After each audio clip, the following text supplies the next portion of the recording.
Iron John.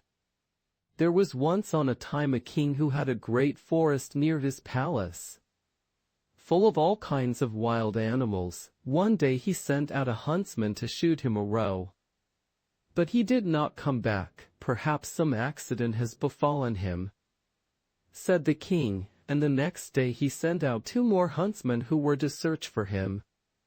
But they too stayed away. Then on the 3rd day, he sent for all his huntsmen and said, "Scour the whole forest through, and do not give up until ye have found all 3.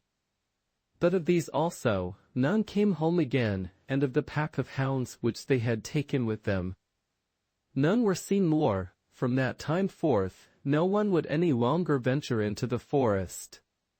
And it lay there in deep stillness and solitude, and nothing was seen of it, but sometimes an eagle or a hawk flying over it. This lasted for many years, when a strange huntsman announced himself to the king as seeking a situation, and offered to go into the dangerous forest. The king, however, would not give his consent, and said, "It is not safe in there. I fear it would fare with thee no better than with the others, and thou wouldst never come out again." The huntsman replied, "Lord, I will venture it at my own risk. Of fear I know nothing." The huntsman therefore betook himself with his dog to the forest. It was not long before the dog fell in with some game on the way, and wanted to pursue it, but hardly had the dog run 2 steps when it stood before a deep pool, could go no farther, and a naked arm stretched itself out of the water, seized it, and drew it under. When the huntsman saw that, he went back and fetched 3 men to come with buckets and bail out the water. When they could see to the bottom, there lay a wild man whose body was brown like rusty iron, and whose hair hung over his face down to his knees. They bound him with cords, and led him away to the castle. There was great astonishment over the wild man. The king, however, had him put in an iron cage in his courtyard, and forbade the door to be opened on pain of death. And the queen herself was to take the key into her keeping. And from this time forth every one could again go into the forest with safety. The king had a son of 8 years, who was once playing in the courtyard, and while he was playing, his golden ball fell into the cage. The boy ran thither and said, "Give me my ball out." "Not till thou hast opened the door for me," answered the man. "No," said the boy, "I will not do that. The king has forbidden it," and ran away. The next day he again went and asked for his ball. The wild man said, "Open my door," but the boy would not. On the 3rd day the king had ridden out hunting, and the boy went once more and said, "I cannot open the door even if I wished, for I have not the key." Then the wild man said, "It lies under thy mother's pillow. Thou canst get it there." The boy, who wanted to have his ball back, cast all thought to the winds, and brought the key. The door opened with difficulty, and the boy pinched his fingers. When it was open, the wild man stepped out, gave him the golden ball, and hurried away. The boy had become afraid. He called and cried after him, "Oh, wild man, do not go away, or I shall be beaten." The wild man turned back, took him up, set him on his shoulder, and went with hasty steps into the forest. When the king came home, he observed the empty cage, and asked the queen how that had happened. She knew nothing about it, and sought the key, but it was gone. She called the boy, but no one answered. The king sent out people to seek for him in the fields, but they did not find him. Then he could easily guess what had happened, and much grief reigned in the royal court. When the wild man had once more reached the dark forest, he took the boy down from his shoulder, and said to him, "Thou wilt never see thy father and mother again, but I will keep thee with me. For thou hast set me free, and I have compassion on thee. If thou dost all I bid thee, thou shalt fare well. Of treasure and gold have I enough, and more than anyone in the world." He made a bed of moss for the boy on which he slept.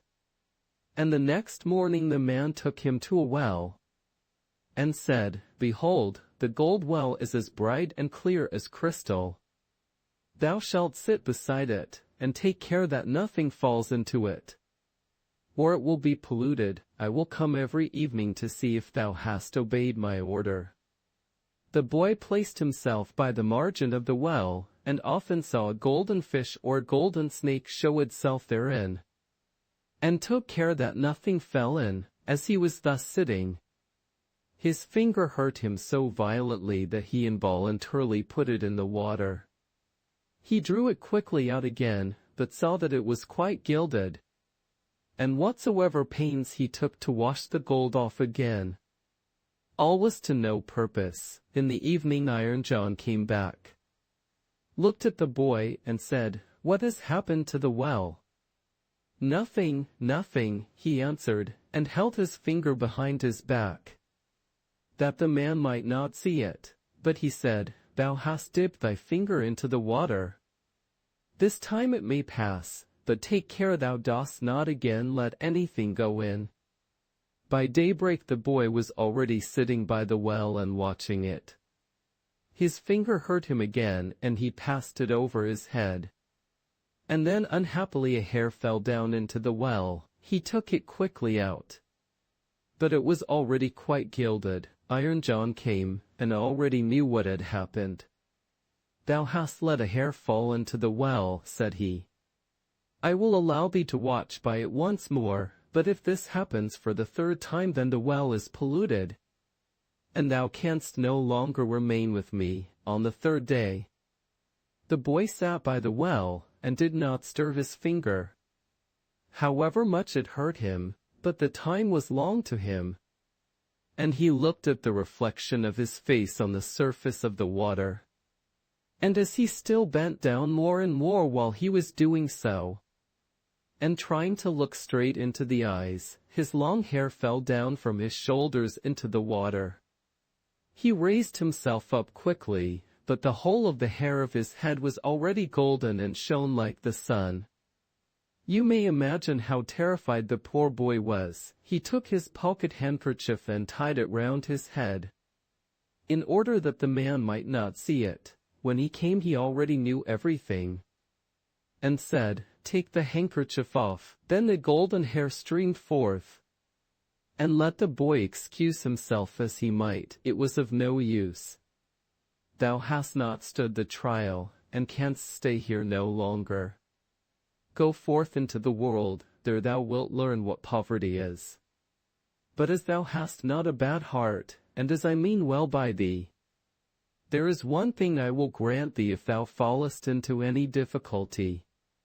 Come to the forest and cry, 'Iron John,' and then I will come and help thee.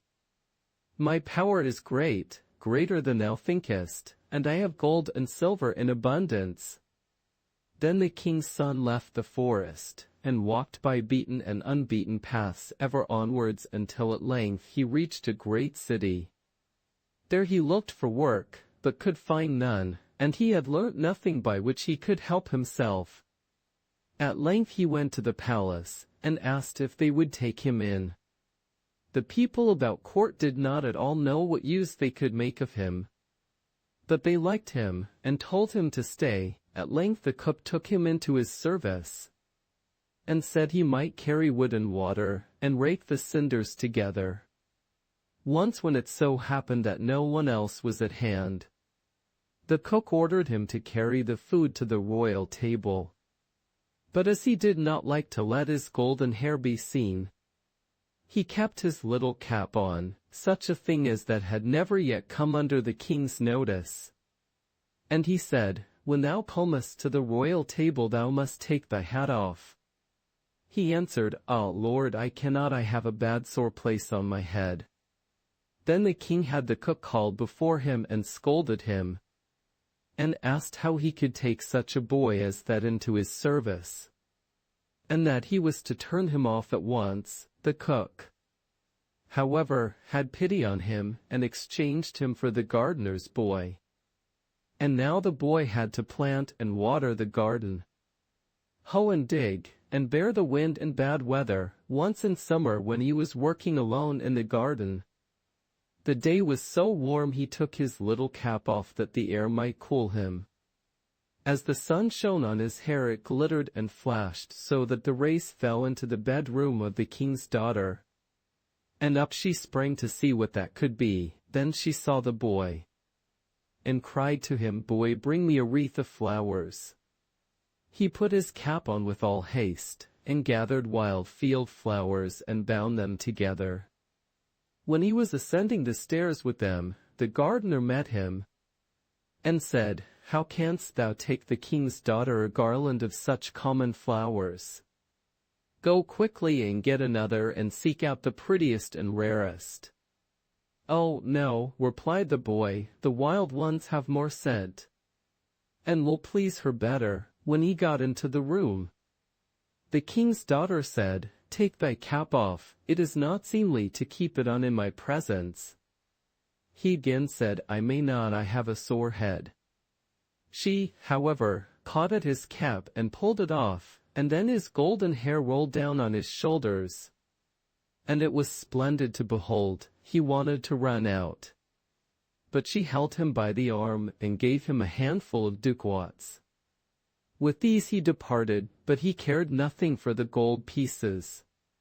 He took them to the gardener, and said, "I present them to thy children. They can play with them." The following day the king's daughter again called to him that he was to bring her a wreath of field flowers. And when he went in with it, she instantly snatched at his cap, and wanted to take it away from him, but he held it fast with both hands.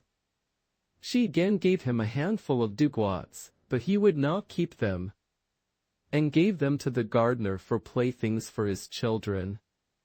On the third day things went just the same. She could not get his cap away from him, and he would not have her money. Not long afterwards, the country was overrun by war. The king gathered together his people, and did not know whether or not he could offer any opposition to the enemy, who was superior in strength and had a mighty army. Then said the gardener's boy, "I am grown up, and will go to the wars also. Only give me a horse." The others laughed, and said, "Seek one for thyself when we are gone. We will leave one behind us in the stable for thee." When they had gone forth, he went into the stable, and got the horse out. It was lame of one foot, and limped hobblety-jig. Nevertheless he mounted it, and rode away to the dark forest. When he came to the outskirts, he called Iron John 3 times so loudly that it echoed through the trees. Thereupon the wild man appeared immediately, and said, "What dost thou desire?" "I want a strong steed, for I am going to the wars." "That thou shalt have, and still more than thou askest for." Then the wild man went back into the forest, and it was not long before a stable boy came out of it, who led a horse that snorted with its nostrils, and could hardly be restrained.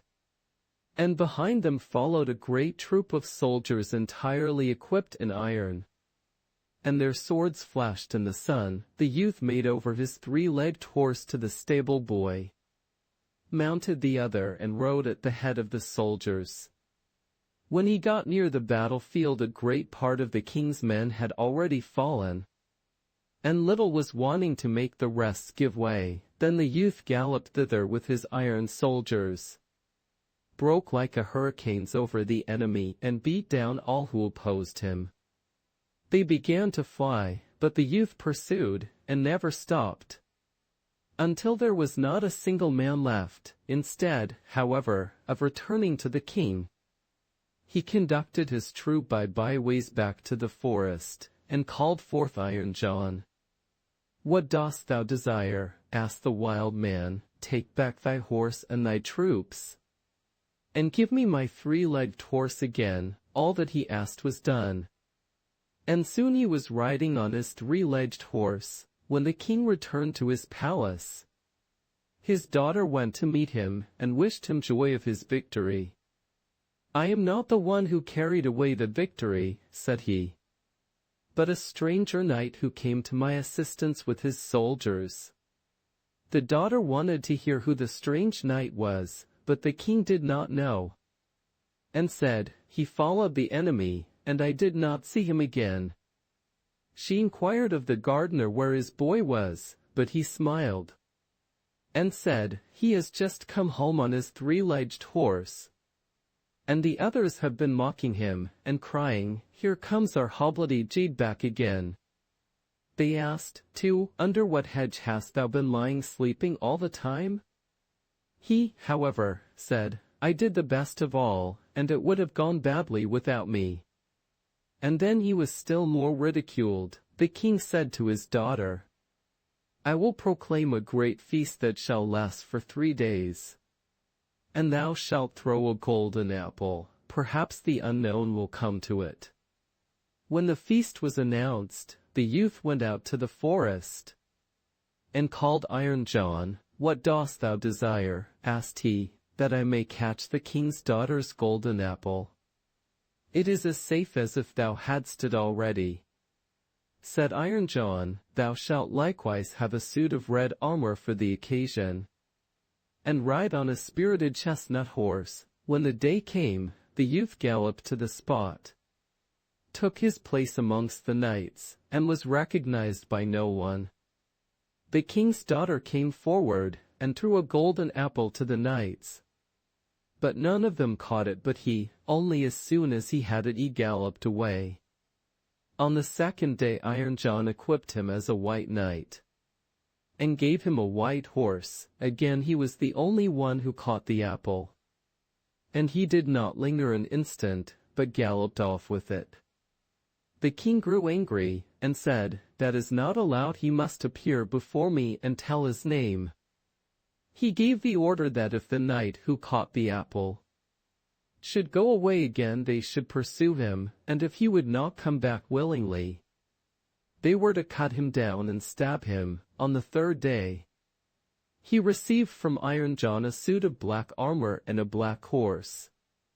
And again he caught the apple, but when he was riding off with it, the king's attendants pursued him, and one of them got so near him that he wounded the youth's leg with the point of his sword. The youth nevertheless escaped from them, but his horse leapt so violently that the helmet fell from the youth's head, and they could see that he had golden hair. They rode back and announced this to the king. The following day the king's daughter asked the gardener about his boy. "He is at work in the garden. The queer creature has been at the festival too, and only came home yesterday evening. He has likewise shown my children 3 golden apples which he has won."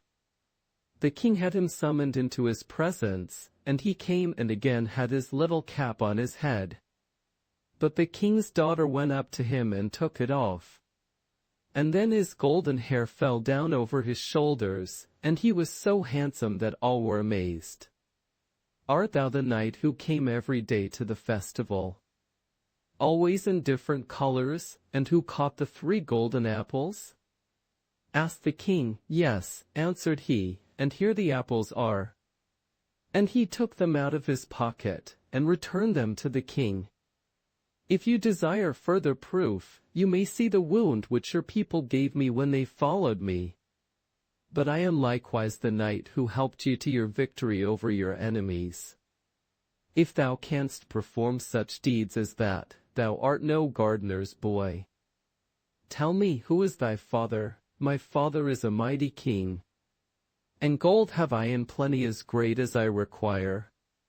"I well see," said the king, "that I owe thanks to thee. Can I do anything to please thee?" "Yes," answered he. "That indeed you can. Give me your daughter to wife." The maiden laughed, and said, "He does not stand much on ceremony, but I have already seen by his golden hair that he was no gardener's boy." And then she went and kissed him. His father and mother came to the wedding, and were in great delight, for they had given up all hope of ever seeing their dear son again. And as they were sitting at the marriage feast, the music suddenly stopped, The doors opened, and a stately king came in with a great retinue. He went up to the youth, embraced him, and said, "I am Iron John, and was by enchantment a wild man, but thou hast set me free. All the treasures which I possess shall be thy property." The Three Black Princesses. East India was besieged by an enemy who would not retire until he had received $600. Then the townsfolk caused it to be proclaimed by beat of drum that whosoever was able to procure the money should be burgomaster. Now there was a poor fisherman who fished on the lake with his son. And the enemy came and took the son prisoner, and gave the father $600 for him. So the father went and gave them to the great men of the town. And the enemy departed, and the fisherman became burgomaster. Then it was proclaimed that whosoever did not say, "Mr. Burgomaster," should be put to death on the gallows. The son got away again from the enemy, and came to a great forest on a high mountain. The mountain opened, and he went into a great enchanted castle, wherein chairs, tables, and benches were all hung with black. Then came 3 young princesses who were entirely dressed in black, but had a little white on their faces. They told him he was not to be afraid. They would not hurt him, and that he could deliver them. He said he would gladly do that if he did but know how. At this, they told him he must for a whole year not speak to them and also not look at them. And what he wanted to have he was just to ask for. And if they dared give him an answer they would do so. When he had been there for a long while he said he should like to go to his father. And they told him he might go. He was to take with him this purse with money. Put on this coat, and in a week he must be back there again. Then he was caught up, and was instantly in East India.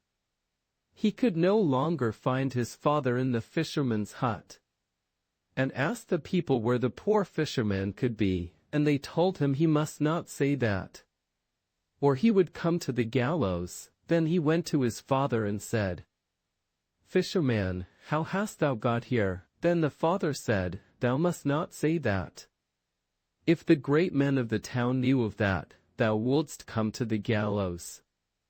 He, however, would not stop, and was brought to the gallows. When he was there, he said, "Oh, my masters, just give me leave to go to the old fisherman's hut." Then he put on his old smock frock, and came back to the great men, and said, "Do ye not now see? Am I not the son of the poor fisherman? Did I not earn bread for my father and mother in this dress?" Hereupon his father knew him again, and begged his pardon, and took him home with him. And then he related all that had happened to him, and how he had got into a forest on a high mountain, and the mountain had opened, and he had gone into an enchanted castle, where all was black, and 3 young princesses had come to him who were black except a little white on their faces. And they had told him not to fear, and that he could deliver them. Then his mother said that might very likely not be a good thing to do, and that he ought to take a holy water vessel with him, and drop some boiling water on their faces. He went back again, and he was in great fear, and he dropped the water on their faces as they were sleeping, and they all turned half white. Then all the 3 princesses sprang up, and said, "Thou accursed dog, our blood shall cry for vengeance on thee. Now there is no man born in the world, nor will any ever be born who can set us free. We have still 3 brothers who are bound by 7 chains. They shall tear thee to pieces." Then there was a loud shrieking all over the castle, and he sprang out of the window, and broke his leg, and the castle sank into the earth again. The mountain shut to again, and no one knew where the castle had stood. Noist and his 3 sons. Between Wirral and Soist there lived a man whose name was Noist. And he had 3 sons, one was blind, the other lame, And the third stark-necked. Once on a time they went into a field. And there they saw a hare, the blind one shot it. The lame one caught it, the naked one put it in his pocket. Then they came to a mighty big lake, on which there were 3 boats. One sailed, one sank, the third had no bottom to it. They all 3 got into the one with no bottom to it. Then they came to a mighty big forest in which there was a mighty big tree. In the tree was a mighty big chapel. In the chapel was a sexton made of beech wood and a boxwood parson, who dealt out holy water with cudgels. How truly happy is that one who can from holy water run. The Maid of Brakel. A girl from Brakel once went to St. Anne's Chapel at the foot of the Chinnenbergs. And as she wanted to have a husband, and thought there was no one else in the chapel, she sang, "O holy St. Anne, help me soon to a man. Thou know'st him right well, by Summer Gate does he dwell. His hair it is golden, thou know'st him right well." The clerk, however, was standing behind the altar and heard that, so he cried in a very gruff voice, "Thou shalt not have him, thou shalt not have him." The maiden thought that the child Mary who stood by her mother and had called out that to her, and was angry, and cried, "Fiddle-de-dee, conceited thing, hold your tongue, and let your mother speak." Domestic servants. Whither goest thou? To Wop, I to Wop, thou to Wop. So together we'll go. Hast thou a man? What is his name? Cham, my man Cham, thy man Cham I to Wop. Thou to Wop, so together we'll go. Hast thou a child? How is he styled? Wild, my child wild, thy child wild. My man Cham, thy man Cham I to Wop, thou to Wop. So together we'll go. Hast thou a cradle? How callest thou thy cradle? Tippadiddle, my cradle chippadiddle, my child wild, thy child wild. My man Cham, thy man Cham I to Wop, thou to Wop. So together we'll go. Hast thou also a drudge? What name has thy drudge? From thy work do not budge, my drudge, from thy work do not budge, my child wild, thy child wild. My man Cham, thy man Cham I to Wop, thou to Wop. So together we'll go. The Lambkin and the Little Fish. There were once a little brother and a little sister who loved each other with all their hearts. Their own mother was, however, dead, and they had a stepmother, who was not kind to them, and secretly did everything she could to hurt them. It so happened that the 2 were playing with other children in a meadow before the house. And there was a pond in the meadow which came up to one side of the house. The children ran about it, and caught each other, and played at counting out. Enoch Bennock, let me live, and I to thee my bird will give.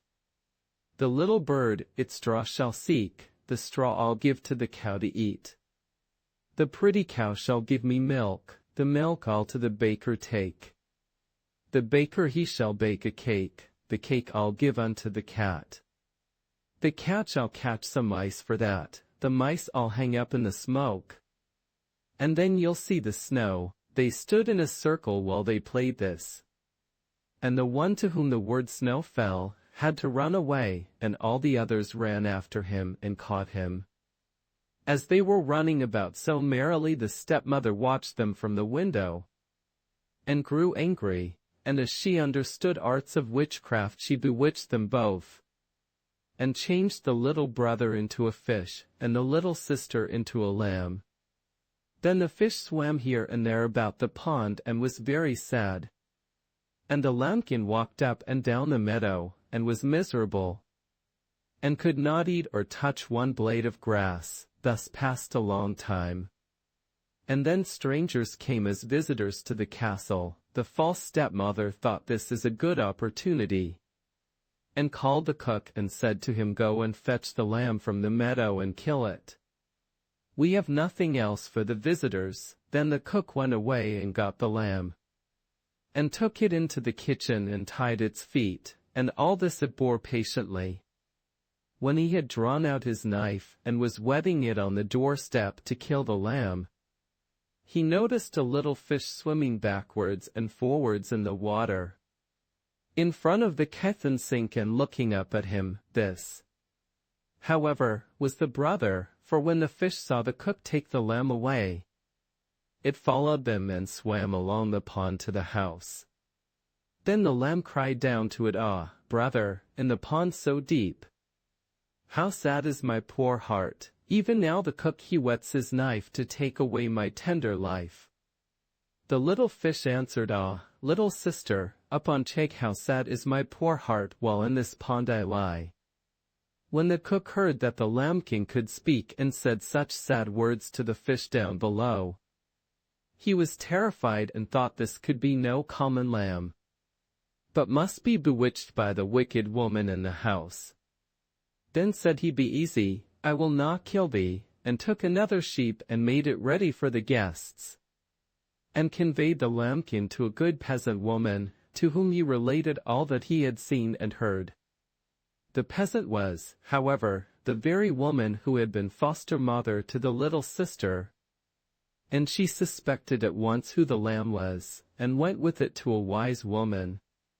Then the wise woman pronounced a blessing over the lambkin and the little fish, by means of which they regained their human forms, and after this she took them both into a little hut in a great forest, where they lived alone, but were contented and happy. Simile Mountain. There were once two brothers, the one rich, the other poor. The rich one, however, gave nothing to the poor one, and he gained a scanty living by trading in corn, and often did so badly that he had no bread for his wife and children. Once when he was wheeling a barrow through the forest, he saw, on one side of him, a great, bare-necked-looking mountain, and as he had never seen it before, he stood still and stared at it with amazement. While he was thus standing, he saw 12 great, wild men coming towards him, and as he believed they were robbers, he pushed his barrow into the thicket, climbed up a tree, and waited to see what would happen. The 12 men, however, went to the mountain and cried, "Sunset Mountain, Sunset Mountain, open," and immediately the barren mountain opened down the mill, and the 12 went into it, and as soon as they were within, it shut. After a short time, however, it opened again, and the men came forth carrying heavy sacks on their shoulders. And when they were all once more in the daylight, they said, "Sunset Mountain, Sunset Mountain, shut thyself and the mountain close together." And there was no longer any entrance to be seen to it. And the 12 went away. When they were quite out of sight, the poor man got down from the tree, and was curious to know what really was secretly hidden in the mountain. So he went up to it and said, "Sunset Mountain, Sunset Mountain, open," and the mountain opened to him also. Then he went inside, and the whole mountain was a cavern full of silver and gold, and behind lay great piles of pearls and sparkling jewels, heaped up like corn. The poor man hardly knew what to do, and whether he might take any of these treasures for himself or not. But at last he filled his pockets with gold, but he left the pearls and precious stones where they were. When he came out again, he also said, "Sunset Mountain, Sunset Mountain, shut thyself," and the mountain closed itself, and he went home with his barrow. And now he had no more cause for anxiety, but could buy bread for his wife and children with his gold, and wine into the bargain. He lived joyously and uprightly, gave help to the poor, and did good to everyone. When, however, the money came to an end, he went to his brother, borrowed a measure that held a bushel, and brought himself some more, but did not touch any of the most valuable things. When for the third time he wanted to fetch something, He again borrowed the measure of his brother. The rich man had, however, long been envious of his brother's possessions, and of the handsome way of living which he had set on foot, and could not understand from whence the riches came, and what his brother wanted with the measure. Then he thought of a cunning trick, and covered the bottom of the measure with pitch. And when he got the measure back, a piece of money was sticking in it. He at once went to his brother and asked him, "What hast thou been measuring in the bushel measure?" "Corn and barley," said the other. Then he showed him the piece of money, and threatened that if he did not tell the truth he would accuse him before a court of justice. The poor man then told him everything, just as it happened. The rich man, however, ordered his carriage to be made ready, and drove away, resolved to use the opportunity better than his brother had done, and to bring back with him quite different treasures. When he came to the mountain he cried, Sun sea mountain, open." The mountain opened, and he went inside it. There lay the treasures all before him, and for a long time he did not know which to clutch at first. At length he loaded himself with as many precious stones as he could carry.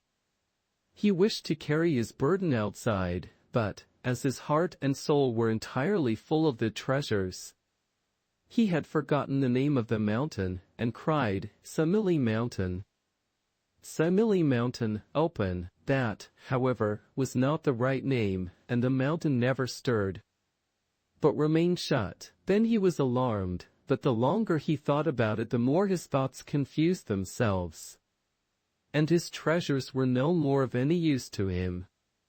In the evening the mountain opened, and the 12 robbers came in, and when they saw him they laughed, and cried out, "Bird, have we caught thee at last? Didst thou think we had never noticed that thou hadst been in here twice? We could not catch thee, then this third time thou shalt not get out again." Then he cried, "It was not I, it was my brother. But let him beg for his life and say what he would." They cut his head off. Going a-traveling. There was once a poor woman who had a son, who much wished to travel. But his mother said, "How canst thou travel? We have no money at all for thee to take away with thee." Then said the son, "I will manage very well for myself. I will always say, 'Not much, not much, not much.'" So he walked for a long time and always said, "Not much, not much, not much." Then he passed by a company of fishermen and said, "God speed you, not much, not much, not much. What sayst thou, Hurl?" "Not much." And when the net was drawn out they had not caught much fish. So one of them fell on the youth with a stick and said, "Hast thou never seen me threshing? What ought I to say?" Then, asked the youth, "Thou must say, 'Get it full, get it full.'" After this he again walked a long time, and said, get it full," until he came to the gallows, where they had got a poor sinner whom they were about to hang. Then said he, "Good morning, get it full, get it full." "What sayst thou, knave? Get it full. Dost thou want to make out that there are still more wicked people in the world? Is not this enough?" And he again got some blows on his back. "What am I to say?" Then, said he, "Thou must say, 'May God have pity on the poor soul.'" Again the youth walked on for a long while and said, "May God have pity on the poor soul." Then he came to a pit by which stood a knacker who was cutting up a horse. The youth said, "Good morning, God have pity on the poor soul." "What dost thou say, thou ill-tempered knave?" And the knacker gave him such a box on the ear that he could not see out of his eyes. "What am I to say?" Then, "Thou must say, 'There lies the carrion in the pit.'" So he walked on, and always said, "There lies the carrion in the pit. There lies the carrion in the pit." And he came to a cart full of people. So he said, "Good morning, there lies the carrion in the pit." Then the cart pushed him into a hole, and the driver took his whip and cracked it upon the youth, till he was forced to crawl back to his mother, and as long as he lived he never went out a-travelling again. The donkey. Once on a time there lived a king and a queen, who were rich, and had everything they wanted, but no children. The queen lamented over this day and night, and said, "I am like a field on which nothing grows." At last God gave her her wish, but when the child came into the world, it did not look like a human child but was a little donkey. When the mother saw that, her lamentations and outcries began in real earnest. She said she would far rather have had no child at all than have a donkey, and that they were to throw it into the water that the fishes might devour it. But the king said, "No, since God has sent him he shall be my son and heir, and after my death sit on the royal throne, and wear the kingly crown." The donkey, therefore, was brought up and grew bigger, and his ears grew up beautifully high and straight. He was, however, of a merry disposition, jumped about, played and had a special pleasure in music. So that he went to a celebrated musician and said, "Teach me thine art, that I may play the lute as well as thou dost." "Ah, dear little master," answered the musician, "that would come very hard to you. Your fingers are certainly not suited to it, and are far too big. I am afraid the strings would not last." No excuses were of any use. The donkey was determined to play the lute. He was persevering and industrious, and at last learned to do it as well as the master himself. The young lordling once went out walking full of thought and came to a well. He looked into it and in the mirror clear water saw his donkey's form. He was so distressed about it, that he went out into the wide world and only took with him one faithful companion. They traveled up and down, and at last they came into a kingdom where an old king reigned who had an only but wonderfully beautiful daughter. The donkey said, "Here we will stay," knocked at the gate, and cried, "A guest is without, open, that he may enter." As, however, the gate was not opened, he sat down, took his lute and played it in the most delightful manner with his 2 forefeet.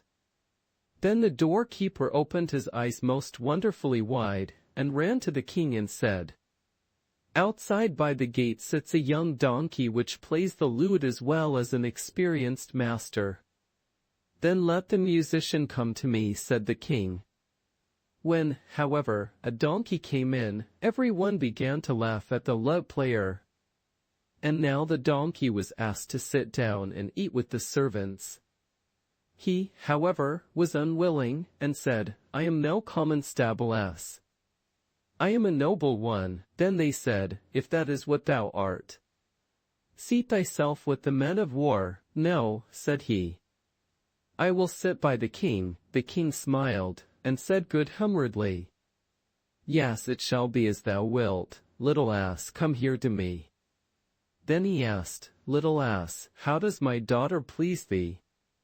The donkey turned his head towards her, looked at her, nodded and said, "I like her above measure. I have never yet seen anyone so beautiful as she is." "Well, then, thou shalt sit next her too," said the king.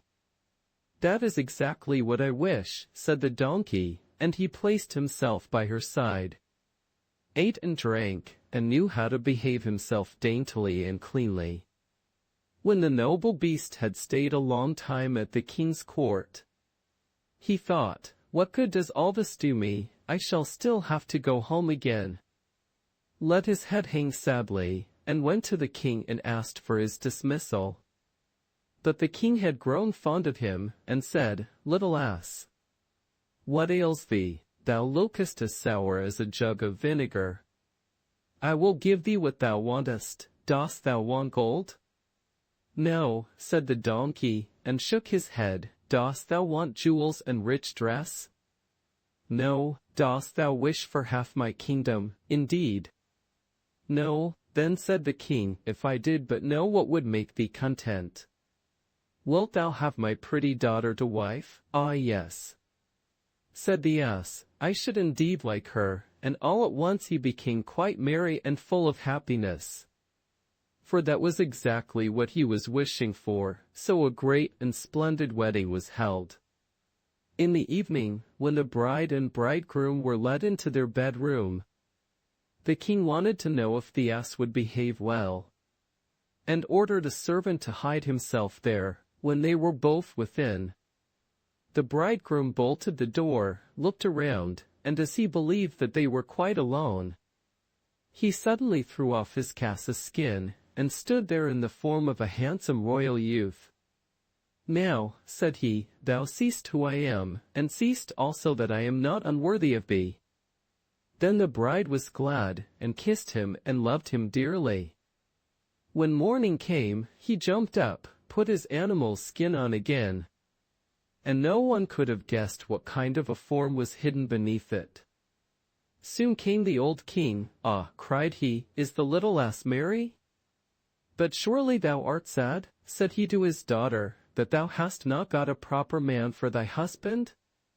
"Oh, no, dear father, I love him as well as if he were the handsomest in the world, and I will keep him as long as I live." The king was surprised. But the servant who had concealed himself came and revealed everything to him. The king said, "That cannot be true." "Then watch yourself the next night, and you will see it with your own eyes. And hark you, Lord King, if you were to take his skin away and throw it in the fire, he would be forced to show himself in his true shape."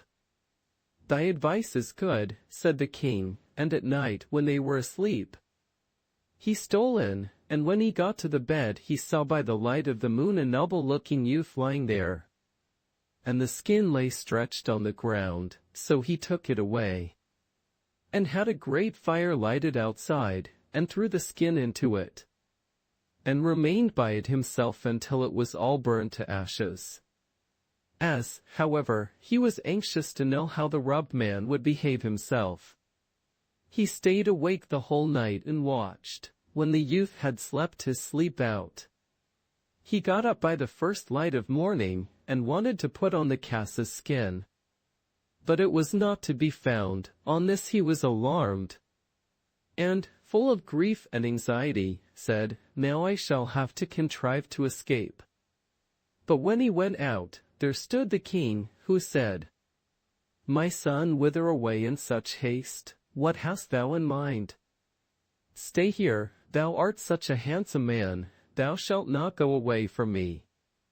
I will now give thee half my kingdom, and after my death thou shalt have the whole of it. Then I hope that what begins so well may end well." "And I will stay with you," said the youth, and the old man gave him half the kingdom. And in a year's time, when he died, the youth had the whole. And after the death of his father he had another kingdom as well, and lived in all magnificence. The ungrateful son. A man and his wife were once sitting by the door of their house, and they had a roasted chicken set before them, and were about to eat it together. Then the man saw that his aged father was coming, and hastily took the chicken and hid it, for he would not permit him to have any of it. The old man came, took a drink, and went away. Now the son wanted to put the roasted chicken on the table again, but when he took it up, it had become a great toad, which jumped into his face and sat there and never went away again. And if anyone wanted to take it off, it looked venomously at him as if it would jump in his face, so that no one would venture to touch it, and the ungrateful son was forced to feed the toad every day, or else it fed itself on his face, and thus he went about the world without knowing rest. The turnip. There were once two brothers who both served as soldiers. One of them was rich, and the other poor. Then the poor one, to escape from his poverty, put off his soldier's coat, and turned farmer. He dug and hoed his bit of land, and sowed it with turnip seed. The seed came up, and one turnip grew there which became large and vigorous, and visibly grew bigger and bigger, and seemed as if it would never stop growing, so that it might have been called the Princess of Turnips. For never was such an one seen before, and never will such an one be seen again. At length it was so enormous that by itself it filled a whole cart, and 2 oxen were required to draw it, and the farmer had not the least idea what he was to do with the turnip, or whether it would be a fortune to him or a misfortune. At last he thought, if thou sellest it, what wilt thou get for it that is of any importance? And if thou eatest it thyself, why, the small turnips would do thee just as much good. It would be better to take it to the king, and make him a present of it. So he placed it on a cart, harnessed 2 oxen, took it to the palace, and presented it to the king. What strange thing is this? Said the king. Many wonderful things have come before my eyes, but never such a monster as this. From what seed can this have sprung? Or are you a luck child and have met with it by chance? Ah, no, said the farmer, no luck child am I. I am a poor soldier, who because he could no longer support himself hung his soldier's coat on a nail, and took to farming land. I have a brother who is rich and well known to you, Lord King, but I, because I have nothing, am forgotten by every one. Then the king felt compassion for him, and said, Thou shalt be raised from thy poverty, and shalt have such gifts from me that thou shalt be equal to thy rich brother. Then he bestowed on him much gold, and lands, and meadows, and herds, and made him immensely rich, so that the wealth of the other brother could not be compared with his.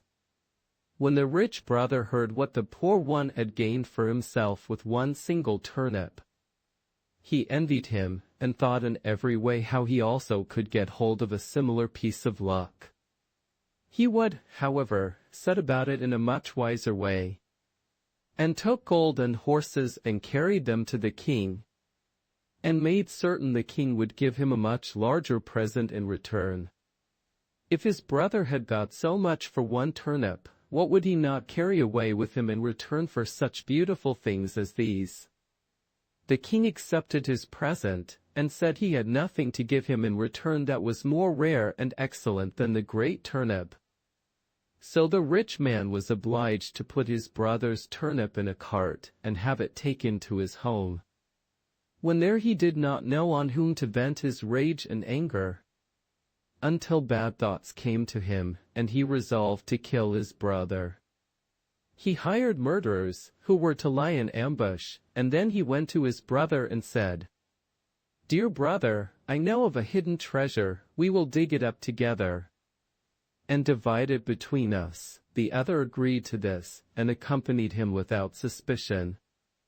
While they were on their way, however, the murderers fell on him, bound him, and would have hanged him to a tree, but just as they were doing this, loud singing and the sound of a horse's feet were heard in the distance. On this their hearts were filled with terror, and they pushed their prisoner head first into the sack, hung it on a branch, and took to flight. He, however, worked up there until he had made a hole in the sack through which he could put his head. The man who was coming by was no other than a traveling student, a young fellow who rode on his way through the wood joyously singing his song. When he who was aloft saw that someone was passing below him, he cried, Good day, you have come at a lucky time. The student looked round on every side, but did not know whence the voice came. At last he said, Who calls me? Then an answer came from the top of the tree. Raise your eyes, here I sit aloft in the sack of wisdom. In a short time have I learnt great things, compared with this all schools are a jest. In a very short time I shall have learned everything, and shall descend wiser than all other men. I understand the stars, and the signs of the zodiac, and the tracks of the winds, the sand of the sea, the healing of illness, and the virtues of all herbs, birds, and stones. If you were once within it, you would feel what noble things issue forth from the sack of knowledge. The student, when he heard all this, was astonished, and said, "Blessed be the hour in which I have found thee. May not I also enter the sack for a while?" He who was above replied as if unwillingly, "For a short time I will let you get into it, if you reward me and give me good words, but you must wait an hour longer. For one thing remains which I must learn before I do it." When the student had waited a while, he became impatient, and begged to be allowed to get in at once. His thirst for knowledge was so very great, so he who was above pretended at last to yield, and said, "In order that I may come forth from the house of knowledge, you must let it down by the rope, and then you shall enter it." So the student let the sack down, untied it, and set him free, and then cried, "Now draw me up at once," and was about to get into the sack. "Halt," said the other, "that won't do," and took him by the head and put him upside down into the sack, fastened it, and drew the disciple of wisdom up the tree by the rope. Then he swung him in the air and said, "How goes it with thee, my dear fellow? Behold, already thou feelest wisdom coming and art gaining valuable experience. Keep perfectly quiet until thou becomest wiser." Thereupon he mounted the student's horse and rode away, but in an hour's time sent someone to let the student out again. The old man made young again.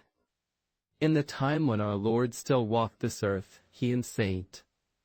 Peter stopped one evening at a smith's and received free quarters. Then it came to pass that a poor beggar, hardly pressed by age and infirmity, came to this house and begged alms of the smith. St. Peter had compassion on him and said, "Lord and Master, if it please thee, cure his torments that he may be able to win his own bread." The Lord said kindly, "Smith, lend me thy forge, and put on some coals for me, and then I will make this ailing old man young again." The smith was quite willing, and St. Peter blew the bellows, and when the coal fire sparkled up large and high, our Lord took the little old man, pushed him in the forge in the midst of the red-hot fire, so that he glowed like a rosebush, and praised God with a loud voice. After that the Lord went to the quenching tub, put the glowing little man into it so that the water closed over him, and after he had carefully cooled him, gave him his blessing. When behold, the little man sprang nimbly out, looking fresh, straight, healthy, and as if he were but 20. The smith, who had watched everything closely and attentively, invited them all to supper. He, however, had an old half-blind crooked mother-in-law who went to the youth, and with great earnestness asked if the fire had burned him much. He answered that he had never felt more comfortable, and that he had sat in the red heat as if he had been in cool dew. The youth's words echoed in the ears of the old woman all night long. And early next morning, when the Lord had gone on his way again and had heartily thanked the smith, the latter thought he might make his old mother-in-law young again likewise. As he had watched everything so carefully, and it lay in the province of his trade, so he called to ask her if she, too, would like to go bounding about like a girl of 18. She said, "With all my heart, as the youth has come out of it so well." So the smith made a great fire, and thrust the old woman into it. And she writhed about this way and that, and uttered terrible cries of murder. "Sit still, why art thou screaming and jumping about so?" cried he. And as he spoke he blew the bellows again until all her rags were burnt. The old woman cried without ceasing, and the smith thought to himself, "I have not quite the right art," and took her out and threw her into the Cockaigne tub. Then she screamed so loudly that the smith's wife upstairs and her daughter-in-law heard. And they both ran downstairs, and saw the old woman lying in a heap in the quenching tub, howling and screaming with her face wrinkled and shriveled and all out of shape. Thereupon the two, who were both with child, were so terrified that very night 2 boys were born who were not made like men but apes. And they ran into the woods, and from them sprang the race of apes. The Lord's animals and the devils. The Lord God had created all animals, and had chosen out the wolf to be his dog. But he had forgotten the goat. Then the devil made ready and began to create also, and created goats with fine long tails. Now when they went to pasture, they generally remained caught in the hedges by their tails. Then the devil had to go there and disentangle them. With a great deal of trouble, this enraged him at last, and he went and bit off the tail of every goat, as may be seen to this day by the stump. Then he let them go to pasture alone. But it came to pass that the Lord God perceived how at one time they gnawed away at a fruitful tree, at another injured the noble vines, or destroyed other tender plants. This distressed him, so that in his goodness and mercy he summoned his wolves, who soon tore in pieces the goats that went there. When the devil observed this, he went before the Lord and said, "Thy creatures have destroyed mine." The Lord answered, "Why didst thou create things to do harm?" The devil said, "I was compelled to do it inasmuch as my thoughts run on evil. What I create can have no other nature, and thou must pay me heavy damages. I will pay thee as soon as the oak leaves fall. Come then, thy money will then be ready counted out." When the oak leaves had fallen, the devil came and demanded what was due to him. But the Lord said, "In the church of Constantinople stands a tall oak tree which still has all its leaves." With raging and curses, the devil departed, and went to seek the oak, wandered in the wilderness for 6 months before he found it. And when he returned, all the oaks had in the meantime covered themselves again with green leaves. Then he had to forfeit his indemnity, and in his rage he put out the eyes of all the remaining goats, and put his own in instead. This is why all goats have devil's eyes, and their tails bitten off, and why he likes to assume their shape. The beam. There was once an enchanter who was standing in the midst of a great crowd of people performing his wonders. He had a cock brought in, which lifted a heavy beam and carried it as if it were as light as a feather. But a girl was present who had just found a bit of 4-leaved clover, and had thus become so wise that no deception could stand out against her. And she saw that the beam was nothing but a straw. So she cried, "You people, do you not see that it is a straw that the cock is carrying, and no beam?" Immediately the enchantment vanished, and the people saw what it was, and drove the magician away in shame and disgrace. He, however, full of inward anger, said, "I will soon revenge myself." After some time the girl's wedding day came, and she was decked out, and went in a great procession over the fields to the place where the church was. All at once she came to a stream which was very much swollen, and there was no bridge and no plank to cross it. Then the bride nimbly took her clothes up, and wanted to wade through it. And just as she was thus standing in the water, a man, and it was the enchanter, cried mockingly close beside her, "Aha! Where are thine eyes that thou takest that for water?" Then her eyes were opened, and she saw that she was standing with her clothes lifted up in the middle of a field that was blue with the flowers of blue flax. Then all the people saw it likewise, and chased her away with ridicule and laughter. The old beggar woman. There was once an old woman, but thou hast surely seen an old woman go a begging before now? This woman begged likewise, and when she got anything she said, "May God reward you." The beggar woman came to a door, and there by the fire a friendly rogue of a boy was standing warming himself. The boy said kindly to the poor old woman as she was standing shivering thus by the door, "Come, old mother, and warm yourself." She came in, but stood too near the fire, so that her old rags began to burn, and she was not aware of it. The boy stood and saw that, but he ought to have put the flames out. Is it not true that he ought to have put them out? And if he had not any water, then should he have wept all the water in his body out of his eyes? And that would have supplied 2 pretty streams with which to extinguish them. The 3 sluggards. A certain king had 3 sons who were all equally dear to him, and he did not know which of them to appoint as his successor after his own death. When the time came when he was about to die, he summoned them to his bedside and said, "Dear children, I have been thinking of something which I will declare unto you. Whichsoever of you is the laziest shall have the kingdom." The eldest said, "Then, father, the kingdom is mine, for I am so idle that if I lie down to rest, and a drop falls in my eye, I will not open it that I may sleep." The second said, "Father, the kingdom belongs to me, for I am so idle that when I am sitting by the fire warming myself, I would rather let my heel be burned off than draw back my leg."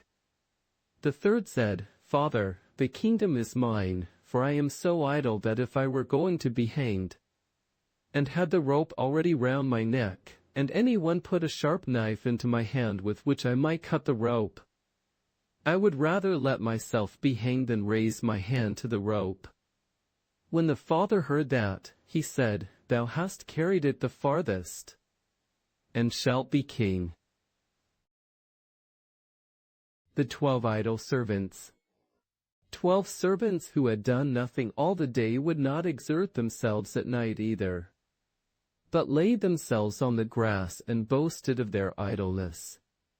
The first said, "What is your laziness to me? I have to concern myself about mine own. The care of my body is my principal work. I eat not a little and drink still more. When I have had 4 meals, I fast a short time until I feel hunger again. And that suits me best. To rise betimes is not for me. When it is getting near midday, I already seek out a resting place for myself. If the master call, I do exactly as if I had not heard him. And if he call for the second time, I wait a while before I get up, and go to him very slowly. In this way life is endurable." The second said, "I have a horse to look after, but I leave the bit in his mouth. And if I do not want to do it, I give him no food. And I say he has had it already. I, however, lay myself in the coach-chest and sleep for 4 hours. After this I stretch out one foot and move it a couple of times over the horse's body. And then he is combed and cleaned, who is going to make a great business of that. Nevertheless service is too toilsome for me." The third said, "Why plague oneself with work? Nothing comes of it. I laid myself in the sun and fell asleep. It began to rain a little, but why should I get up? I let it rain on in God's name. At last came a splashing shower, so heavy indeed, that it pulled the hair out of my head and washed it away. And I got a hole in the skull. I put a plaster on it, and then it was all right. I have already had several injuries of that kind." The fourth said, "If I am to undertake a piece of work, I first loiter about for an hour that I may save up my strength. After that I begin quite slowly and ask if no one is there who could help me. Then I let him do the chief of the work, and in reality only look on. But that also is still too much for me." The fifth said, "What does that matter? Just think, I am to take away the manure from the horse's stable, and load the cart with it. I let it go on slowly, And if I have taken anything on the fork, I only half raise it up. And then I rest just a quarter of an hour until I quite throw it in. It is enough and to spare if I take out a cartful in the day.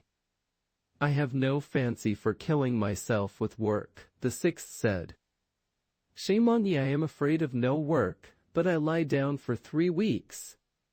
And never once take my clothes off. What is the use of buckling your shoes on? For aught I care they may fall off my feet, it is no matter. If I am going up some steps, I drag one foot slowly after the other onto the first step. And then I count the rest of them that I may know where I must rest. The seventh said, That will not do with me, my master looks after my work. Only he is not at home the whole day, but I neglect nothing. I run as fast as it is possible to do when one crawls. If I am to get on, 4 sturdy men must push me with all their might. I came where 6 men were lying sleeping on a bed beside each other.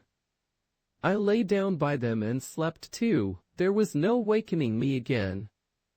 And when they wanted to have me home, they had to carry me. The eighth said, I see plainly that I am the only active fellow. If a stone lie before me, I do not give myself the trouble to raise my legs and step over it. I lay myself down on the ground, and if I am wet and covered with mud and dirt, I stay lying until the sun has dried me again, at the very most. I only turn myself so that it can shine on me. The ninth said, That is the right way, today the bread was before me. But I was too idle to take it, and nearly died of hunger.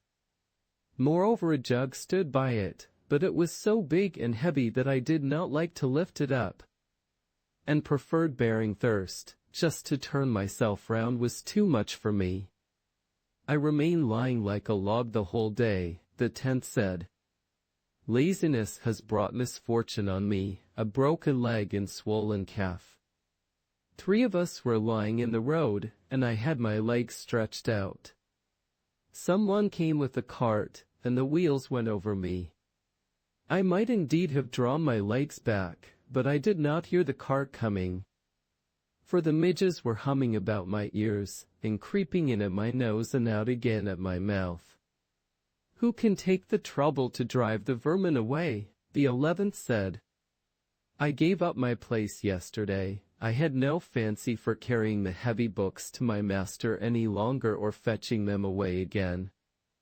There was no end of it all day long, but to tell the truth, he gave me my dismissal, and would not keep me any longer. For his clothes, which I had left lying in the dust, were all moth-eaten, and I am very glad of it. The 12th said, Today I had to drive the cart into the country, and made myself a bed of straw on it, and had a good sleep. The reins slipped out of my hand, and when I awoke, the horse had nearly torn itself loose.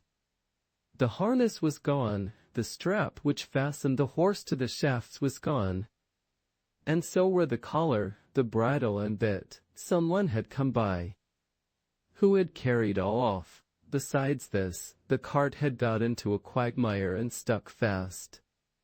I left it standing and stretched myself on the straw again. At last the master came himself, and pushed the cart out. And if he had not come, I should not be lying here but there, and sleeping in full tranquility. The Shepherd Boy. There was once on a time a shepherd boy whose fame spread far and wide because of the wise answers which he gave to every question. The king of the country heard of it likewise, but did not believe it, and sent for the boy. Then he said to him, If thou canst give me an answer to 3 questions which I will ask thee, I will look on thee as my own child, and thou shalt dwell with me in my royal palace. The boy said, What are the 3 questions? The king said, The first is, How many drops of water are there in the ocean? The shepherd boy answered, Lord King, If you will have all the rivers on earth dammed up so that not a single drop runs from them into the sea until I have counted it, I will tell you how many drops there are in the sea. The king said, the next question is, how many stars are there in the sky? The shepherd boy said, give me a great sheet of white paper. And then he made so many fine points on it with a pen that they could scarcely be seen. And it was all but impossible to count them. Anyone who looked at them would have lost his sight. Then he said, there are as many stars in the sky as there are points on the paper. Just count them. But no one was able to do it. The king said, the third question is, how many seconds of time are there in eternity? Then said the shepherd boy, in Lower Pomerania is the Diamond Mountain, which is 2.5 miles high, 2.5 miles wide, and 2.5 miles in depth. Every 100 years a little bird comes and sharpens its beak on it. And when the whole mountain is worn away by this, then the first second of eternity will be over. The king said, thou hast answered the 3 questions like a wise man, and shalt henceforth dwell with me in my royal palace, and I will regard thee as my own child. The Star Money. There was once on a time a little girl whose father and mother were dead, and she was so poor that she no longer had any little room to live in, or bed to sleep in, and at last she had nothing else but the clothes she was wearing and a little bit of bread in her hand which some charitable soul had given her. She was, however, good and pious, and as she was thus forsaken by all the world, she went forth into the open country, trusting in the good God. Then a poor man met her, who said, give me something to eat. I am so hungry. She reached him the whole of her piece of bread, and said, may God bless it to thy use, and went onwards. Then came a child who moaned and said, my head is so cold.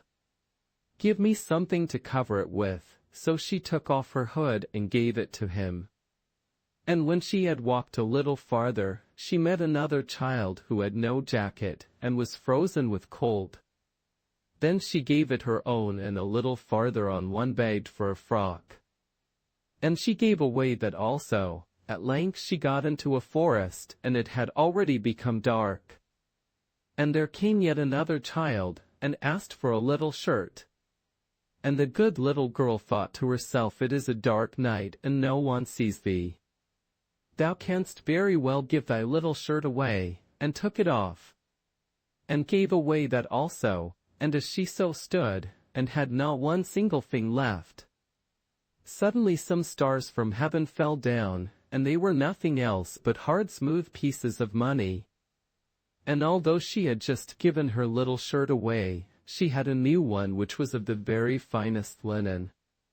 Then she gathered together the money into this, and was rich all the days of her life.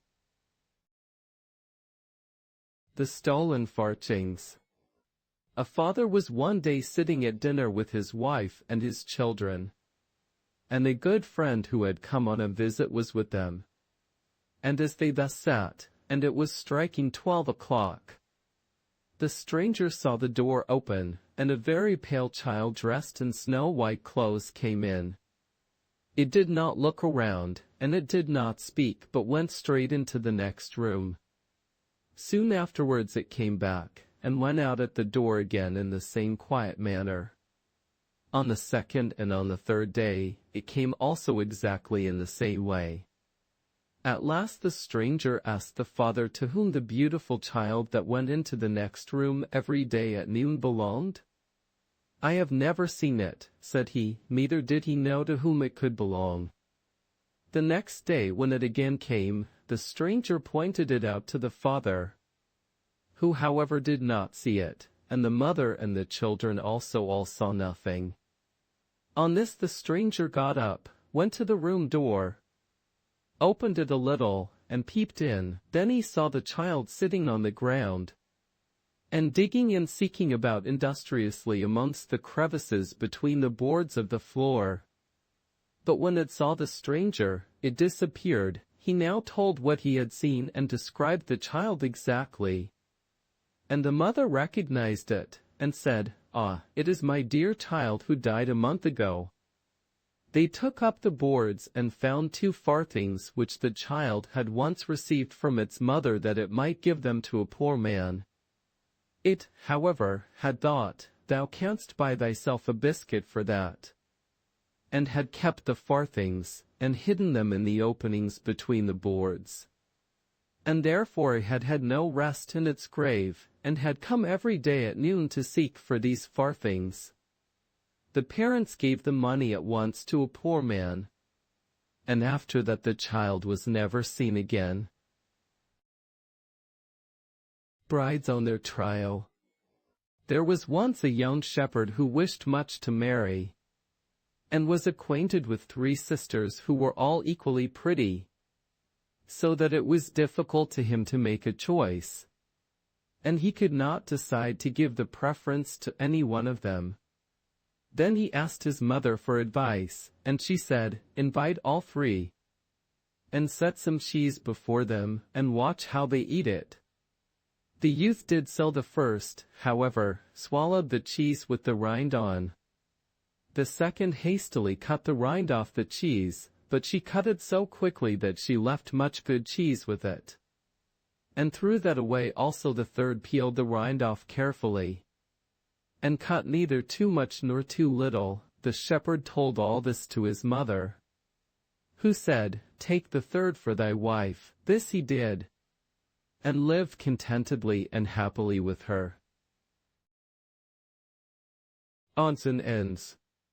There was once on a time a maiden who was pretty, but idle and negligent. When she had to spin, she was so out of temper that if there was a little knot in the flax, she at once pulled out a whole heap of it, and strewed it about on the ground beside her. Now she had a servant who was industrious, and gathered together the bits of flax which were thrown away, cleaned them, span them fine, and had a beautiful gown made out of them for herself. A young man had wooed the lazy girl, and the wedding was to take place. On the eve of the wedding, the industrious one was dancing merrily about in her pretty dress.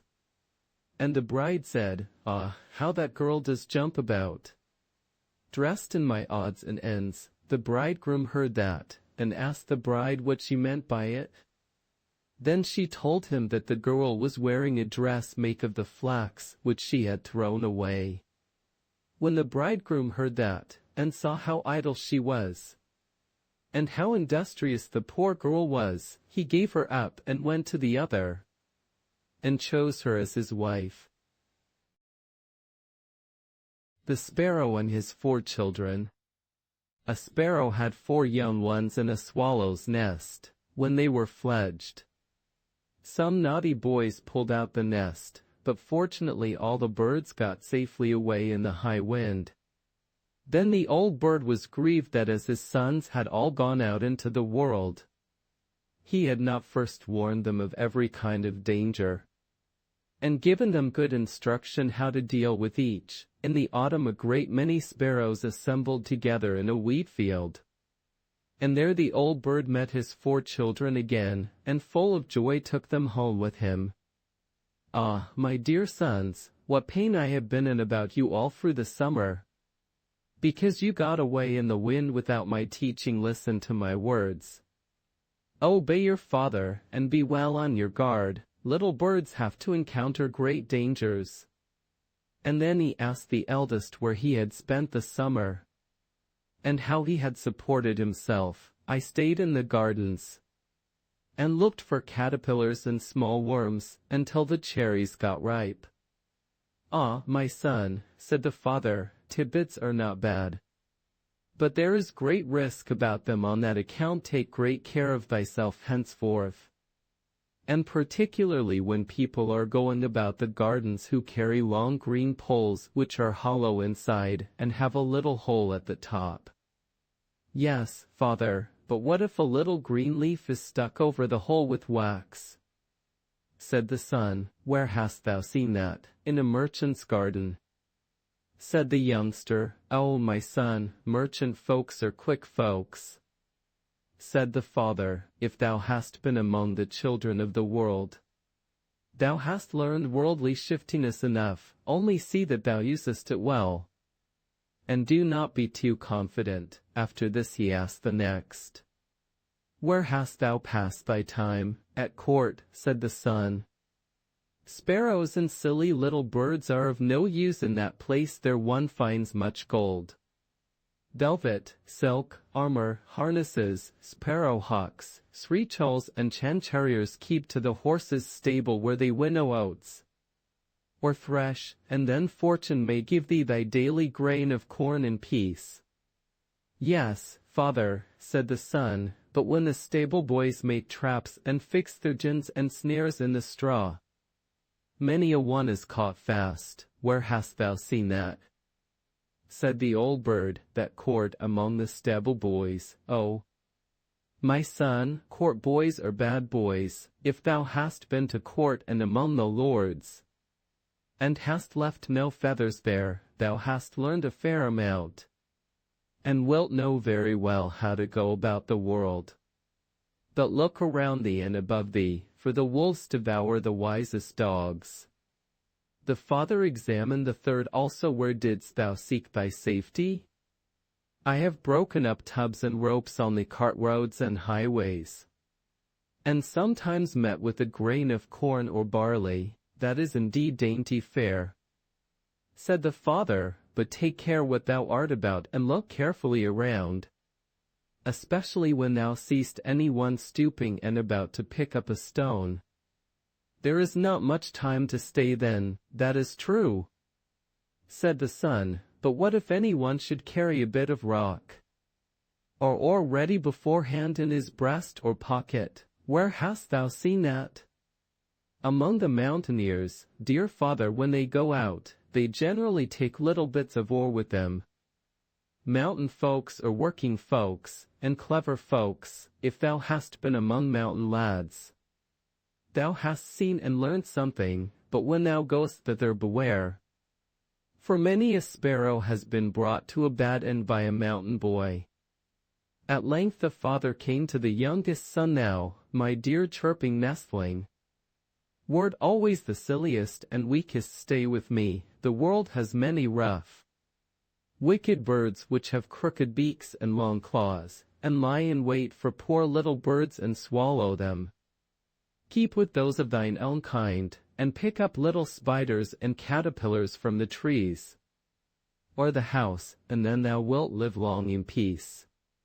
My dear father, he who feeds himself without injury to other people fares well, and no sparrowhawk, eagle, or kite will hurt him if he specially commits himself and his lawful food, evening and morning, faithfully to God, who is the creator and preserver of all forest and village birds, who likewise heareth the cry and prayer of the young ravens.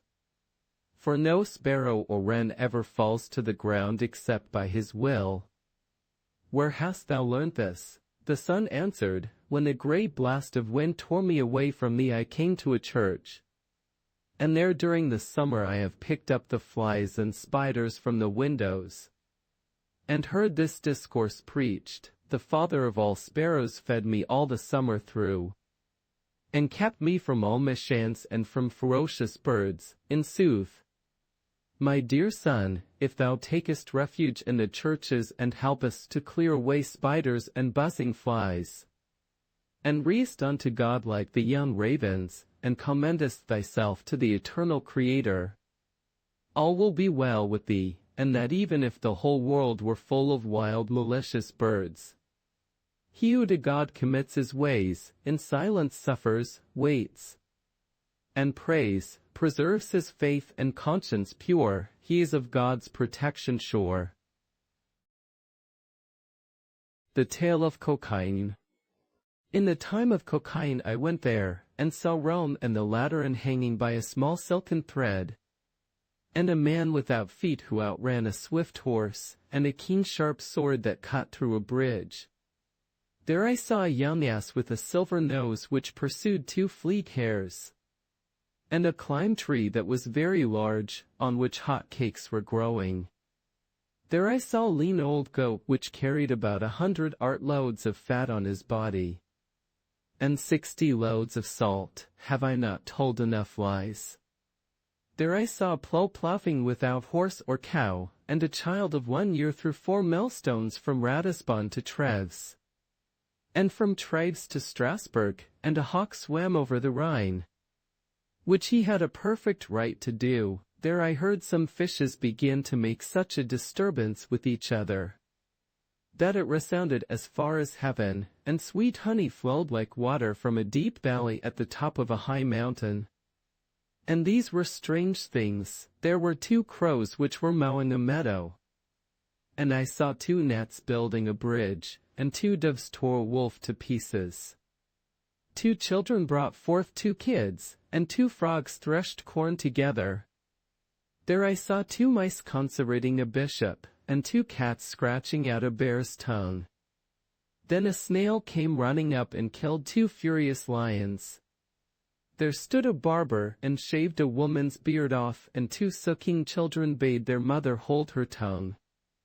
There I saw 2 greyhounds which brought a mill out of the water, and a sorry old horse was beside it, and said it was right. And 4 horses were standing in the yard threshing corn with all their might. And 2 goats were heating the stove, and a red cow shot the bread into the oven. Then a cock crowed cock-a-doodle-doo. The story is all told cock-a-doodle-doo. The Ditmarsch Tale of Wonders. I will tell you something. I saw 2 roasted fowls flying. They flew quickly and had their breasts turned to heaven and their backs to hell. And an anvil and a millstone swam across the Rhine prettily, slowly and gently, and a frog sat on the ice at Whitsuntide and ate a ploughshare. 3 fellows who wanted to catch a hare went on crutches and stilts. One of them was deaf, the second blind, the third dumb, and the 4th could not stir a step. Do you want to know how it was done? First, the blind man saw the hare running across the field. The dumb one called to the lame one, and the lame one seized it by the neck. There were certain men who wished to sail on dry land, and they set their sails in the wind, and sailed away over great fields. Then they sailed over a high mountain, and there they were miserably drowned. A crab was chasing a hare which was running away at full speed, and high up on the roof lay a cow which had climbed up there. In that country the flies are as big as the goats are here. Open the window that the lice may fly out. A riddling tale. 3 women were changed into flowers which grew in the field, but one of them was allowed to be in her own home at night. Then once when day was drawing near, and she was forced to go back to her companions in the field and become a flower again, she said to her husband, "If thou wilt come this afternoon and gather me, I shall be set free and henceforth stay with thee." And he did so. Now the question is, how did her husband know her, for the flowers were exactly alike, and without any difference? Answer: as she was at her home during the night and not in the field, no dew fell on her as it did on the others, and by this her husband knew her. Snow White and Rose Red. There was once a poor widow who lived in a lonely cottage. In front of the cottage was a garden wherein stood 2 gross trees, one of which bore white and the other red roses. She had 2 children who were like the 2 rose trees, and one was called Snow White, and the other Rose Red. They were as good and happy, as busy and cheerful as ever 2 children in the world were. Only Snow White was more quiet and gentle than Rose Red. Rose Red liked better to run about in the meadows and fields seeking flowers and catching butterflies.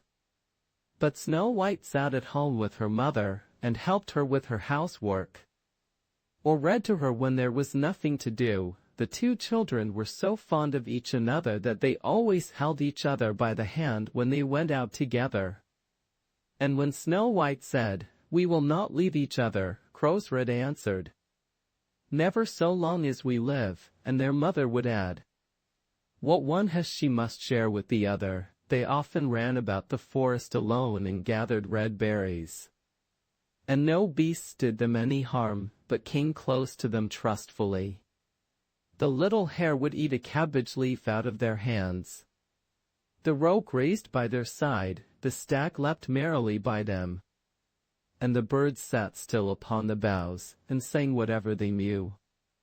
No mishap overtook them if they had stayed too late in the forest. And night came on, they laid themselves down near one another upon the moss, and slept until morning came, and their mother knew this and had no distress on their account. Once when they had spent the night in the wood and the dawn had roused them, they saw a beautiful child in a shining white dress sitting near their bed. He got up and looked quite kindly at them, but said nothing and went away into the forest. And when they looked round they found that they had been sleeping quite close to a precipice, and would certainly have fallen into it in the darkness if they had gone only a few paces further. And their mother told them that it must have been the angel who watches over good children. Snow White and Crowsred kept their mother's little cottage so neat that it was a pleasure to look inside it. In the summer Rosered took care of the house, and every morning laid a wreath of flowers by her mother's bed before she awoke, in which was a rose from each tree. In the winter Snow White lit the fire and hung the kettle on the wrekin. The kettle was of copper and shone like gold, so brightly was it polished. In the evening, when the snowflakes fell, the mother said, "Go, Snow White, and bolt the door," and then they sat round the hearth. And the mother took her spectacles and read aloud out of a large book. And the two girls listened as they sat and span, and close by them lay a lamb upon the floor. And behind them upon a perch sat a white dove with its head hidden beneath its wings. One evening, as they were thus sitting comfortably together, someone knocked at the door as if he wished to be let in. The mother said, "Quick, Rosered, open the door, it must be a traveler who is seeking shelter." Rosered went and pushed back the bolt, thinking that it was a poor man. But it was not, it was a bear that stretched his broad black head within the door. Rosered screamed and sprang back, the lamb bleated, the dove fluttered, and Snow White hid herself behind her mother's bed. But the bear began to speak and said, "Do not be afraid. I will do you no harm. I am half frozen, and only want to warm myself a little beside you." "Poor bear," said the mother, "lie down by the fire, only take care that you do not burn your coat." Then she cried, "Snow White, Crowsred, come out, the bear will do you no harm. He means well." So they both came out, and by the lamb and dove came nearer, and were not afraid of him. The bear said, "Here, children, knock the snow out of my coat a little." So they brought the broom and swept the bear's hide clean. And he stretched himself by the fire and growled contentedly and comfortably. It was not long before they grew quite at home, and played tricks with their clumsy guest. They tugged his hair with their hands, put their feet upon his back and rolled him about. Or they took a hazel switch and beat him, and when he growled they laughed. But the bear took it all in good part, only when they were too rough he called out, "Leave me alive, children. Snowy White, Crowsy Red, will you beat your lover dead?" When it was bedtime, and the others went to bed, the mother said to the bear, "You can lie there by the hearth, and then you will be safe from the cold and the bad weather." As soon as day dawned the two children let him out, and he trotted across the snow into the forest. Henceforth the bear came every evening at the same time, laid himself down by the hearth, and let the children amuse themselves with him as much as they liked. and they got so used to him that the doors were never fastened until their black friend had arrived. When spring had come and all outside was green, the bear said one morning to Snow White, "Now I must go away and cannot come back for the whole summer." "Where are you going, then, dear bear?" asked Snow White. "I must go into the forest and guard my treasures from the wicked dwarfs. In the winter, when the earth is frozen hard, they are obliged to stay below and cannot work their way through. But now, when the sun has thawed and warmed the earth, they break through it and come out to pry and steal. And what once gets into their hands, and in their caves, does not easily see daylight again." Snow White was quite sorry for his going away, and as she unbolted the door for him, and the bear was hurrying out, he caught against the bolt and a piece of his hairy coat was torn off, and it seemed to Snow White as if she had seen gold shining through it. But she was not sure about it. The bear ran away quickly, and was soon out of sight behind the trees. A short time afterwards the mother sent her children into the forest to get firewood. There they found a big tree which lay felled on the ground, and close by the trunk something was jumping backwards and forwards in the grass. But they could not make out what it was. When they came nearer they saw a dwarf with an old withered face and a snow-white beard a yard long. The end of the beard was caught in a crevice of the tree, and the little fellow was jumping backwards and forwards like a dog tied to a rope, and did not know what to do. He glared at the girls with his fiery red eyes and cried, "Why do you stand there? Can you not come here and help me?"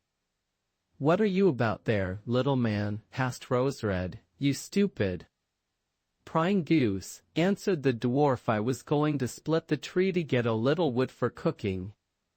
The little bit of food that one of us wants gets burned up directly with thick logs. We do not swallow so much as you coarse, greedy folk." I had just driven the wedge safely in, and everything was going as I wished. But the wretched wood was too smooth and suddenly sprang asunder, and the tree closed so quickly that I could not pull out my beautiful white beard. So now it is tightened and I cannot get away. And the silly, sleek, milk-faced things laugh. "Ugh, how odious you are!" The children tried very hard, but they could not pull the beard out. "It was caught too fast. I will run and fetch someone," said Rose Red. "You senseless goose," snarled the dwarf. "Why should you fetch someone? You are already too many for me. Can you not think of something better?" "Don't be impatient," said Snow White. "I will help you," and she pulled her scissors out of her pocket and cut off the end of the beard. As soon as the dwarf felt himself free he laid hold of a bag which lay amongst the roots of the tree, and which was full of gold, and lifted it up, grumbling to himself, "Uncouth people, to cut off a piece of my fine beard. Bad luck to you." And then he swung the bag upon his back, and went off without even once looking at the children. Some time after that Snow White and Rose Red went to catch a dish of fish. As they came near the brook they saw something like a large grasshopper jumping towards the water. As if it were going to leap in, they ran to it and found it was the dwarf.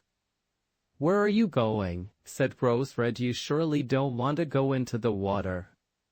"I am not such a fool," cried the dwarf. "Don't you see that the accursed fish wants to pull me in?" The little man had been sitting there fishing, and unluckily the wind had twisted his beard with the fishing line. Just then a big fish bit, and the feeble creature had not strength to pull it out. The fish kept the upper hand and pulled the dwarf towards him.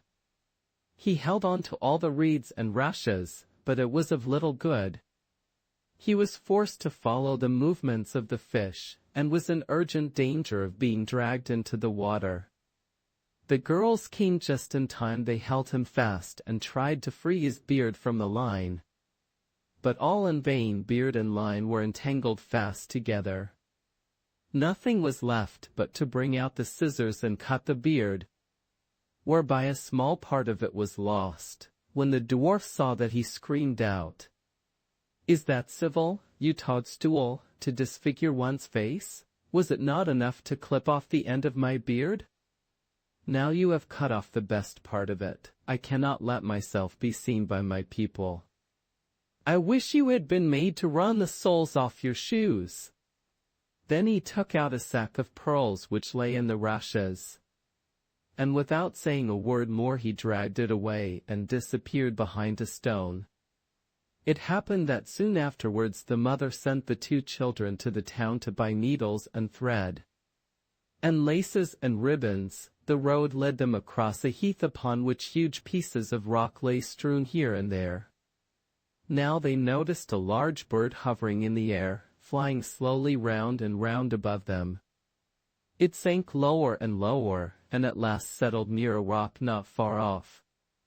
Directly afterwards they heard a loud, piteous cry. They ran up and saw with horror that the eagle had seized their old acquaintance the dwarf, and was going to carry him off. The children, full of pity, at once took tight hold of the little man, and pulled against the eagle so long that at last he let his booty go.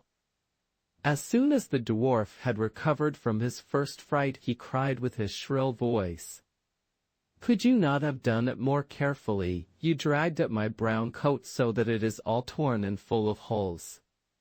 You helpless, clumsy creatures." Then he took up a sack full of precious stones, and slipped away again under the rock into his hole. The girls, who by this time were used to his thanklessness, went on their way and did their business in the town. As they crossed the heath again on their way home, they surprised the dwarf, who had emptied out his bag of precious stones in a clean spot, and had not thought that anyone would come there so late. The evening sun shone upon the brilliant stones. They glittered and sparkled with all colors so beautifully that the children stood still and looked at them. "Why do you stand gaping there?" cried the dwarf, and his ashen-gray face became copper-red with rage. He was going on with his bad words when a loud growling was heard, and a black bear came trotting towards them out of the forest. The dwarf sprang up in a fright, but he could not get to his cave, for the bear was already close. Then in the dread of his heart he cried, "Dear Mr. Bear, spare me, I will give you all my treasures. Look, the beautiful jewels lying there. Grant me my life. What do you want with such a slender little fellow as I? You would not feel me between your teeth. Come, take these two wicked girls. They are tender morsels for you, fat as young quails. For Mary's sake eat them." The bear took no heed of his words, but gave the wicked creature a single blow with his paw, and he did not move again. The girls had run away, but the bear called to them, "Snow White and Rose Red, do not be afraid. Wait, I will come with you." Then they knew his voice and waited, and when he came up to them suddenly his bearskin fell off, and he stood there a handsome man, clothed all in gold. "I am a king's son," he said, "and I was bewitched by that wicked dwarf, who had stolen my treasures. I have had to run about the forest as a savage bear until I was frightened by his death. Now he has got his well-deserved punishment." Snow White was married to him, and Rose Red to his brother, and they divided between them the great treasure which the dwarf had gathered together in his cave. The old mother lived peacefully and happily with her children for many years. She took the two rose trees with her, and they stood before her window, and every year bore the most beautiful roses, white and red. The wise servant. How fortunate is the master, and how well all goes in his house, when he has a wise servant who listens to his orders and does not obey them, but prefers following his own wisdom. A clever John of this kind was once sent out by his master to seek a lost cow. He stayed away a long time, and the master thought, faithful John does not spare any pains over his work. As, however, he did not come back at all, the master was afraid lest some misfortune had befallen him, and set out himself to look for him. He had to search a long time, but at last he perceived the boy who was running up and down a large field. "Now, dear John," said the master when he had got up to him, "hast thou found the cow which I sent thee to seek?" "No, master," he answered, "I have not found the cow." "But then I have not looked for it." "Then what hast thou looked for?" "John, something better, and that luckily I have found." "What is that?" "John, 3 blackbirds," answered the boy. "And where are they?" asked the master. "I see one of them, I hear the other, and I am running after the third," answered the wise boy. "Take example by this. Do not trouble yourselves about your masters or their orders, but rather do what comes into your head and pleases you, and then you will act just as wisely as prudent John." The glass coffin. Let no one ever say that a poor tailor cannot do great things and win high honors. All that is needed is that he should go to the right smithy, and what is of most consequence, that he should have good luck. A civil, adroit tailor's apprentice once went out traveling, and came into a great forest, and, as he did not know the way, he lost himself. Night fell, and nothing was left for him to do but to seek a bed in this painful solitude. He might certainly have found a good bed on the soft moss, but the fear of wild beasts let him have no rest there, and at last he was forced to make up his mind to spend the night in a tree. He sought out a high oak, climbed up to the top of it, and thanked God that he had his goose with him, for otherwise the wind which blew over the top of the tree would have carried him away. After he had spent some hours in the darkness, not without fear and trembling, he saw at a very short distance the glimmer of a light, and as he thought that a human habitation might be there, where he would be better off than on the branches of a tree, he got carefully down and went towards the light. It guided him to a small hut that was woven together of reeds and rushes. He knocked boldly, the door opened, and by the light which came forth he saw a little hoary old man who wore a coat made of bits of colored stuff sewn together. "Who are you, and what do you want?" asked the man in a grumbling voice.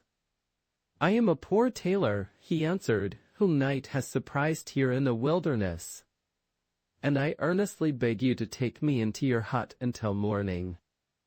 "Go your way," replied the old man in a surly voice. "I will have nothing to do with renegades. Seek for yourself a shelter elsewhere." After these words he was about to slip into his hut again, but the tailor held him so tightly by the corner of his coat, and pleaded so piteously, that the old man, who was not so ill-natured as he wished to appear, was at last softened, and took him into the hut with him, where he gave him something to eat, and then pointed out to him a very good bed in a corner. The weary tailor needed no rocking but slept sweetly till morning, but even then would not have thought of getting up, if he had not been aroused by a great noise. A violent sound of screaming and roaring forced its way through the thin walls of the hut. The tailor, full of unwonted courage, jumped up, put his clothes on in haste, and hurried out. Then close by the hut, he saw a great black bull and a beautiful stag, which were just preparing for a violent struggle. They rushed at each other with such extreme rage that the ground shook with their trampling, and the air resounded with their cries. For a long time it was uncertain which of the two would gain the victory. At length the stag thrust his horns into his adversary's body, whereupon the bull fell to the earth with a terrific roar, and was thoroughly dispatched by a few strokes from the stag. The tailor, who had watched the fight with astonishment, was still standing there motionless, when a stag in full career bounded up to him, and before he could escape, caught him up on his great horns. He had not much time to collect his thoughts, for it went in a swift race over stock and stone, mountain and valley, wood and meadow. He held with both hands to the tops of the horns, and resigned himself to his fate. It seemed, however, to him just as if he were flying away. At length the stag stopped in front of a wall of rock, and gently let the tailor down. The tailor, more dead than alive, required a longer time than that to come to himself. When he had in some degree recovered, the stag, which had remained standing by him, pushed its horns with such force against a door which was in the rock, that it sprang open. Flames of fire shot forth, after which followed a great smoke, which hid the stag from his sight. The tailor did not know what to do, or whither to turn, in order to get out of this desert and back to human beings again. Whilst he was standing thus undecided, a voice sounded out of the rock, which cried to him, "Enter without fear, no evil shall befall you thee." He hesitated, but driven by a mysterious force, he obeyed the voice and went through the iron door into a large spacious hall, whose ceiling, walls and floor were made of shining polished square stones, on each of which were cut letters which were unknown to him. He looked at everything full of admiration, and was on the point of going out again, when he once more heard the voice which said to him, "Step on the stone which lies in the middle of the hall, and great good fortune awaits thee." His courage had already grown so great that he obeyed the order. The stone began to give way under his feet, and sank slowly down into the depths. When it was once more firm, and the tailor looked round, he found himself in a hall which in size resembled the former. Here, however, there was more to look at and to admire. Hollow places were cut in the walls, in which stood vases of transparent glass, which were filled with colored spirit or with a bluish vapor. On the floor of the hall 2 great glass chests stood opposite to each other, which at once excited his curiosity. When he went to one of them he saw inside it a handsome structure like a castle surrounded by farm buildings, stables and barns, and a quantity of other good things. Everything was small, but exceedingly carefully and delicately made, and seemed to be cut out by a dexterous hand with the greatest exactitude. He might not have turned away his eyes from the consideration of this rarity for some time, if the voice had not once more made itself heard. It ordered him to turn round and look at the glass chest, which was standing opposite. How his admiration increased when he saw therein a maiden of the greatest beauty! She lay as if asleep, and was wrapped in her long fair hair as in a precious mantle. Her eyes were closely shut, but the brightness of her complexion and a ribbon which her breathing moved to and fro left no doubt that she was alive. The tailor was looking at the beauty with beating heart, when she suddenly opened her eyes, and started up at the sight of him in joyful terror. "Just heaven!" cried she, "my deliverance is at hand. Quick, quick! Help me out of my prison if thou pushest back the bolt of this glass coffin. Then I shall be free." The tailor obeyed without delay, and she immediately raised up the glass lid, came out and hastened into the corner of the hall, where she covered herself with a large cloak.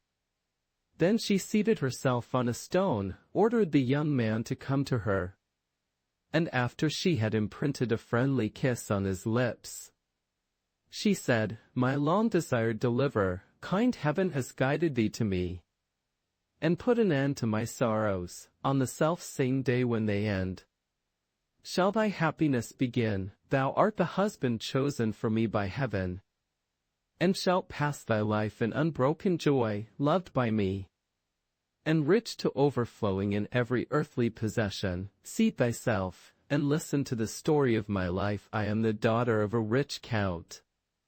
My parents died when I was still in my tender youth, and recommended me in their last will to my elder brother, by whom I was brought up. We loved each other so tenderly, and were so alike in our way of thinking and our inclinations, that we both embraced the resolution never to marry, but to stay together to the end of our lives.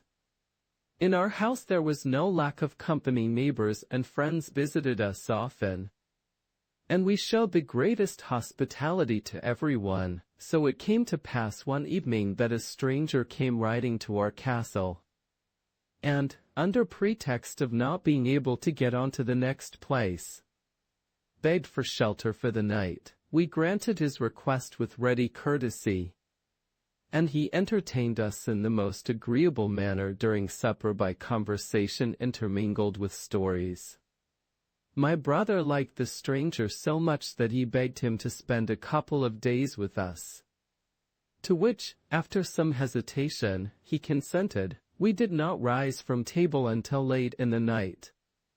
The stranger was shown to room, and I hastened, as I was tired, to lay my limbs in my soft bed. Hardly had I slept for a short time, when the sound of faint and delightful music awoke me, as I could not conceive from whence it came.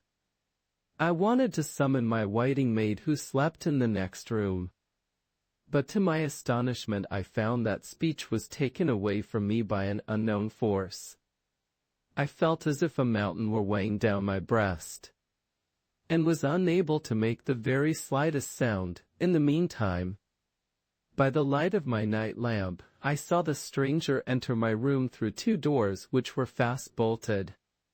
He came to me and said that by magic arts which were at his command, he had caused the lovely music to sound in order to awaken me, and that he now forced his way through all fastenings with the intention of offering me his hand and heart.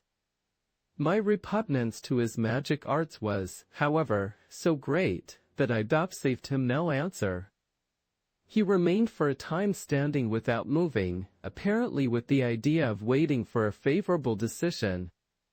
But as I continued to keep silence, he angrily declared he would revenge himself and find means to punish my pride, and left the room. I passed the night in the greatest disquietude, and only fell asleep towards morning. When I awoke, I hurried to my brother, but did not find him in his room, and the attendants told me that he had ridden forth with the stranger to the chase by daybreak.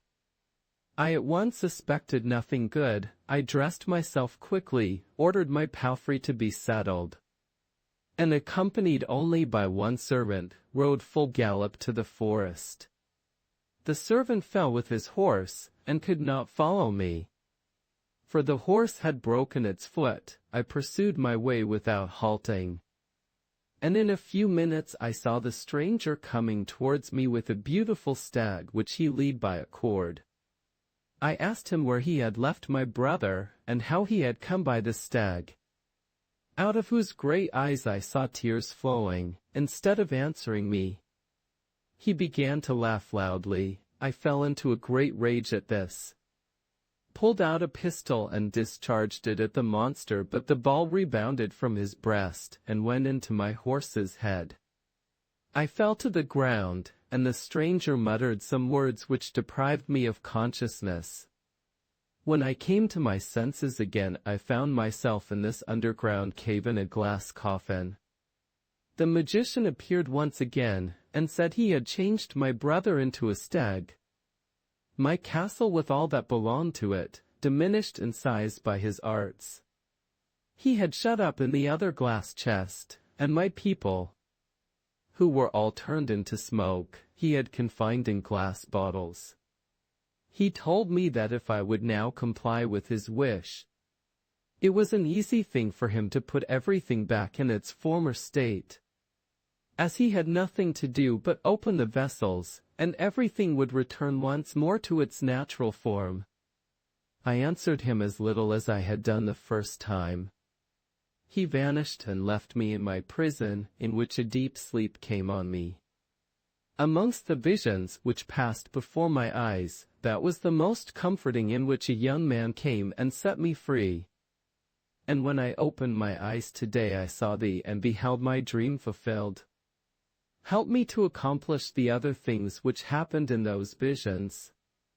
The first is that we lift the glass chest in which my castle is enclosed onto that broad stone. As soon as the stone was laden, it began to rise up on high with the maiden and the young man, and mounted through the opening of the ceiling into the upper hall, from whence they then could easily reach the open air. Here the maiden opened the lid, and it was marvelous to behold how the castle, the houses, and the farm buildings, which were enclosed, stretched themselves out and grew to their natural size with the greatest rapidity. After this, the maiden and the tailor returned to the cave beneath the earth, and had the vessels which were filled with smoke carried up by the stone. The maiden had scarcely opened the bottles when the blue smoke rushed out and changed itself into living men, in whom she recognized her servants and her people. Her joy was still more increased when her brother, who had killed the magician in the form of the bull, came out of the forest towards them in his human form. And on the self-same day the maiden, in accordance with her promise, gave her hand at the altar to the lucky tailor. Lazy Harry. Harry was lazy, and although he had nothing else to do but drive his goat daily to pasture, he nevertheless groaned when he went home after his day's work was done. "It is indeed a heavy burden," said he, "and a wearisome employment to drive a goat into the field this way year after year, till late into the autumn, if one could but lie down and sleep. But no, one must have one's eyes open lest it hurts the young trees, or squeezes itself through the hedge into a garden, or runs away altogether. How can one have any rest or peace of one's life?" He seated himself, collected his thoughts, and considered how he could set his shoulders free from this burden. For a long time all thinking was to no purpose, but suddenly it was as if scales fell from his eyes. "I know what I will do," he cried. "I will marry fat Trina, who is also a goat, and can take mine out with hers, and then I shall have no more need to trouble myself." So Harry got up, set his weary legs in motion, and went right across the street, for it was no farther, to where the parents of fat Trina lived, and asked for their industrious and virtuous daughter in marriage. The parents did not reflect long. Birds of a feather flocked together, they thought, and consented. So fat Trina became Harry's wife, and led out both the goats. Harry had a good time of it, and had no work that he required to rest from but his own idleness.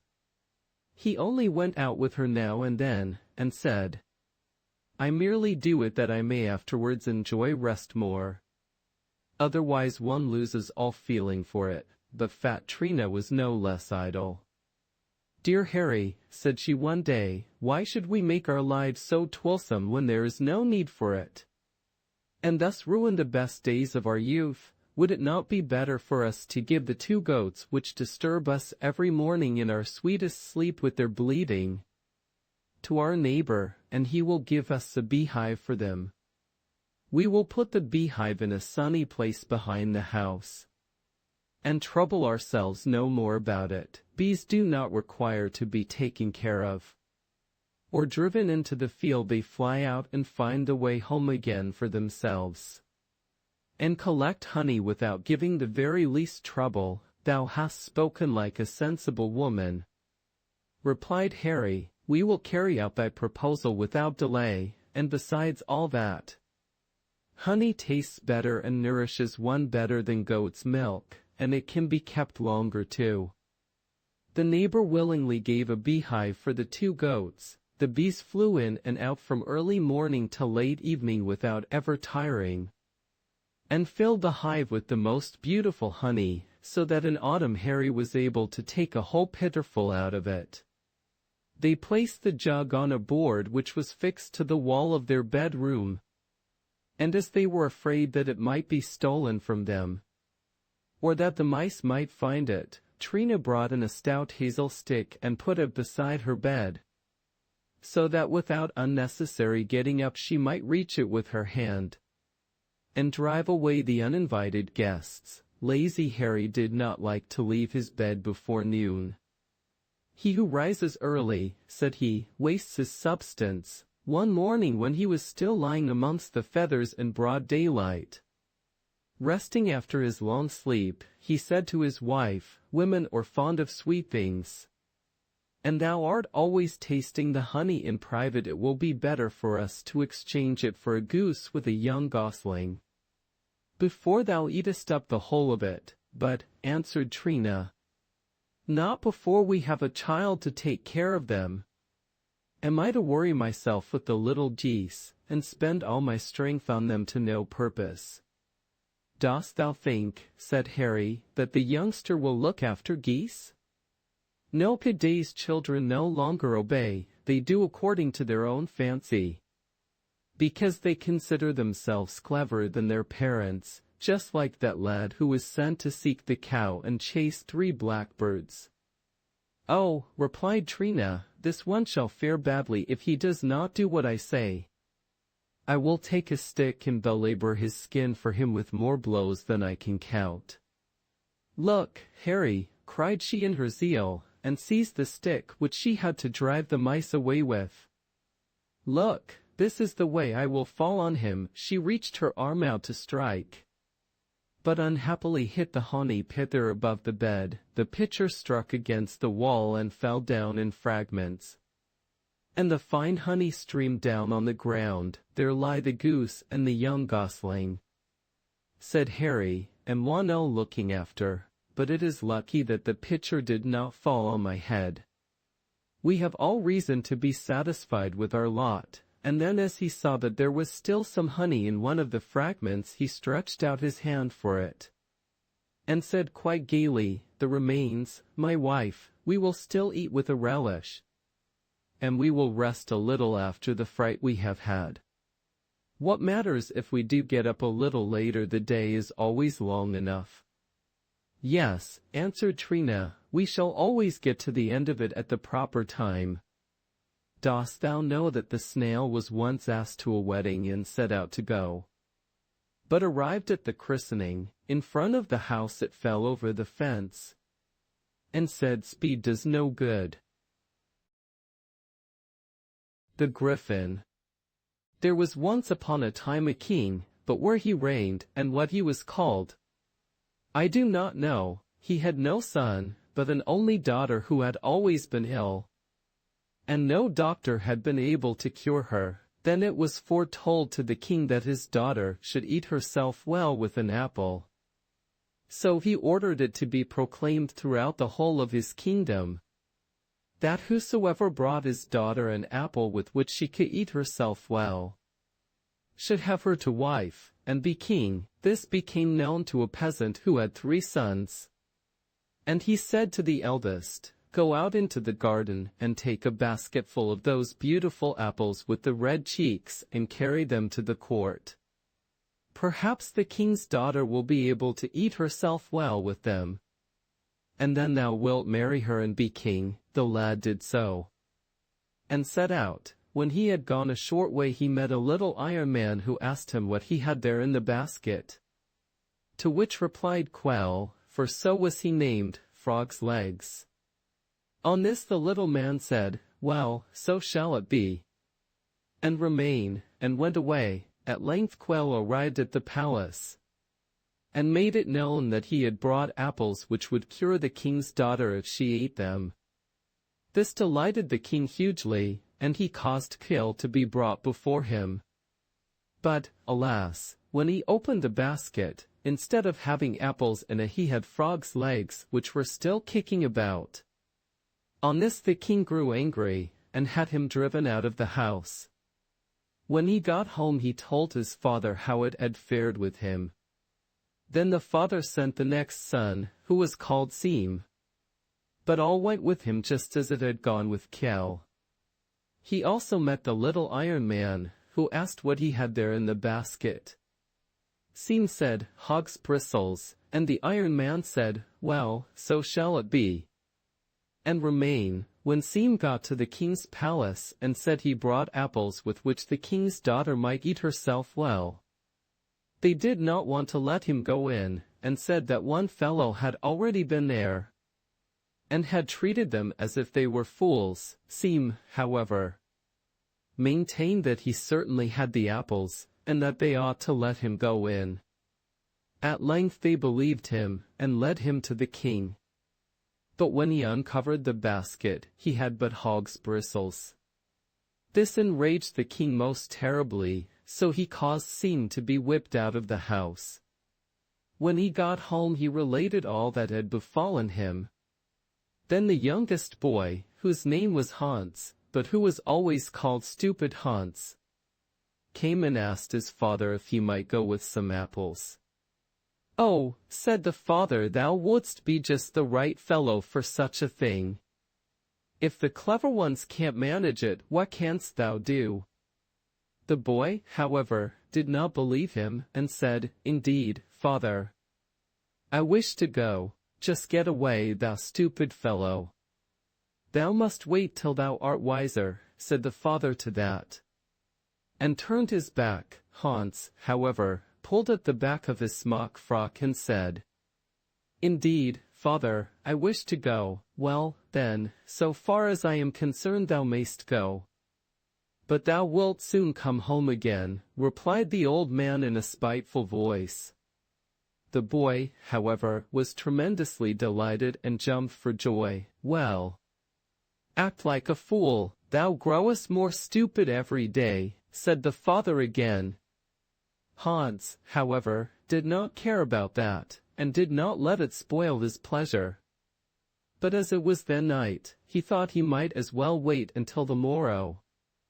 For he could not get to court that day. All night long he could not sleep in his bed.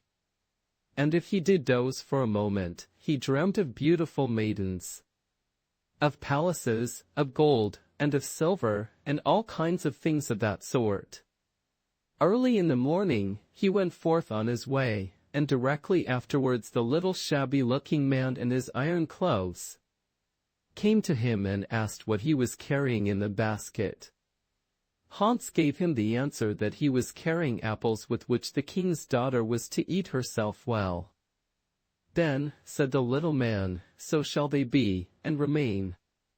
But at the court they would none of them let Hans go in. For they said two had already been there who had told them that they were bringing apples. And one of them had frog's legs, and the other hog's bristles. Hans, however, resolutely maintained that he most certainly had no frog's legs, but some of the most beautiful apples in the whole kingdom. As he spoke so pleasantly, the doorkeeper thought he could not be telling a lie, and asked him to go in, and he was right, for when Hans uncovered his basket in the king's presence, golden yellow apples came tumbling out. The king was delighted, and caused some of them to be taken to his daughter, and then waited in anxious expectation until news should be brought to him of the effect they had. But before much time had passed by, news was brought to him. But who do you think it was who came? It was his daughter herself. As soon as she had eaten of those apples, she was cured, and sprang out of her bed. The joy the king felt cannot be described. But now he did not want to give his daughter in marriage to Hans, and said he must first make him a boat which would go quicker on dry land than on water. Hans agreed to the conditions, and went home, and related how it had fared with him. Then the father sent Quell into the forest to make a boat of that kind. He worked diligently, and whistled all the time. At midday, when the sun was at the highest, came the little Iron Man and asked what he was making. Quell gave him for answer, "Wooden bowls for the kitchen." The Iron Man said, "So it shall be, and remain." By evening Quell thought he had now made the boat, but when he wanted to get into it he had nothing but wooden bowls. The next day Sean went into the forest, but everything went with him just as it had done with Kale.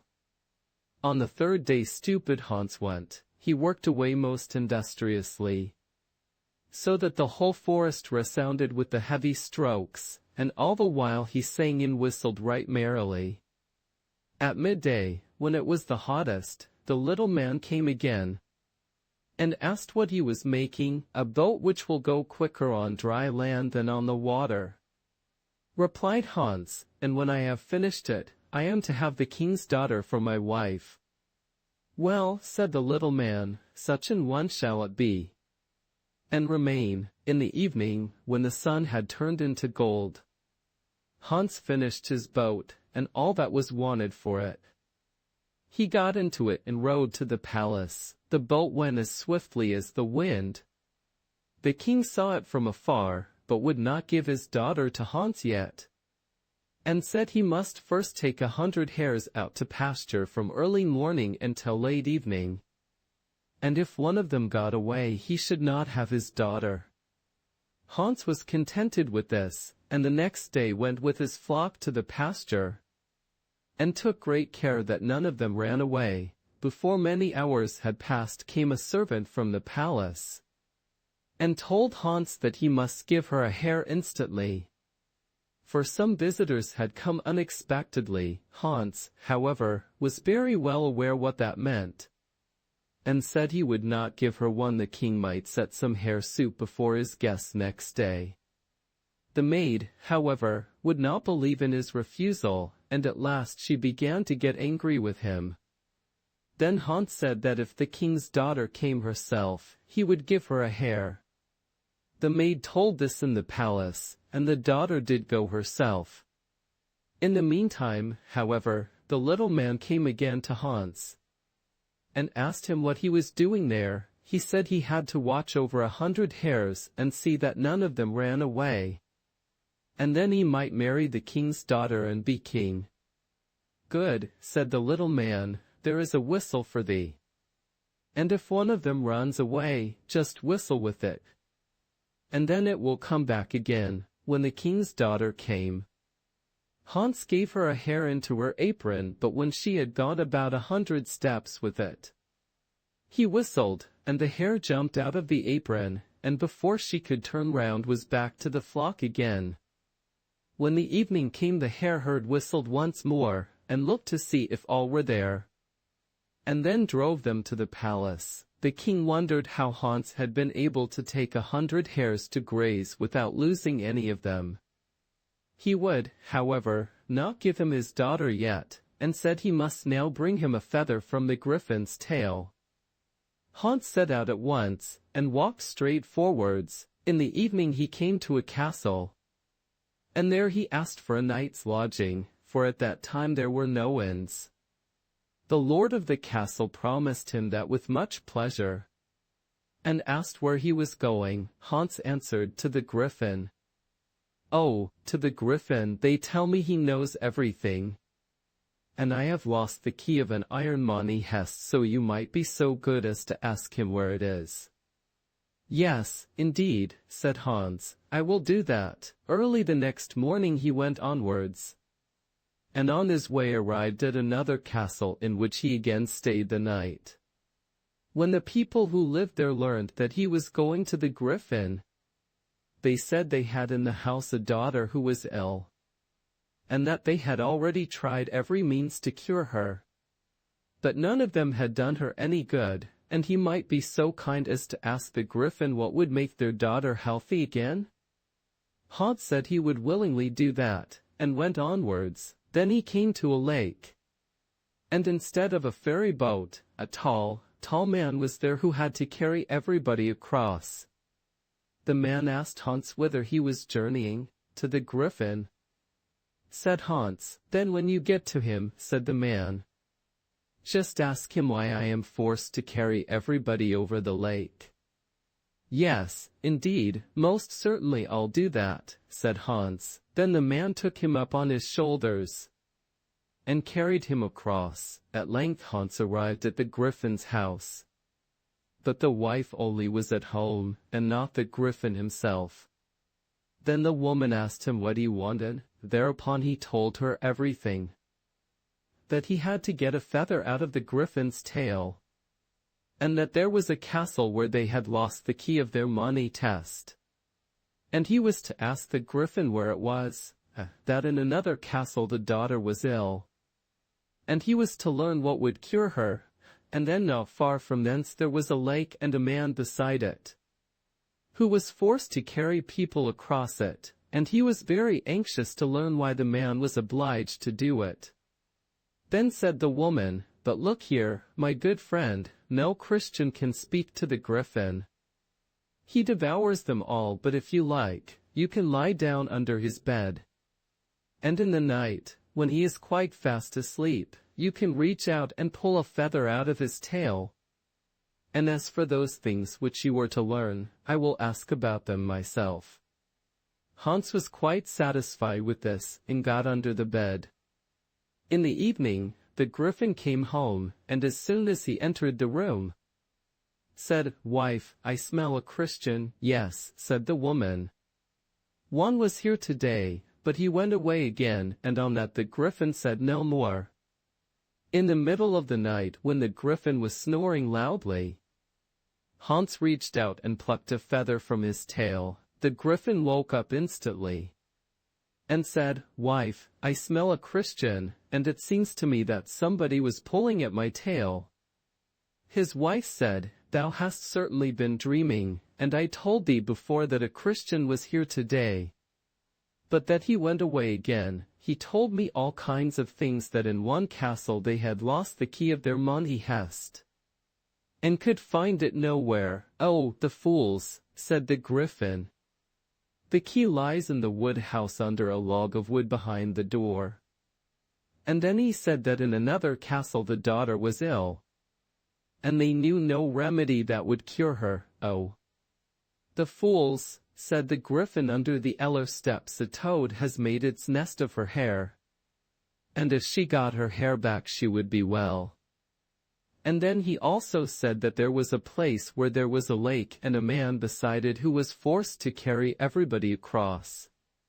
"Oh, the fool," said the griffin. "If he only put one man down in the middle, he would never have to carry another across." Early the next morning the griffin got up and went out.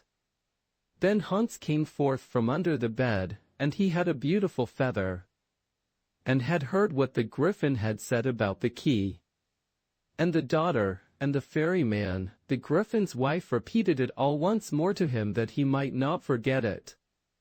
And then he went home again. First he came to the man by the lake, who asked him what the griffin had said, but Hans replied that he must first carry him across, and then he would tell him. So the man carried him across. And when he was over, Hans told him that all he had to do was to set one person down in the middle of the lake, and then he would never have to carry over any more. The man was hugely delighted, and told Hans that out of gratitude he would take him once more across and back again, but Hans said no, he would save him the trouble. He was quite satisfied already, and pursued his way. Then he came to the castle where the daughter was ill. He took her on his shoulders, for she could not walk, and carried her down the elder steps, and pulled out the toad's nest from beneath the lowest step and gave it into her hand. And she sprang off his shoulder and up the steps before him, and was quite cured. Then were the father and mother beyond measure rejoiced. And they gave Hans gifts of gold and of silver, and whatsoever else he wished for, that they gave him. And when he got to the other castle he went at once into the wood house, and found the key under the log of wood behind the door, and took it to the lord of the castle. He also was not a little pleased, and gave Hans as a reward much of the gold that was in the chest, and all kinds of things besides, such as cows, and sheep, and goats. When Hans arrived before the king, with all these things, which the money, and the gold, and the silver, and the cows, sheep, and goats, The king asked him how he had come by them, then Hans told him that the griffin gave everyone whatsoever he wanted. So the king thought he himself could make such things useful, and set out on his way to the griffin. But when he got to the lake, it happened that he was the very first who arrived there after Hans, and the man put him down in the middle of it and went away, and the king was drowned. Hans, however, married the daughter and became king. Strong Hans. There were once a man and a woman who had an only child, and lived quite alone in a solitary valley. It came to pass that the mother once went into the wood to gather branches of fir, and took with her little Hans, who was just 2 years old. As it was springtime, and the child took pleasure in the mancy-colored flowers, she went still further onwards with him into the forest. Suddenly 2 robbers sprang out of the thicket, seized the mother and child, and carried them far away into the black forest, where no one ever came from one year's end to another. The poor woman urgently begged the robbers to set her and her child free, but their hearts were made of stone. They would not listen to her prayers and entreaties, and drove her on farther by force. After they had worked their way through bushes and briars for about 2 miles, they came to a rock where there was a door, at which the robbers knocked, and it opened at once. They had to go through a long dark passage, and at last came into a great cavern, which was lighted by a fire which burnt on the hearth. On the wall hung swords, sabers, and other deadly weapons which gleamed in the light. And in the midst stood a black table at which 4 other robbers were sitting gambling, and the captain sat at the head of it. As soon as he saw the woman he came and spoke to her, and told her to be at ease and have no fear. They would do nothing to hurt her, but she must look after the housekeeping, and if she kept everything in order she should not fare ill with them. Thereupon they gave her something to eat, and showed her a bed where she might sleep with her child. The woman stayed many years with the robbers, and Hans grew tall and strong. His mother told him stories, and taught him to read an old book of tales about knights which she found in the cave. When Hans was 9 years old, he made himself a strong club out of a branch of fir, hid it behind the bed, and then went to his mother and said, "Dear mother, pray tell me who is my father. I must, and will know." His mother was silent, and would not tell him, that he might not become homesick. Moreover, she knew that the godless robbers would not let him go away. But it almost broke her heart that Hans should not go to his father.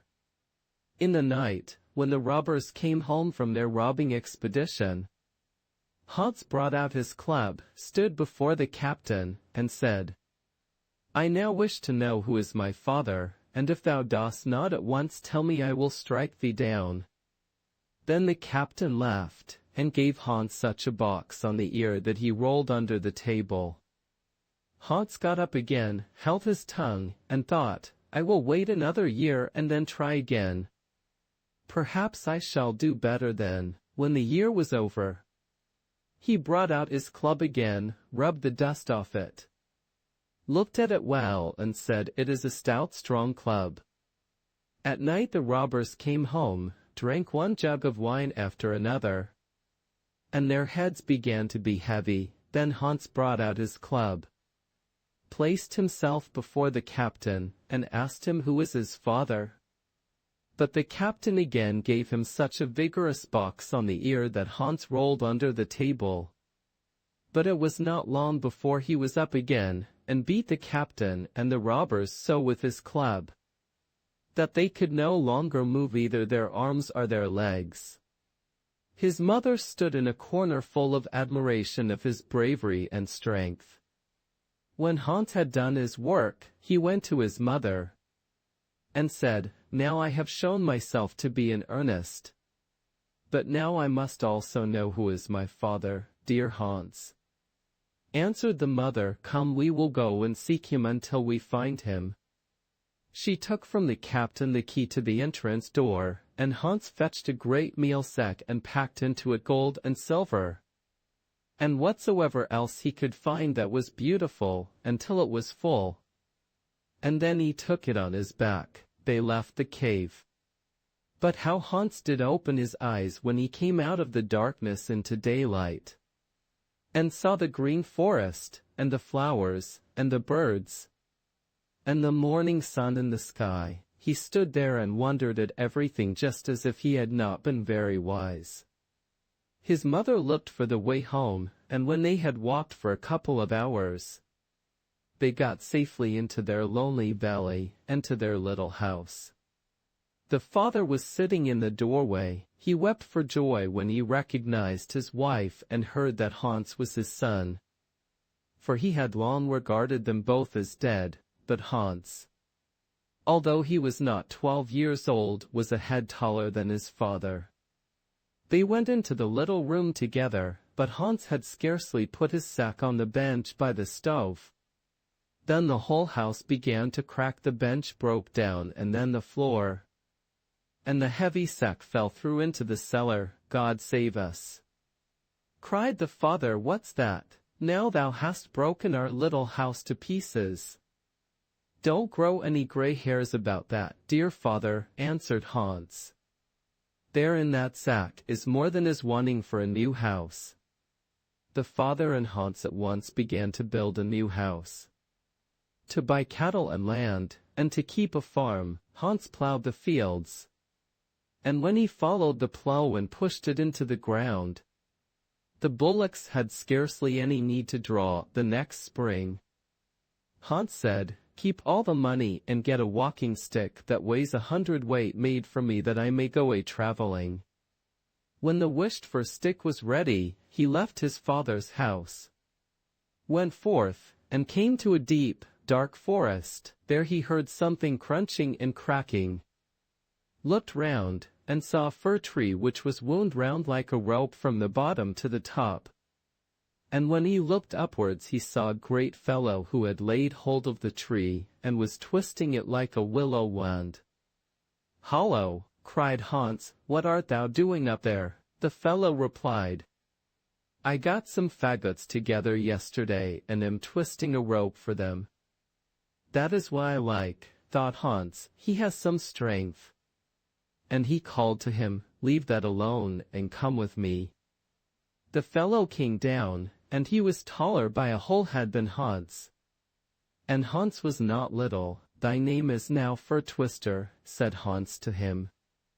Thereupon they went further and heard something knocking and hammering with such force that the ground shook at every stroke. Shortly afterwards they came to a mighty rock, before which a giant was standing and striking great pieces of it away with his fist. When Hans asked what he was about, he answered, "At night, when I want to sleep, bears, wolves, and other vermin of that kind come, which sniff and snuffle about me and won't let me rest.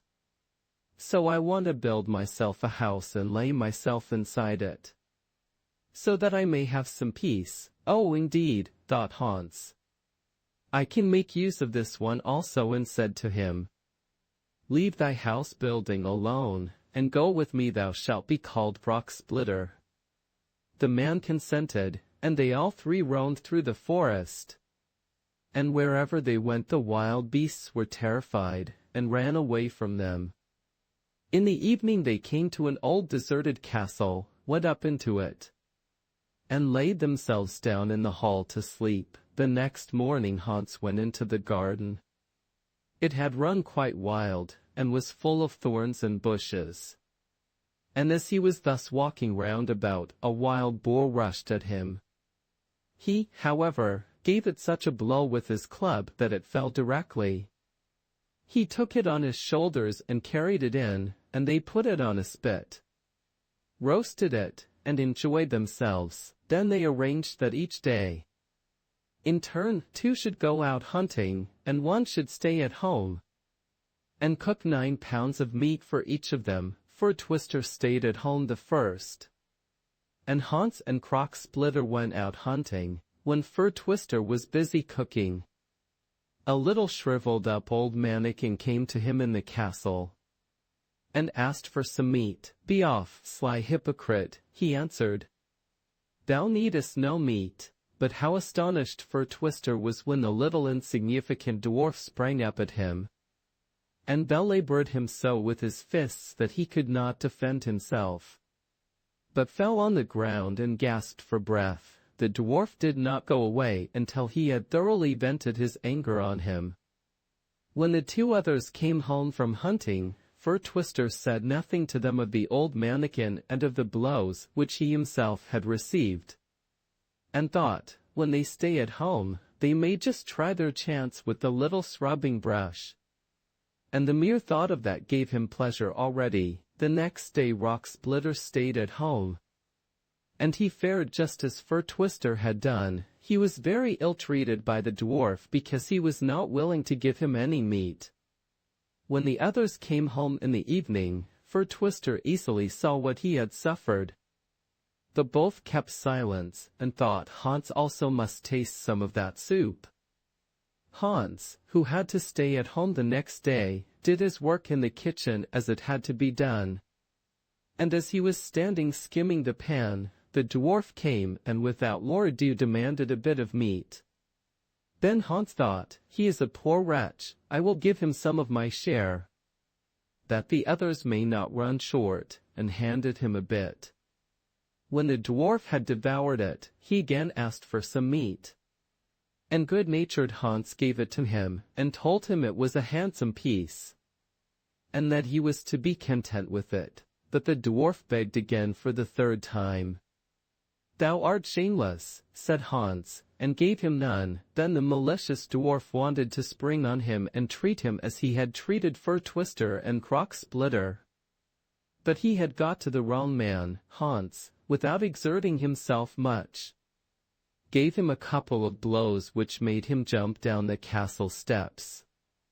Hans was about to run after him, but fell right over him, for he was so tall. When he rose up again, the dwarf had got the start of him. Hans hurried after him as far as the forest, and saw him slip into a hole in the rock. Hans now went home, but he had marked the spot. When the two others came back, they were surprised that Hans was so well. He told them what had happened, and then they no longer concealed how it had fared with them. Hans laughed and said, "It served you quite right. Why were you so greedy with your meat? It is a disgrace that you who were so big should have let yourselves be beaten by the dwarf." Thereupon they took a basket and a rope, and all three went to the hole in the rock into which the dwarf had slipped, and let Hans and his club down in the basket. When Hans had reached the bottom, he found a door, and when he opened it a maiden was sitting there who was lovely as any picture, nay, so beautiful that no words can express it, and by her side sat the dwarf and grinned at Hans like a sea cat. She, however, was bound with chains, and looked so mournfully at him that Hans felt great pity for her, and thought to himself, "Thou must deliver her out of the power of the wicked dwarf," and gave him such a blow with his club that he fell down dead. Immediately the chains fell from the maiden, and Hans was enraptured with her beauty. She told him she was a king's daughter whom a savage count had stolen away from her home, and imprisoned there among the rocks, because she would have nothing to say to him. The count had, however, set the dwarf as a watchman, and he had made her bear misery and vexation enough. And now Hans placed the maiden in the basket and had her drawn up. The basket came down again, but Hans did not trust his two companions, and thought, "They have already shown themselves to be false, and told me nothing about the dwarf. Who knows what design they may have against me?" So he put his club in the basket, and it was lucky he did, for when the basket was halfway up, they let it fall again, and if Hans had really been sitting in it he would have been killed. But now he did not know how he was to work his way out of the depths, And when he turned it over and over in his mind he found no counsel. "It is indeed sad," said he to himself, "that I have to waste away down here." And as he was thus walking backwards and forwards, he once more came to the little chamber where the maiden had been sitting, and saw that the dwarf had a ring on his finger which shone and sparkled.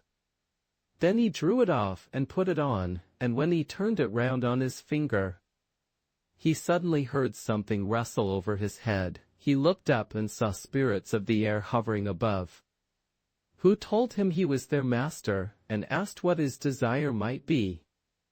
Hans was at first struck dumb, but afterwards he said that they were to carry him above again. They obeyed instantly, and it was just as if he had flown up himself. When, however, he was above again, he found no one in sight. Fir Twister and Rock Splitter had hurried away, and had taken the beautiful maiden with them. But Hans turned the ring, and the spirits of the air came and told him that the two were on the sea. Hans ran and ran without stopping, until he came to the seashore. And there far, far out on the water, he perceived a little boat in which his faithless comrades were sitting.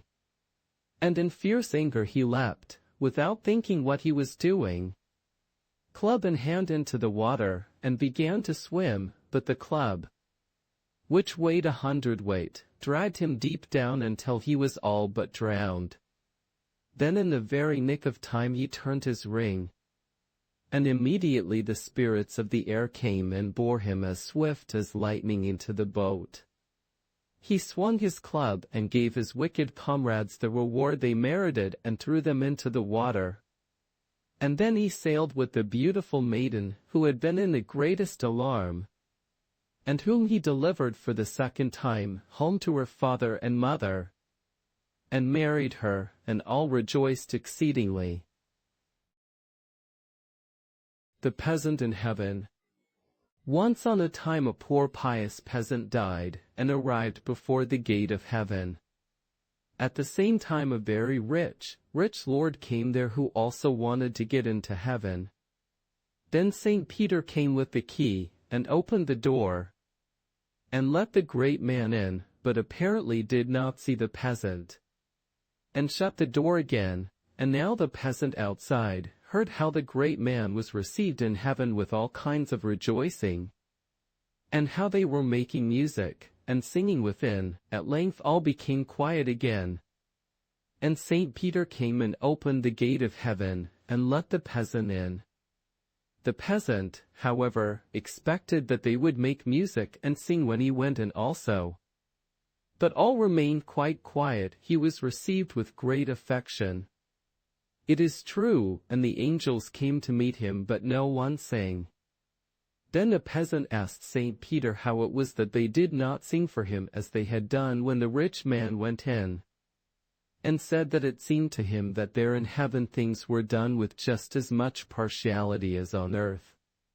Then said St. Peter, "By no means, thou art just as dear to us as anyone else, and wilt enjoy every heavenly delight that the rich man enjoys.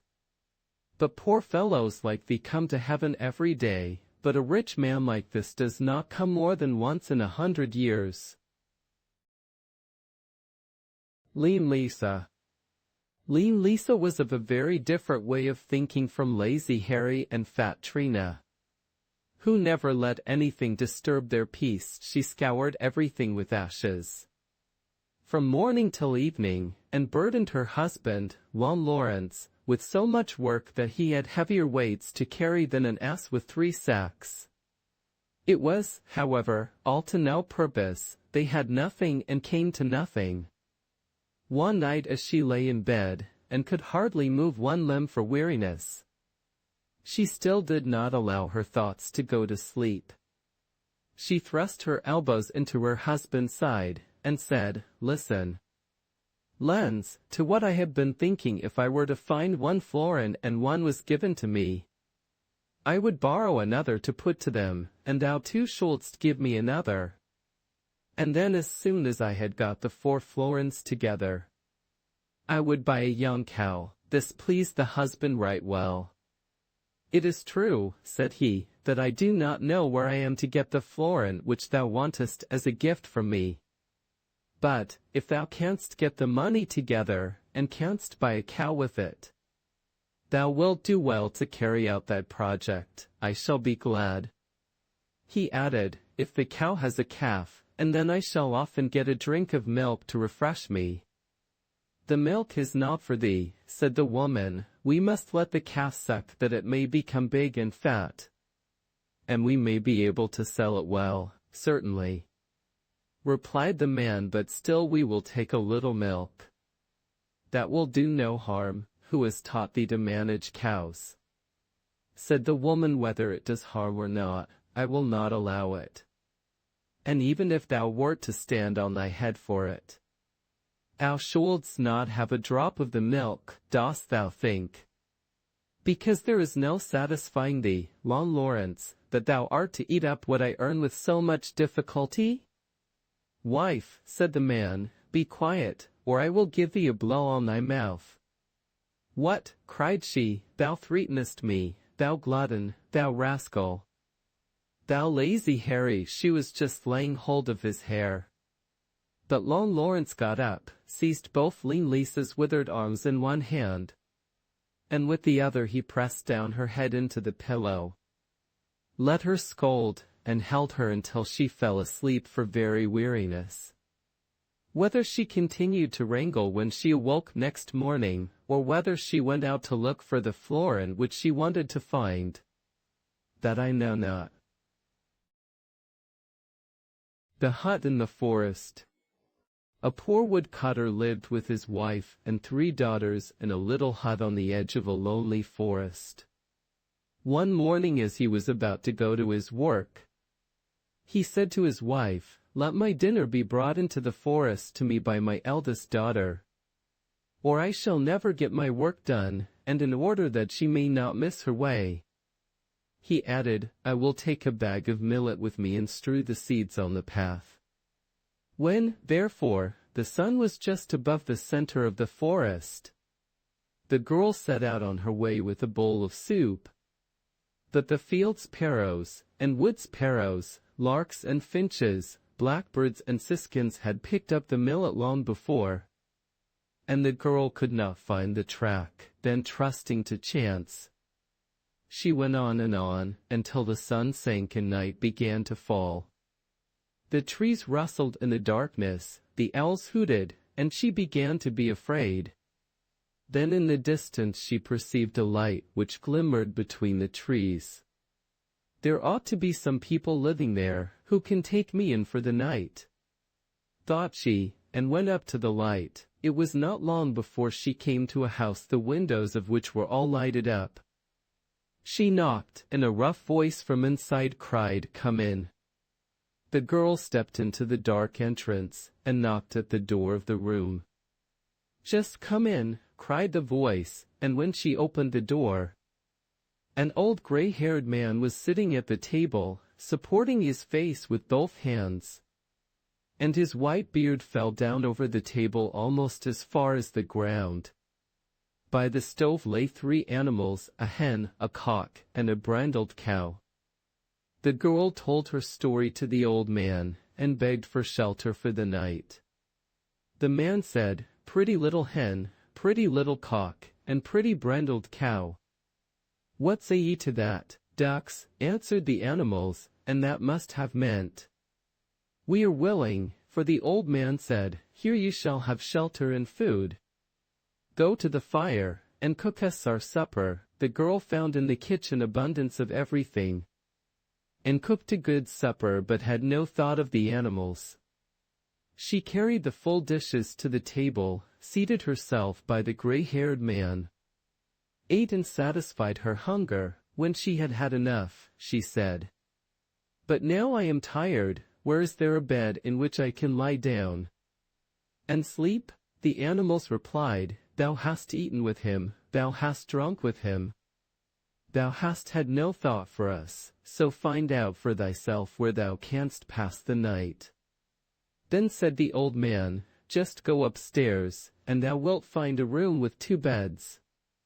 Shake them up, and put white linen on them, and then I, too, will come and lie down to sleep." The girl went up.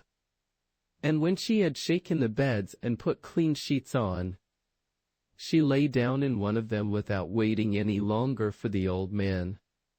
After some time, however, the gray-haired man came, took his candle, looked at the girl and shook his head. When he saw that she had fallen into a sound sleep, he opened a trap-door and let her down into the cellar. Late at night the woodcutter came home and reproached his wife for leaving him to hunger all day. "It is not my fault," she replied. "The girl went out with your dinner and must have lost herself, but she is sure to come back tomorrow." The woodcutter, however, arose before dawn to go into the forest, and requested that the second daughter should take him his dinner that day. "I will take a bag with lentils," said he. "The seeds are larger than millet. The girl will see them better and can't lose her way." At dinner time, therefore, the girl took out the food, but the lentils had disappeared. The birds of the forest had picked them up as they had done the day before, and had left none. The girl wandered about in the forest until night, and then she too reached the house of the old man, was told to go in, and begged for food and a bed. The man with the white beard again asked the animals, "Pretty little hen, pretty little cock, and pretty brindled cow, what say ye to that?" The animals again replied, "Ducks," and everything happened just as it had happened the day before. The girl cooked a good meal, ate and drank with the old man, and did not concern herself about the animals, and when she inquired about her bed they answered, "Thou hast eaten with him, thou hast drunk with him, thou hast had no thought for us, to find out for thyself where thou canst pass the night." When she was asleep the old man came, looked at her, shook his head, and let her down into the cellar. On the third morning the woodcutter said to his wife, "Send our youngest child out with my dinner today. She has always been good and obedient, and will stay in the right path, and not run about after every wild humblebees, as her sisters did." The mother did not want to do it, and said, "Am I to lose my dearest child as well?" "Have no fear," he replied, "the girl will not go astray. She is too prudent and sensible. Besides, I will take some peas with me, and strew them about. They are still larger than lentils, and will show her the way." But when the girl went out with her basket on her arm, the wood pigeons had already got all the peas in their crops, and she did not know which way she was to turn. She was full of sorrow and never ceased to think how hungry her father would be, and how her good mother would grieve if she did not go home. At length, when it grew dark, she saw the light and came to the house in the forest. She begged quite prettily to be allowed to spend the night there, and the man with the white beard once more asked his animals, "Pretty little hen, pretty little cock, and beautiful brindled cow, what say ye to that?" "Ducks," said they. Then the girl went to the stove where the animals were lying, and petted the cock and hen, and stroked their smooth feathers with her hand, and caressed the brindled cow between her horns, and when, in obedience to the old man's orders, she had made ready some good soup, and a bowl was placed upon the table, she said, "Am I to eat as much as I want, and the good animals to have nothing? Outside is food and plenty. I will look after them first." So she went and brought some barley and stewed it for the cock and hen, and a whole armful of sweet-smelling hay for the cow. "I hope you will like it, dear animals," said she, "and you shall have a refreshing draught in case you are thirsty."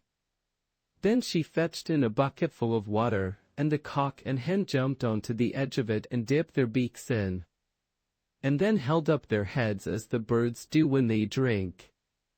And the brindled cow also took a hearty draught. When the animals were fed, The girl seated herself at the table by the old man, and ate what he had left. It was not long before the cock and the hen began to thrust their heads beneath their wings, and the eyes of the cow likewise began to blink. Then said the girl, "Ought we not to go to bed? Pretty little hen, pretty little cock, and pretty brindled cow, what say ye to that?" The animals answered, "Ducks. Thou hast eaten with us, thou hast drunk with us, thou hast had kind thought for all of us.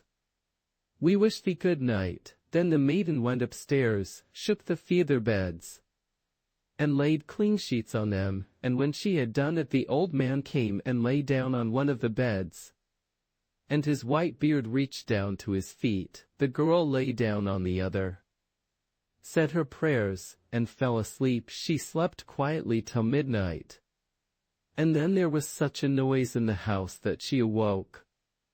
There was a sound of cracking and splitting in every corner, and the doors sprang open, and beat against the walls. The beams groaned as if they were being torn out of their joints.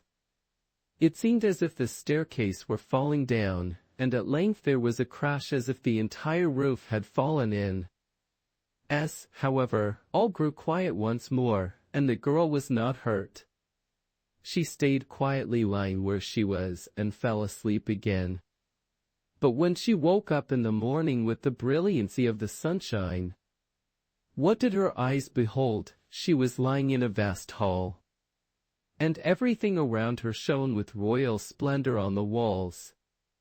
Golden flowers grew up on a ground of green silk, the bed was of ivory, and the canopy of red velvet, and on a chair close by was a pair of shoes embroidered with pearls. The girl believed that she was in a dream. The 3 richly clad attendants came in, and asked what orders she would like to give.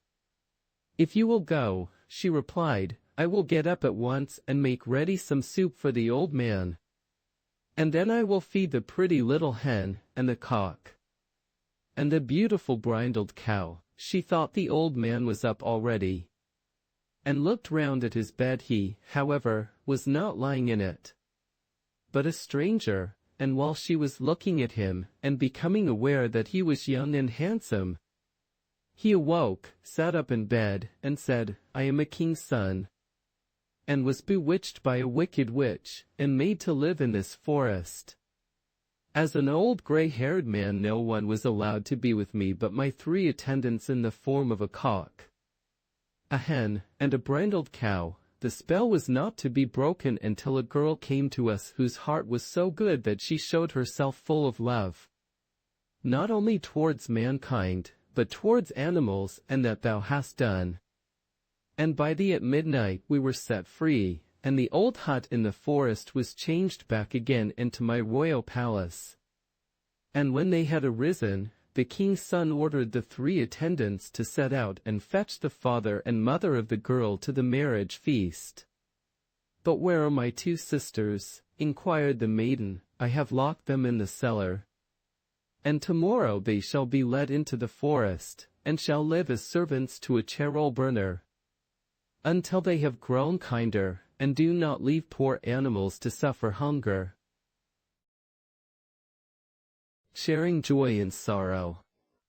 There was once a tailor, who was a quarrelsome fellow, and his wife, who was good, industrious, and pious, never could please him, whatever she did. He was not satisfied, but grumbled and scolded, and knocked her about and beat her. As the authorities at last heard of it, they had him summoned and put in prison in order to make him better. He was kept for a while on bread and water, and then set free again. He was forced, however, to promise not to beat his wife any more, but to live with her in peace, and share joy and sorrow with her, as married people ought to do. All went on well for a time, but then he fell into his old ways, and was surly and quarrelsome. And because he dared not beat her, he would seize her by the hair and tear it out. The woman escaped from him, and sprang out into the yard. But he ran after her with his yard measure and scissors, and chased her about, and threw the yard measure and scissors at her, and whatever else came his way. When he hit her he laughed, and when he missed her, he stormed and swore. This went on so long that the neighbors came to the wife's assistance. The tailor was again summoned before the magistrates, and reminded of his promise. "Dear gentlemen," said he, "I have kept my word. I have not beaten her, but have shared joy and sorrow with her." "How can that be?" said the judge, "when she continually brings such heavy complaints against you?" "I have not beaten her, but just because she looked so strange I wanted to comb her hair with my hand.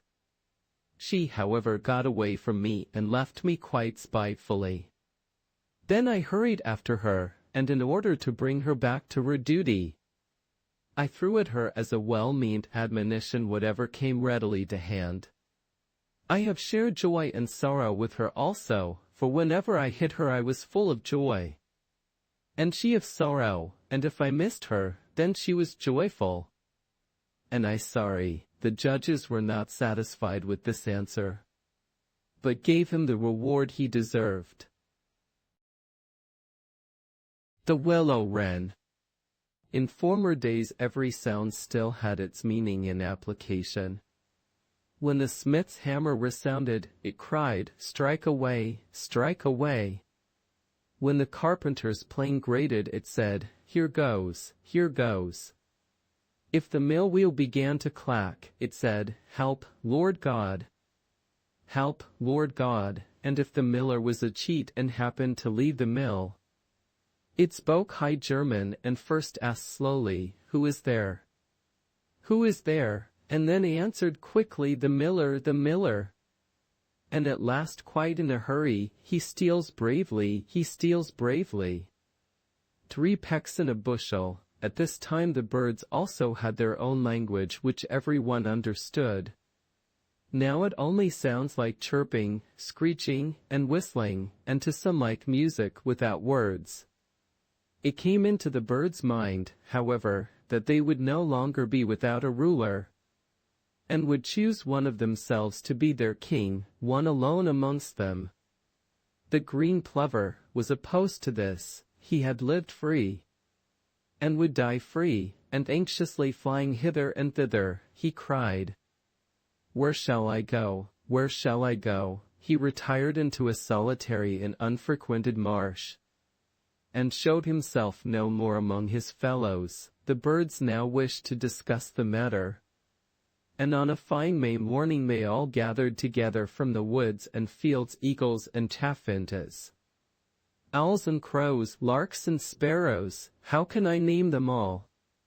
Even the cuckoo came, and the hoopoe, his clerk, who is so called because he is always heard a few days before him, and a very small bird which as yet had no name, mingled with the band. The hen, which by some accident had heard nothing of the whole matter, was astonished at the great assemblage. What is going to be done?"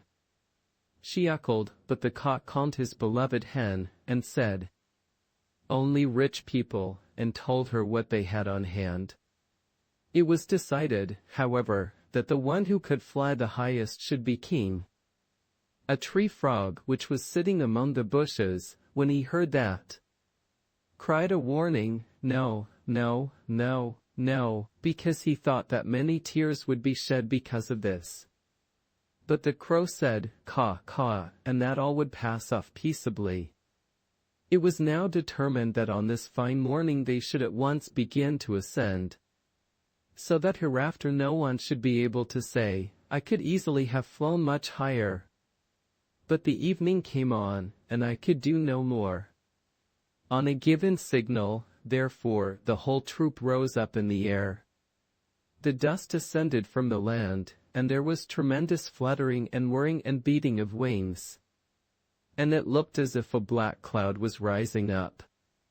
The little birds were, however, soon left behind. They could go no farther, and fell back to the ground. The larger birds held out longer, but none could equal the eagle, who mounted so high that he could have picked the eyes out of the sun.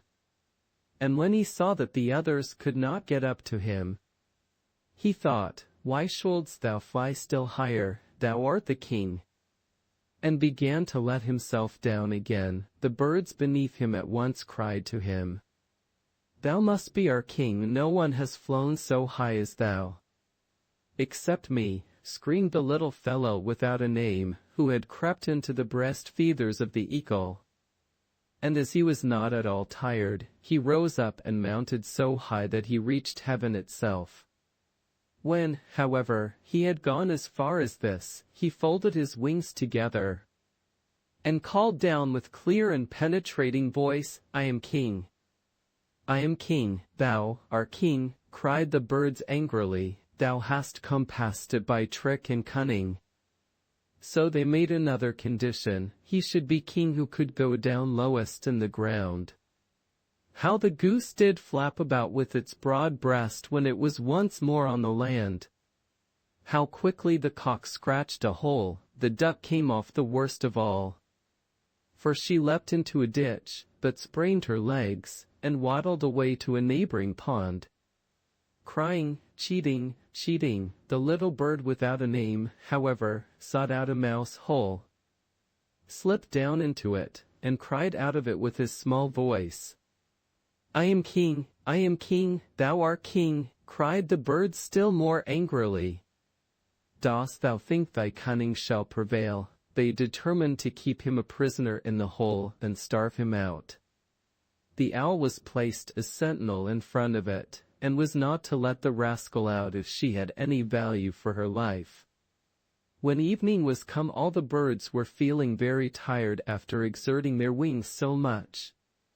So they went to bed with their wives and children. The owl alone remained standing by the mouse hole, gazing steadfastly into it with her great eyes. In the meantime she, too, had grown tired and thought to herself, "You might certainly shut one eye.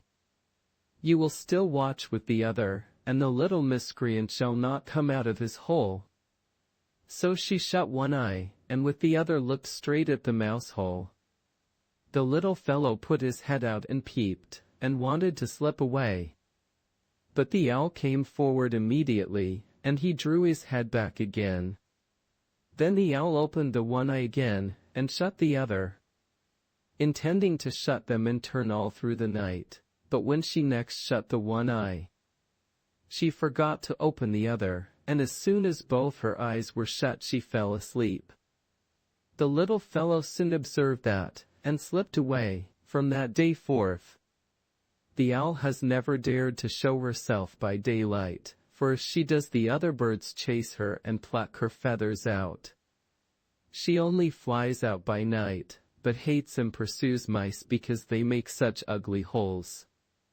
The little bird, too, is very unwilling to let himself be seen, because he is afraid it will cost him his life if he is caught. He steals about in the hedges, and when he is quite safe, he sometimes cries, "I am king," and for this reason, the other birds call him in mockery, King of the Hedges Zonkonig. No one, however, was so happy as the lark at not having to obey the little king.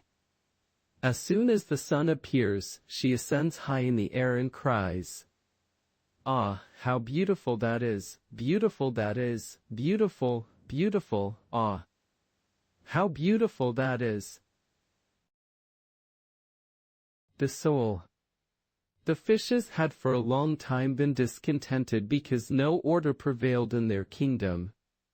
None of them turned aside for the others, but all swam to the right or the left as they fancied, or darted between those who wanted to stay together, or got into their way. And a strong one gave a weak one a blow with its tail, which drove it away, or else swallowed it up without more ado. "How delightful it would be," said they, "if we had a king who enforced law and justice among us." And they met together to choose for their ruler the one who could cleave through the water most quickly, and give help to the weak ones. They placed themselves in rank and file by the shore, and the pike gave the signal with his tail, on which they all started. Like an arrow, The pike darted away, and with him the herring, the gudgeon, the perch, the carp, and all the rest of them. Even the sole swam with them and hoped to reach the winning place. All at once, the cry was heard, "The herring is first!" "Who is first?" screamed angrily the flat, envious soul, who had been left far behind. "Who is first?" "The herring," the herring was the answer. "The naked herring?" cried the jealous creature, "the naked herring?" Since that time the soul's mouth has been at one side for a punishment. The bittern and the hoopoe. "Where do you like best to feed your flocks?" said a man to an old herd. "Here, sir, where the grass is neither too rich nor too poor." "Or else it is no use." "Why not?" asked the man. "Do you hear that melancholy cry from the meadow there?" answered the shepherd. "That is the bittern. He was once a shepherd, and so was the hoopoe also." "I will tell you the story. The bittern pastured his flocks on rich green meadows where flowers grew in abundance. So his cows became wild and unmanageable. The hoopoe drove his cattle onto high barren hills, where the wind plays with the sand, and his cows became thin and got no strength. When it was evening, and the shepherds wanted to drive their cows homewards, the bittern could not get his together again. They were too high-spirited, and ran away from him. He called, "Come, cows, come," but it was of no use. They took no notice of his calling. The hoopoe, however, could not even get his cows up on their legs. So faint and weak had they become. "Up, up, up," screamed he. But it was in vain. They remained lying on the sand. That is the way when one has no moderation, and to this day, though they have no flocks now to watch, the bittern cries, "Come, cows, come," and the hoopoe, "Up, up, up." The owl. 200 or 300 years ago, when people were far from being so crafty and cunning as they are now today, an extraordinary event took place in a little town. By some mischance, one of the great owls, called horned owls, had come from the neighboring woods into the barn of one of the townsfolk in the night time, and when day broke did not dare to venture forth again from her retreat, for fear of the other birds, which raised a terrible outcry whenever she appeared. In the morning, when the manservant went into the barn to fetch some straw, he was so mightily alarmed at the sight of the owl sitting there in a corner, that he ran away and announced to his master that a monster, the like of which he had never set eyes on in his life, and which could devour a man without the slightest difficulty, was sitting in the barn, rolling its eyes about in its head. "I know you already," said the master. "You have courage enough to chase a blackbird about the fields, but when you see a dead hen lying, you have to get a stick before you go near it. I must go and see for myself what kind of a monster it is," added the master, and went quite boldly into the granary and looked round him. When, however, he saw the strange grim creature with his own eyes, he was no less terrified than the servant had been. With 2 bounds he sprang out, ran to his neighbors, and begged them imploringly to lend him assistance against an unknown and dangerous beast, or else the whole town might be in danger if it were to break loose out of the barn, where it was shut up. A great noise and clamor arose in all the streets. The townsmen came armed with spears, hay-forks, scythes, and axes, as if they were going out against an enemy. Finally, the senators appeared with the burgomaster at their head. When they had drawn up in the market-place, they marched to the barn and surrounded it on all sides. Thereupon one of the most courageous of them stepped forth and entered with his spear lowered, but came running out immediately afterwards with a shriek and as pale as death, and could not utter a single word. Yet 2 others ventured in, but they fared no better. At last one stepped forth, a great strong man who was famous for his warlike deeds. and said, "You will not drive away the monster by merely looking at him. We must be in earnest here, but I see that you have all tuned into women, and not one of you dares to encounter the animal." He ordered them to give him some armor, had a sword and spear brought, and armed himself. All praised his courage. Though many feared for his life, the 2 barn doors were opened, and they saw the owl, which in the meantime had perched herself on the middle of a great crossbeam. He had a ladder brought, and when he raised it, and made ready to climb up, they all cried out to him that he was to bear himself bravely, and commended him to St. George, who slew the dragon, when he had just got to the top. And the owl perceived that he had designs on her, and was also bewildered by the crowd and the shouting, and knew not how to escape. She rolled her eyes, ruffled her feathers, flapped her wings, snapped her beak, and cried, "Tuhut, tuhu," in a harsh voice. "Strike home, screamed the crowd outside to the valiant hero. "Anyone who was standing where I am standing," answered he, "would not cry, 'Strike home.'" He certainly did plant his foot 1 rung higher on the ladder. But then he began to tremble and half fainting went back again. And now there was no one left who dared to put himself in such danger.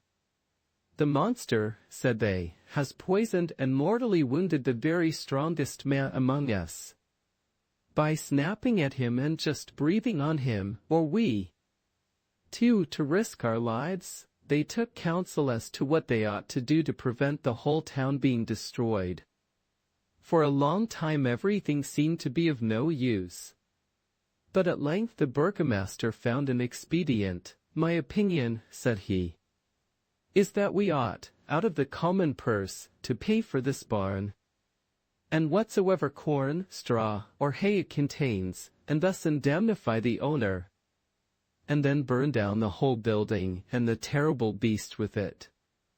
Thus no one will have to endanger his life. This is no time for thinking of expense, and niggardliness would be ill applied." All agreed with him, so they set fire to the barn at all 4 corners, and with it the owl was miserably burnt. Let any one who will not believe it go thither and inquire for himself.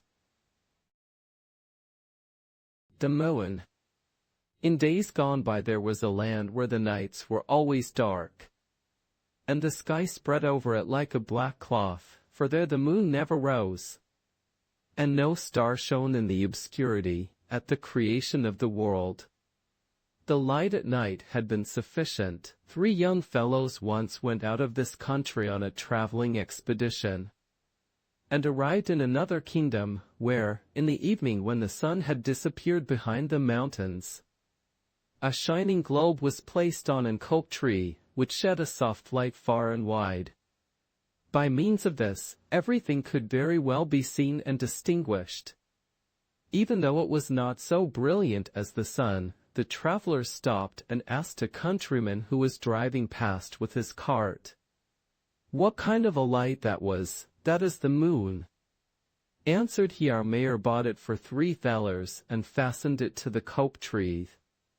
He has to pour oil into it daily, and to keep it clean, so that it may always burn clearly, he receives 1 thaler a week from us for doing it."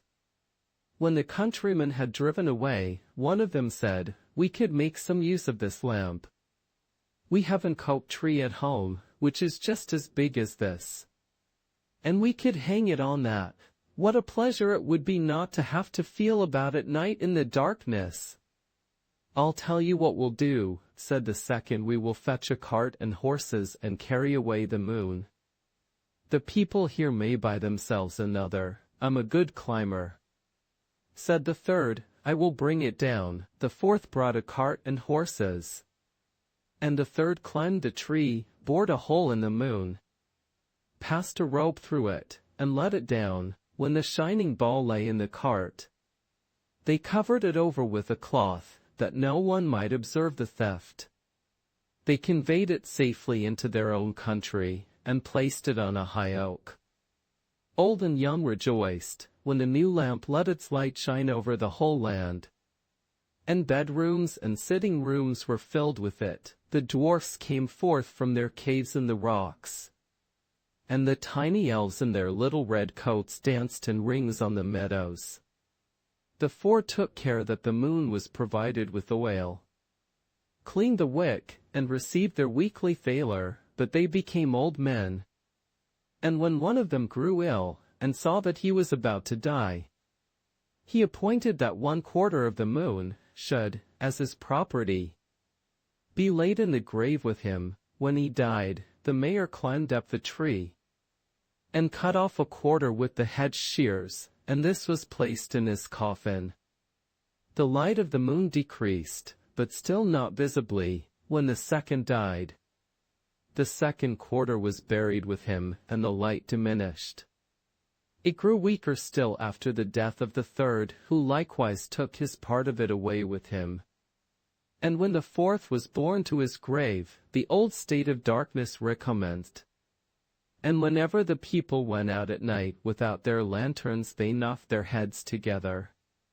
When, however, the pieces of the moon had united themselves together again in the world below, where darkness had always prevailed, it came to pass that the dead became restless and awoke from their sleep. They were astonished when they were able to see again. The moonlight was quite sufficient for them, for their eyes had become so weak that they could not have borne the brilliance of the sun. They rose up and were merry, and fell into their former ways of living. Some of them went to the play and to dance, others hastened to the public houses, where they asked for wine, got drunk, brawled, quarreled, and at last took up cudgels, and belabored each other. The noise became greater and greater, and at last reached even to heaven. Saint Peter, who guards the gate of heaven, thought the lower world had broken out in revolt and gathered together the heavenly troops, which are to drive back the evil one when he and his associates storm the abode of the blessed. As these, however, did not come, he got on his horse and rode through the gate of heaven, down into the world below. There he reduced the dead to subjection, bade them lie down in their graves again, took the moon away with him, and hung it up in heaven. The duration of life. When God had created the world and was about to fix the length of each creature's life, the ass came and asked, "Lord, how long shall I live?" 30 years, replied God. "Does that content thee?" "Ah, Lord," answered the ass, "that is a long time. Think of my painful existence. To carry heavy burdens from morning to night, to drag sacks of corn to the mill, that others may eat bread, to be cheered and refreshed with nothing but blows and kicks. Relieve me of a portion of this long time." Then God had pity on him and relieved him of 18 years. The ass went away comforted, and the dog appeared. "How long wouldst thou like to live?" Said God to him, 30 years are too many for the ass. But thou wilt be satisfied with that. "Lord," answered the dog, "is that thy will? Consider how I shall have to run. My feet will never hold out so long, and when I have once lost my voice for barking, and my teeth for biting, what will be left for me to do but run from one corner to another and growl?" God saw that he was right, and released him from 12 years of life. Then came the monkey. "Thou wilt certainly live 30 years willingly." Said the Lord to him, "Thou hast no need to work as the ass and the dog have to do, and wilt always enjoy thyself." "Ah, Lord," he answered, "it may seem as if that were the case, but it is quite different. When it rains porridge I have no spoon. I am always to play merry pranks, and make faces which force people to laugh. And if they give me an apple, and I bite into it, why it is sour. How often sadness hides itself behind mirth. I shall never be able to hold out for 30 years. God was gracious and took off 10. At last man appeared. joyous, healthy and vigorous, and begged God to appoint his time for him. 30 years shalt thou live, said the Lord. Is that enough for thee? What a short time, cried man, when I have built my house and my fire burns on my own hearth. When I have planted trees which blossom and bear fruit, and am just intending to enjoy my life. I am to die. O Lord, lengthen my time, I will add to it the castes 18 years. Said God, that is not enough, replied the man, thou shalt also have the dogs 12 years. Still too little. Well, then, said God, I will give thee the monkeys 10 years also. But more thou shalt not have. The man went away, but was not satisfied. So man lives 70 years, the first 30 are his human years, which are soon gone. Then is he healthy, merry, works with pleasure, and is glad of his life. Then follow the castes 18 years. When one burden after another is laid on him, he has to carry the corn which feeds others. And blows and kicks are the reward of his faithful services. Then come the dog's 12 years, when he lies in the corner, and growls and has no longer any teeth to bite with. And when this time is over, the monkey's 10 years form the end. Then man is wick-headed and foolish, does silly things, and becomes the jest of the children. Death's messengers. In ancient times a giant was once traveling on a great highway, when suddenly an unknown man sprang up before him, and said, "Halt, not one step farther." "What?" cried the giant, "a creature whom I can crush between my fingers wants to block my way. Who art thou that thou darest to speak so boldly?" "I am Death," answered the other, "no one resists me, and thou also must obey my commands." But the giant refused, and began to struggle with Death. It was a long, violent battle. At last the giant got the upper hand, and struck Death down with his fist, so that he dropped by a stone. The giant went his way, and Death lay there conquered, and so weak that he could not get up again. "What will be done now," said he, "if I stay lying here in a corner? No one will die in the world, and it will get so full of people that they won't have room to stand beside each other." In the meantime a young man came along the road, who was strong and healthy, singing a song, and glancing around on every side. When he saw the half-fainting one, he went compassionately to him, raised him up, poured a strengthening draught out of his flask for him, and waited till he came round. "Dost thou know," said the stranger, whilst he was getting up, "who I am, and who it is whom thou hast helped on his legs again?" "No," answered the youth, "I do not know thee." "I am Death," said he. "I spare no one, and can make no exception with thee. But that thou mayst see that I am grateful, I promise thee that I will not fall on thee unexpectedly, but will send my messengers to thee before I come and take thee away." "Well," said the youth, "it is something gained that I shall know when thou comest, and at any rate be safe from thee for so long." Then he went on his way, and was light-hearted, and enjoyed himself, and lived without thought. But youth and health did not last long. Soon came sicknesses and sorrows, which tormented him by day, and took away his rest by night. "Die, I shall not," said he to himself, "for Death will send his messengers before that. But I do wish these wretched days of sickness were over." As soon as he felt himself well again, he began once more to live merrily.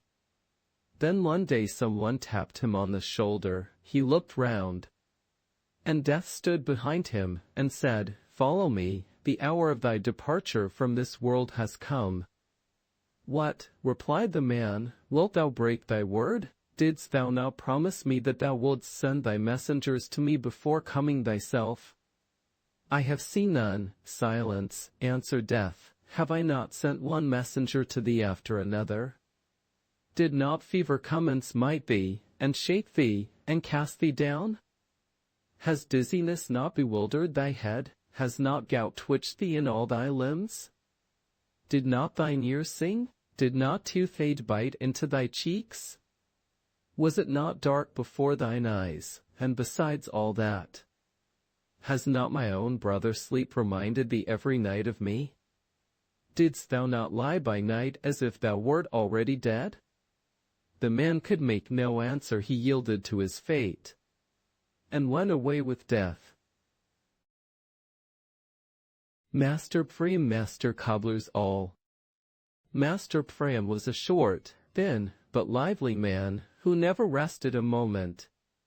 His face, of which his turned-up nose was the only prominent feature, was marked with smallpox and pale as death. His hair was grey and shaggy. His eyes small, but they glanced perpetually about on all sides. He saw everything, criticized everything, knew everything best, and was always in the right. When he went into the streets, he moved his arms about as if he were rowing. And once he struck the pail of a girl, who was carrying water, so high in the air that he himself was wetted all over by it. "Stupid thing," cried he to her, while he was shaking himself. "Wouldst thou not see that I was coming behind thee?" By trade he was a shoemaker, and when he worked he pulled his thread out with such force that he drove his fist into every one who did not keep far enough off. No apprentice stayed more than a month with him, for he had always some fault to find with the very best work. At one time it was that the stitches were not even. At another that one shoe was too long, or one heel higher than the other, or the leather not cut large enough. "Wait," said he to his apprentice, "I will soon show thee how we make skins soft," and he brought a strap and gave him a couple of strokes across the back. He called them all sluggards. He himself did not turn much work out of his hands, for he never sat still for a quarter of an hour. If his wife got up very early in the morning and lighted the fire, he jumped out of bed and ran barefooted into the kitchen, crying, "Wilt thou burn my house down for me? That is a fire one could roast an ox by. Does wood cost nothing?" If the servants were standing by their wash tubs and laughing, and telling each other all they knew, he scolded them, and said, "There stand the geese cackling, and forgetting their work, to gossip. And why fresh soap, disgraceful extravagance and shameful idleness into the bargain? They want to save their hands, and not rub the things properly." And out he would run and knock a pail full of soap and water over, so that the whole kitchen was flooded. Someone was building a new house. So he hurried to the window to look on. "There, they are using that red sandstone again that never dries," cried he. "No one will ever be healthy in that house. And just look how badly the fellows are laying the stones. Besides, the mortar is good for nothing. It ought to have gravel in it, not sand. I shall live to see that house tumble down on the people who were in it." He sat down, put a couple of stitches in, and then jumped up again, unfastened his leather apron, and cried, "I will just go out and appeal to those men's consciences." He stumbled on the carpenters. "What's this?" cried he. "You are not working by the line. Do you expect the beams to be straight? One wrong will put all wrong." He snatched an axe out of a carpenter's hand and wanted to show him how he ought to cut. But as a cart loaded with clay came by, he threw the axe away, and hastened to the peasant who was walking by the side of it. "You are not in your right mind," said he, "who yokes young horses to a heavily laden cart. The poor beasts will die on the spot." The peasant did not give him an answer, and Priam in a rage ran back into his workshop. When he was setting himself to work again, the apprentice reached him a shoe. "Well, what's that again?" screamed he. "Haven't I told you you ought not to cut shoes so broad? Who would buy a shoe like this? which is hardly anything else but a soul. I insist on my orders being followed exactly, master, answered the apprentice. You may easily be quite right about the shoe being a bad one. But it is the one which you yourself cut out, and yourself set to work at. When you jumped up a while since, you knocked it off the table. And I have only just picked it up, an angel from heaven. However, would never make you believe that. One night Master Prem dreamed he was dead. And on his way to heaven, when he got there he knocked loudly at the door. I wonder, said he to himself, that they have no knocker on the door. One knocks one's knuckles sore. The Apostle Peter opened the door and wanted to see who demanded admission so noisily. Ah, it's you. Master Prem, said he, well, I'll let you in, but I warn you that you must give up that habit of yours, and find fault with nothing you see in heaven, or you may fare ill.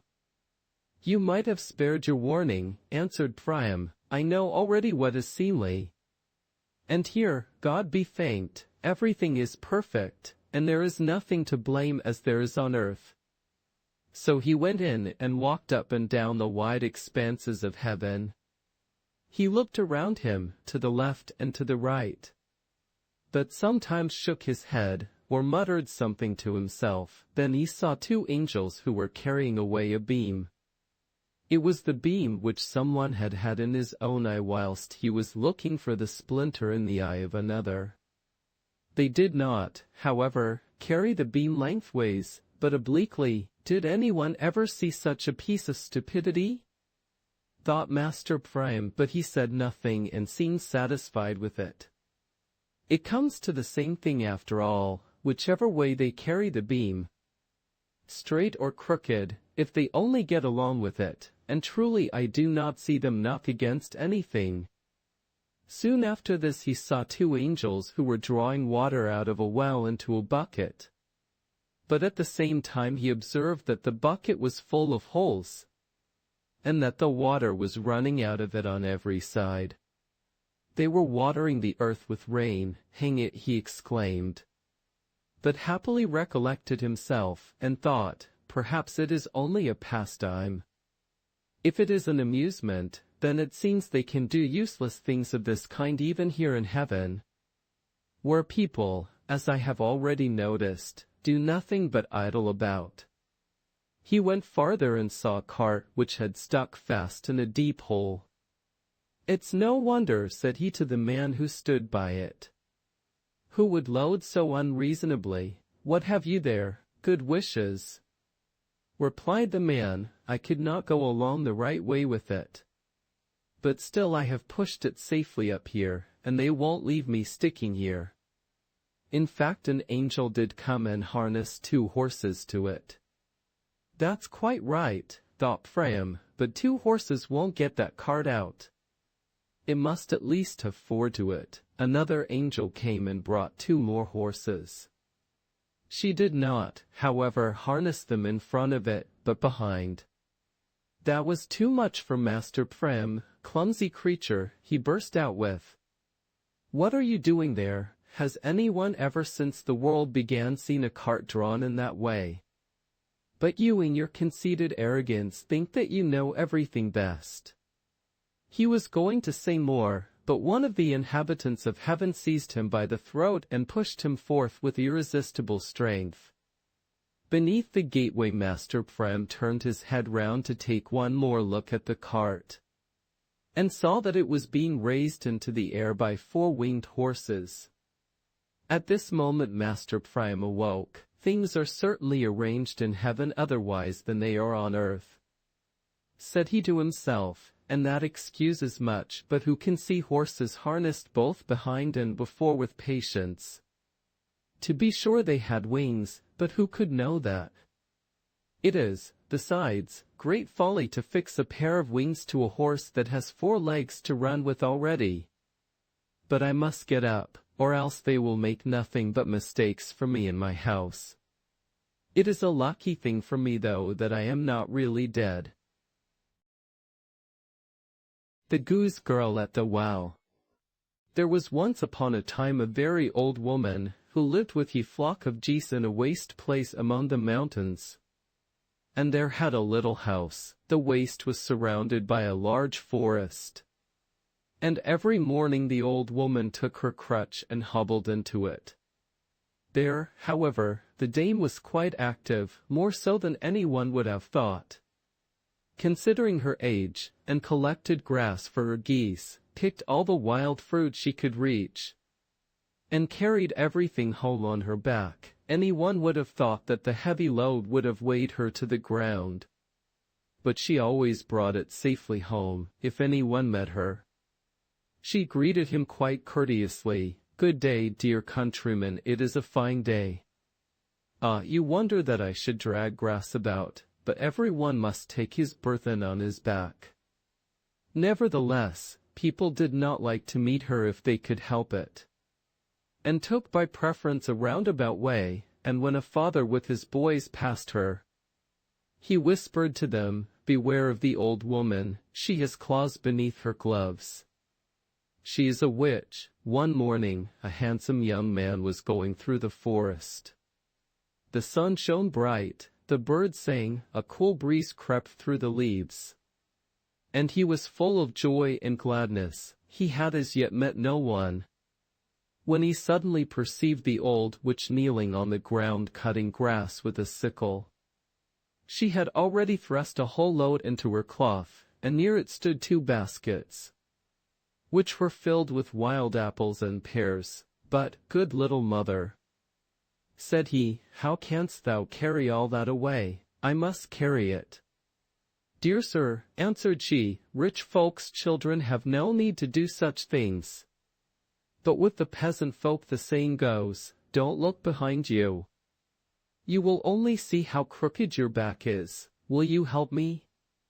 She said, as he remained standing by her, "You have still a straight back and young legs. It would be a trifle to you. Besides, my house is not so very far from here. It stands there on the heath behind the hill. How soon you would bound up thither." The young man took compassion on the old woman. "My father is certainly no peasant," replied he, "but a rich count nevertheless, that you may see that it is not only peasants who can carry things. I will take your bundle, if you will try it," said she. "I shall be very glad. You will certainly have to walk for an hour. But what will that signify to you? Only you must carry the apples and pears as well." It now seemed to the young man just a little serious, when he heard of an hour's walk, but the old woman would not let him off, packed the bundle on his back, and hung the 2 baskets on his arm. "See, it is quite light," said she. "No, it is not light," answered the count, and pulled a rueful face. "Verily, the bundle weighs as heavily as if it were full of cobblestones. And the apples and pears are as heavy as lead. I can scarcely breathe." He had a mind to put everything down again, but the old woman would not allow it. "Just look," said she mockingly, "the young gentleman will not carry what I, an old woman, have so often dragged along. You are ready with fine words, but when it comes to be earnest, you want to take to your heels. Why are you standing loitering there?" she continued. "Step out. No one will take the bundle off again." As long as he walked on level ground, it was still bearable. But when they came to the hill and had to climb, and the stones rolled down under his feet as if they were alive, it was beyond his strength. The drops of perspiration stood on his forehead, and ran, hot and cold, down his back. "Dame," said he, "I can go no farther. I want to rest a little." "Not here," answered the old woman, "when we have arrived at our journey's end. You can rest, but now you must go forward. Who knows what good it may do you?" "Old woman, thou art becoming shameless," said the count, and tried to throw off the bundle. But he labored in vain. It stuck as fast to his back as if it grew there. He turned and twisted, but he could not get rid of it. The old woman laughed at this, and sprang about quite delighted on her crutch. "Don't get angry, dear sir," said she, "you are growing as red in the face as a turkey cock. Carry your bundle patiently, I will give you a good present when we get home." What could he do? He was obliged to submit to his fate, and crawl along patiently behind the old woman. She seemed to grow more and more nimble, and his burden still heavier. All at once she made a spring, jumped onto the bundle and seated herself on the top of it. And however withered she might be, she was yet heavier than the stoutest country lass. The youth's knees trembled, but when he did not go on, the old woman hit him about the legs with a switch and with stinging nettles. Groaning continually, he climbed the mountain, and at length reached the old woman's house. When he was just about to drop, when the geese perceived the old woman, they flapped their wings, stretched out their necks, ran to meet her. Cackling all the while, behind the flock walked, stick in hand, an old wench, strong and big, but ugly as night. "Good mother," said she to the old woman, "has anything happened to you? You have stayed away so long?" "By no means, my dear daughter," answered she, "I have met with nothing bad, but, on the contrary, with this kind gentleman, who has carried my burthen for me. Only think, he even took me on his back when I was tired. The way, too, has not seemed long to us. We have been merry, and have been cracking jokes with each other all the time." At last the old woman slid down, took the bundle off the young man's back, and the baskets from his arm, looked at him quite kindly, and said, "Now seat yourself on the bench before the door, and rest. You have fairly earned your wages, and they shall not be wanting." Then she said to the goose girl, "Go into the house, my dear daughter. It is not becoming for thee to be alone with a young gentleman. One must not pour oil onto the fire, he might fall in love with thee." The Count knew not whether to laugh or to cry. Such a sweetheart as that, thought he, could not touch my heart, even if she were 30 years younger. In the meantime the old woman stroked and fondled her geese as if they were children, and then went into the house with her daughter. The youth lay down on the bench, under a wild apple tree. The air was warm and mild. On all sides stretched a green meadow, which was set with cowslips, wild thyme, and 1,000 other flowers. Through the midst of it rippled a clear brook on which the sun sparkled, and the white geese went walking backwards and forwards, or paddled in the water. "It is quite delightful here," said he, "but I am so tired that I cannot keep my eyes open. I will sleep a little, if only a gust of wind does not come and blow my legs off my body, for they are as rotten as tinder." When he had slept a little while, the old woman came and shook him till he awoke. "Sit up," said she, "thou canst not stay here. I have certainly treated thee hardly. Still it has not cost thee thy life. Of money and land thou hast no need. Here is something else for thee." Thereupon she thrust a little book into his hand, which was cut out of a single emerald. "Take great care of it," said she, "it will bring thee good fortune." The Count sprang up, and as he felt that he was quite fresh, and had recovered his vigor, he thanked the old woman for her present, and set off without even once looking back at the beautiful daughter. When he was already some way off, he still heard in the distance the noisy cry of the geese. For 3 days the Count had to wander in the wilderness before he could find his way out. He then reached a large town, and as no one knew him, he was led into the royal palace, where the king and queen were sitting on their throne. The Count fell on one knee, drew the emerald book out of his pocket, and laid it at the queen's feet. She bade him rise and hand her the little book. Hardly, however, had she opened it, and looked therein, then she fell as if dead to the ground. The Count was seized by the king's servants, and was being led to prison. When the queen opened her eyes, and ordered them to release him, and everyone was to go out, as she wished to speak with him in private. When the queen was alone, she began to weep bitterly, and said, "Of what use to me are the splendors and honors with which I am surrounded? Every morning I awake in pain and sorrow. I had 3 daughters, the youngest of whom was so beautiful that the whole world looked on her as a wonder. She was as white as snow, as rosy as apple blossom, and her hair as radiant as sunbeams. When she cried, not tears fell from her eyes, but pearls and jewels only." When she was 15 years old, the king summoned all 3 sisters to come before his throne. You should have seen how all the people gazed when the youngest entered. It was just as if the sun were rising. Then the king spoke. "My daughters, I know not when my last day may arrive. I will today decide what each shall receive at my death. You all love me, but the one of you who loves me best shall fare the best." Each of them said she loved him best. "Can you not express to me," said the king, "how much you do love me? And thus I shall see what you mean?" The eldest spoke. "I love my father as dearly as the sweetest sugar." The second, "I love my father as dearly as my prettiest dress." But the youngest was silent.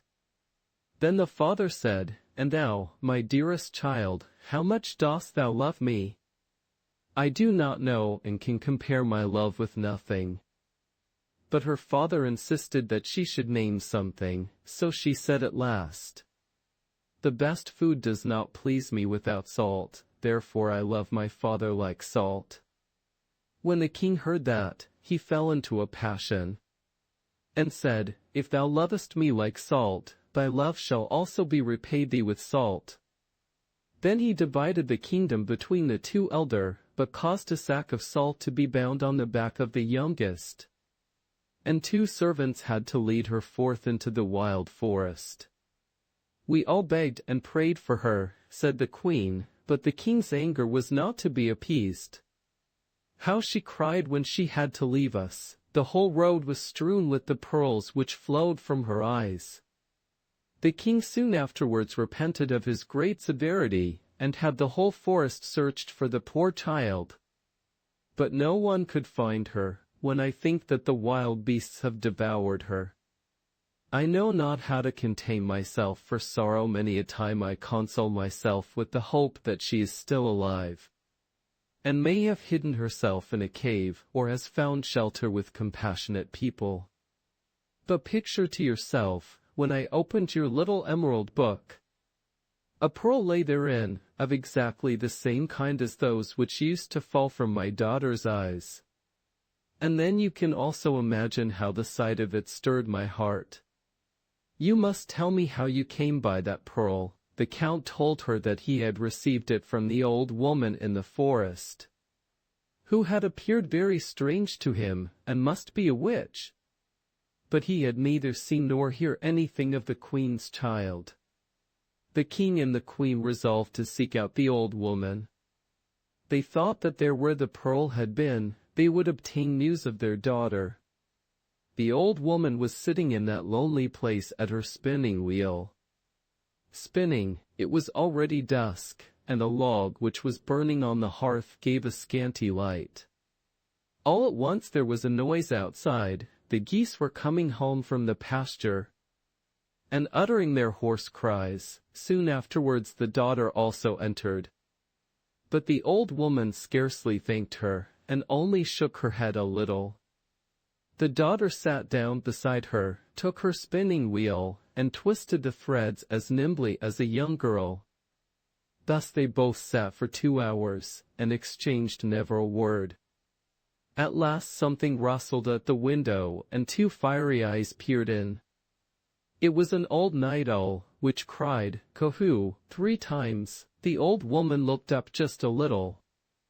Then she said, "Now, my little daughter, it is time for thee to go out and do thy work. She rose and went out, and where did she go? Over the meadows ever onward into the valley.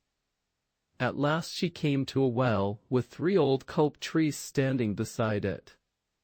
Meanwhile the moon had risen large and round over the mountain, and it was so light that one could have found a needle.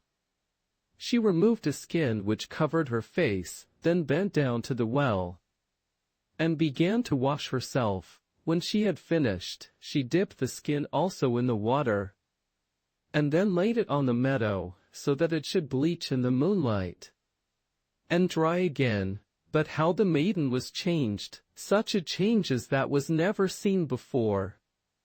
When the grey mask fell off, her golden hair broke forth like sunbeams, and spread about like a mantle over her whole form. Her eyes shone out as brightly as the stars in heaven, and her cheeks bloomed a soft red like apple blossom. But the fair maiden was sad. She sat down and wept bitterly. One tear after another forced itself out of her eyes, and rolled through her long hair to the ground. There she sat, and would have remained sitting a long time, if there had not been a rustling and cracking in the boughs of the neighboring tree. She sprang up like a roe which has been overtaken by the shot of the hunter.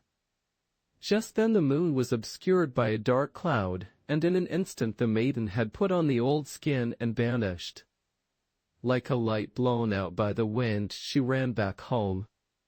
Trembling like an aspen leaf, the old woman was standing on the threshold, and the girl was about to relate what had befallen her. But the old woman laughed kindly and said, "I already know all." She led her into the room and lighted a new log. She did not, however, sit down to her spinning again, but fetched a broom and began to sweep and scour. "All must be clean and sweet," she said to the girl. "But, mother," said the maiden, "why do you begin work at so late an hour? What do you expect? Dost thou know then what time it is?" asked the old woman. "Not yet midnight," answered the maiden, "but already past 11 o'clock. "Dost thou not remember," continued the old woman, "that it is 3 years today since thou camest to me? Thy time is up, we can no longer remain together." The girl was terrified, and said, "Alas, dear mother, will you cast me off? Where shall I go? I have no friends and no home to which I can go. I have always done as you bade me, and you have always been satisfied with me. Do not send me away." The old woman would not tell the maiden what lay before her. "My stay here is over," she said to her, "but when I depart, house and parlor must be clean, therefore do not hinder me in my work. Have no care for thyself, thou shalt find a roof to shelter thee, and the wages which I will give thee shall also content thee. But tell me what is about to happen." The maiden continued to entreat. "I tell thee again, do not hinder me in my work. Do not say a word more. Go to thy chamber, take the skin off thy face, and put on the silken gown which thou hadst on when thou camest to me, and then wait in thy chamber until I call thee." But I must once more tell of the king and queen, who had journeyed forth with the count in order to seek out the old woman in the wilderness. The count had strayed away from them in the wood by night, and had to walk onwards alone. Next day it seemed to him that he was on the right track. He still went forward, until darkness came on, then he climbed a tree, intending to pass the night there, for he feared that he might lose his way. When the moon illumined the surrounding country, he perceived a figure coming down the mountain. She had no stick in her hand, but yet he could see that it was the goose girl, whom he had seen before in the house of the old woman. "Oto," cried he, "there she comes, and if I once get hold of one of the witches, the other shall not escape me." But how astonished he was when she went to the well, took off the skin and washed herself, when her golden hair fell down all about her, and she was more beautiful than anyone whom he had ever seen in the whole world. He hardly dared to breathe, but stretched his head as far forward through the leaves as he dared, and stared at her. Either he bent over too far, or whatever the cause might be. The bough suddenly cracked, and that very moment the maiden slipped into the skin, sprang away like a roe, and as the moon was suddenly covered, disappeared from his eyes. Hardly had she disappeared, before the Count descended from the tree, and hastened after her with nimble steps. He had not been gone long before he saw, in the twilight, two figures coming over the meadow. It was the king and queen, who had perceived from a distance the light shining in the old woman's little house, and were going to it. The Count told them what wonderful things he had seen by the well, and they did not doubt that it had been their lost daughter. They walked onwards full of joy, and soon came to the little house. The geese were sitting all round it, and had thrust their heads under their wings, and were sleeping, and not one of them moved. The king and queen looked in at the window. The old woman was sitting there quite quietly spinning, nodding her head and never looking round. The room was perfectly clean, as if the little mist men, who carry no dust on their feet, lived there. Their daughter, however, they did not see. They gazed at all this for a long time. At last they took heart, and knocked softly at the window. The old woman appeared to have been expecting them. She rose, and called out quite kindly, "Come in, I know you already." When they had entered the room, the old woman said, "You might have spared yourself the long walk, if you had not 3 years ago unjustly driven away your child, who is so good and lovable. No harm has come to her. For 3 years she has had to tend the geese with them. She has learnt no evil, but has preserved her purity of heart. You, however, have been sufficiently punished by the misery in which you have lived." Then she went to the chamber and called, "Come out, my little daughter." Thereupon the door opened, and the princess stepped out in her silken garments, with her golden hair and her shining eyes, and it was as if an angel from heaven had entered. She went up to her father and mother, fell on their necks and kissed them. There was no help for it, they all had to weep for joy. The young count stood near them, and when she perceived him she became as red in the face as a moss rose. She herself did not know why. The king said, "My dear child, I have given away my kingdom. What shall I give thee?" "She needs nothing," said the old woman. "I give her the tears that she has wept on your account. They are precious pearls, finer than those that are found in the sea, and worth more than your whole kingdom, and I give her my little house as payment for her services." When the old woman had said that, she disappeared from their sight. The walls rattled a little, and when the king and queen looked round, the little house had changed into a splendid palace. A royal table had been spread, and the servants were running hither and thither. The story goes still further, but my grandmother, who related it to me, had partly lost her memory, and had forgotten the rest. I shall always believe that the beautiful princess married the count, and that they remained together in the palace, and lived there in all happiness so long as God willed it. Whether the snow-white geese, which were kept near the little hut, were verily young maidens no one need take offense, whom the old woman had taken under her protection, and whether they now received their human form again, and stayed as handmaids to the young queen, I do not exactly know, but I suspect it. This much is certain, that the old woman was no witch, as people thought, but a wise woman, who meant well. Very likely it was she who, at the princess's birth, gave her the gift of weeping pearls instead of tears. That does not happen nowadays, or else the poor would soon become rich. Ev's various children. When Adam and Eve were driven out of paradise, they were compelled to build a house for themselves on unfruitful ground. and eat their bread in the sweat of their brow. Adam dug up the land. And Eve span, every year Eve brought a child into the world. That the children were unlike each other, some pretty, and some ugly.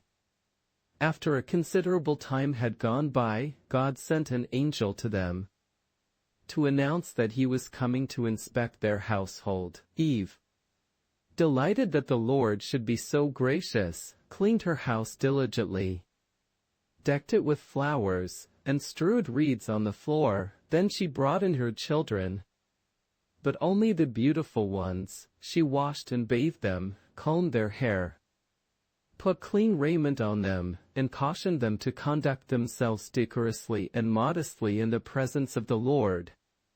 They were to bow down before him civilly, hold out their hands, and to answer his questions modestly and sensibly. The ugly children were, however, not to let themselves be seen. One hid himself beneath the hay, another under the roof, a third in the straw, the fourth in the stove, the fifth in the cellar, the sixth under a tub, the seventh beneath the wine cask, the eighth under an old fur cloak, the ninth and 10th beneath the cloth out of which she always made their clothes, and the 11th and 12th under the leather out of which she cut their shoes.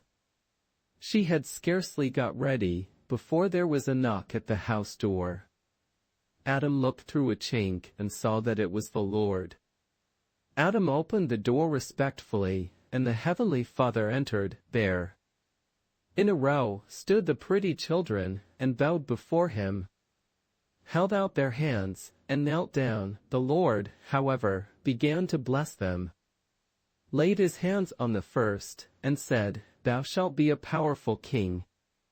And to the second, "Thou a prince," to the third, "Thou a count," to the fourth, "Thou a knight," to the fifth, "Thou a nobleman," to the sixth, "Thou a burgher," to the seventh, "Thou a merchant," to the eighth, "Thou a learned man." He bestowed upon them also all his richest blessings. When Eve saw that the Lord was so mild and gracious, she thought, "I will bring hither my ill-favored children also, it may be that he will bestow his blessing on them likewise."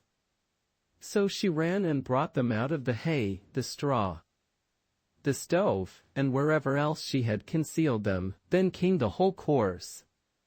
Dirty, shabby, sooty band. The Lord smiled, looked at them all, and said, "I will bless these also." He laid his hands on the first, and said to him, "Thou shalt be a peasant," to the second, "Thou a fisherman," to the third, "Thou a smith," to the fourth, "Thou a tanner," to the fifth, "Thou a weaver," to the sixth, "Thou a shoemaker," to the seventh, "Thou a tailor," to the eighth, "Thou a potter," to the ninth, "Thou a wagoner," to the 10th, "Thou a sailor," to the 11th, "Thou an errand boy," to the 12th, "Thou a scullion all the days of thy life." When Eve had heard all this, she said, "Lord, how unequally thou dividest thy gifts. After all, they are all of them my children, whom I have brought into the world. Thy favors should be given to all alike."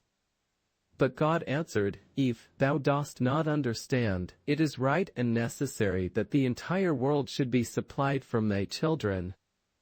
If they were all princes and lords, who would grow corn, thresh it, grind and bake it? Who would be blacksmiths, weavers, carpenters, masons, laborers, tailors and seamstresses? Each shall have his own place, so that one shall support the other, and all shall be fed like the limbs of one body." Then Eve answered, "Ah, Lord, forgive me, I was too quick in speaking to thee. Have thy divine will with my children." The nix of the mill pond. There was once upon a time a miller who lived with his wife in great contentment. They had money and land, and their prosperity increased year by year more and more. But ill luck comes like a thief in the night. As their wealth had increased, so did it again decrease, year by year, and at last the miller could hardly call the mill in which he lived his own. he was in great distress, and when he lay down after his day's work, found no rest, but tossed about in his bed full of care. One morning he rose before daybreak and went out into the open air, thinking that perhaps there his heart might become lighter. As he was stepping over the mill dam, the first sunbeam was just breaking forth, and he heard a rippling sound in the pond. He turned round and perceived a beautiful woman rising slowly out of the water. Her long hair, which she was holding off her shoulders with her soft hands, fell down on both sides, and covered her white body. He soon saw that she was the nix of the mill pond, and in his fright did not know whether he should run away or stay where he was. But the nix made her sweet voice heard, called him by his name, and asked him why he was so sad. The miller was at first struck dumb, but when he heard her speak so kindly, he took heart, and told her how he had formerly lived in wealth and happiness, but that now he was so poor that he did not know what to do. "Be easy," answered the nix, "I will make thee richer and happier than thou hast ever been before. Only thou must promise to give me the young thing which has just been born in thy house." "What else can that be?" thought the miller, "but a young puppy or kitten?" And he promised her what she desired. The nix descended into the water again, and he hurried back to his mill, consoled and in good spirits. He had not yet reached it, when the maidservant came out of the house, and cried to him to rejoice, for his wife had given birth to a little boy. The miller stood as if struck by lightning. He saw very well that the cunning nix had been aware of it, and had cheated him. Hanging his head, he went up to his wife's bedside, and when she said, "Why dost thou not rejoice over the fine boy?" he told her what had befallen him, and what kind of a promise he had given to the nix. "Of what use to me are riches and prosperity?" he added, "if I am to lose my child. But what can I do?" Even the relations, who had come thither to wish them joy, did not know what to say. In the meantime prosperity again returned to the miller's house. All that he undertook succeeded. It was as if presses and coffers filled themselves of their own accord, and as if money multiplied nightly in the cupboards. It was not long before his wealth was greater than it had ever been before. But he could not rejoice over it untroubled, for the bargain which he had made with the nix tormented his soul. Whenever he passed the mill pond, he feared she might ascend and remind him of his debt. He never let the boy himself go near the water. "Beware," he said to him, "if thou dost but touch the water, a hand will rise, seize thee, and draw thee down." But as year after year went by and the nix did not show herself again, the miller began to feel at ease. The boy grew up to be a youth and was apprenticed to a huntsman. When he had learned everything, and had become an excellent huntsman, the lord of the village took him into his service. In the village lived a beautiful and true-hearted maiden, who pleased the huntsman, and when his master perceived that, he gave him a little house. The two were married, lived peacefully and happily, and loved each other with all their hearts. One day the huntsman was chasing a roe, and when the animal turned aside from the forest into the open country, he pursued it and at last shot it. He did not notice that he was now in the neighborhood of the dangerous mill pond, and went, after he had disemboweled the stag, to the water, in order to wash his blood-stained hands. Scarcely, however, had he dipped them in than the nix ascended, smilingly wound her dripping arms around him, and drew him quickly down under the waves, which closed over him. When it was evening, and the huntsman did not return home, his wife became alarmed. She went out to seek him, and as he had often told her that he had to be on his guard against the snares of the nix, and dared not venture into the neighborhood of the mill pond, she already suspected what had happened. She hastened to the water, and when she found his hunting pouch lying on the shore, she could no longer have any doubt of the misfortune, lamenting her sorrow. And wringing her hands, she called on her beloved by name. But in vain, she hurried across to the other side of the pond, and called him anew. She reviled the nix with harsh words. But no answer followed. The surface of the water remained calm. Only the crescent moon stared steadily back at her. The poor woman did not leave the pond. With hasty steps, she paced round and round it, without resting a moment. Sometimes in silence, sometimes uttering a loud cry, sometimes softly sobbing. At last her strength came to an end. She sank down to the ground and fell into a heavy sleep. Presently a dream took possession of her. She was anxiously climbing upwards between great masses of rock.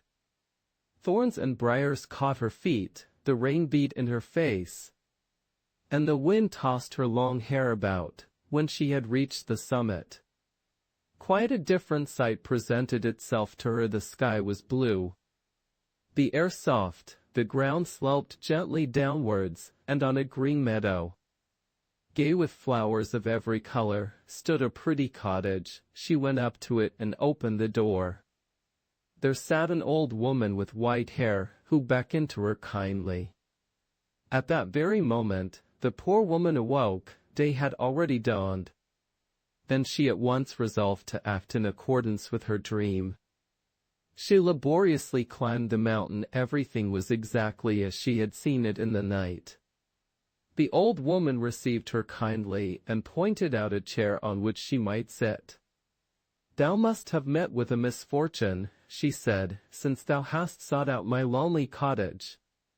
With tears, the woman related what had befallen her. "Be comforted," said the old woman, "I will help thee. Here is a golden comb for thee. Tarry till the full moon has risen, then go to the mill pond. Seat thyself on the shore, and comb thy long black hair with this comb. When thou hast done, lay it down on the bank, and thou wilt see what will happen." The woman returned home, but the time till the full moon came passed slowly. At last the shining disk appeared in the heavens. Then she went out to the mill pond, sat down and combed her long black hair with the golden comb. And when she had finished, she laid it down at the water's edge. It was not long before there was a movement in the depths. A wave rose, rolled to the shore, and bore the comb away with it. In not more than the time necessary for the comb to sink to the bottom, the surface of the water parted, and the head of the huntsman arose. He did not speak, but looked at his wife with sorrowful glances. At the same instant, a second wave came rushing up, and covered the man's head. All had vanished. The mill pond lay peaceful as before, and nothing but the face of the full moon shone on it. Full of sorrow, the woman went back, but again the dream showed her the cottage of the old woman. Next morning she again set out and complained of her woes to the wise woman. The old woman gave her a golden flute, and said, "Tarry till the full moon comes again. Then take this flute, play a beautiful air on it, and when thou hast finished, lay it on the sand, then thou wilt see what will happen." The wife did as the old woman told her. No sooner was the flute lying on the sand than there was a stirring in the depths, and a wave rushed up and bore the flute away with it. Immediately afterwards the water parted, and not only the head of the man, but half of his body also arose. He stretched out his arms longingly towards her. But a second wave came up, covered him, and drew him down again.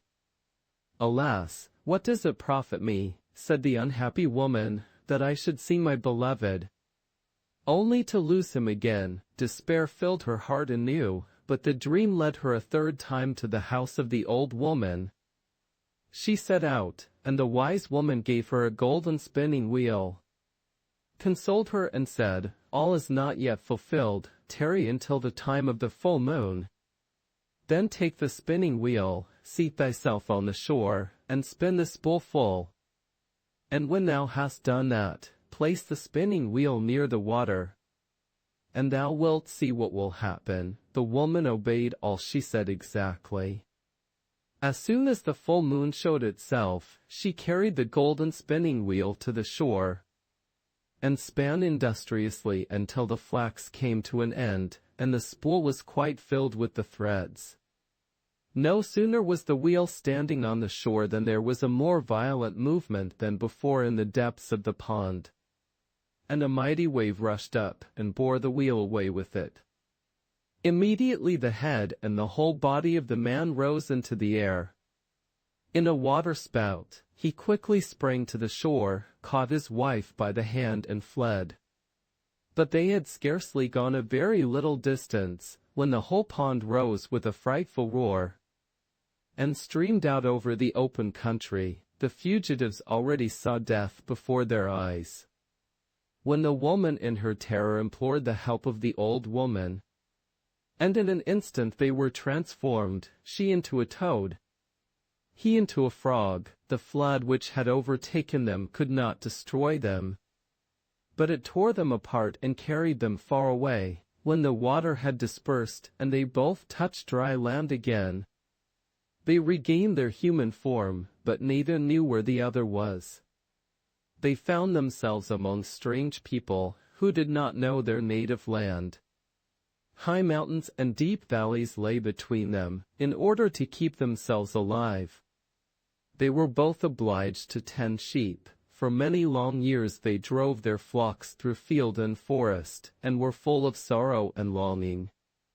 When spring had once more broken forth on the earth, they both went out one day with their flocks, and as chance would have it, they drew near each other.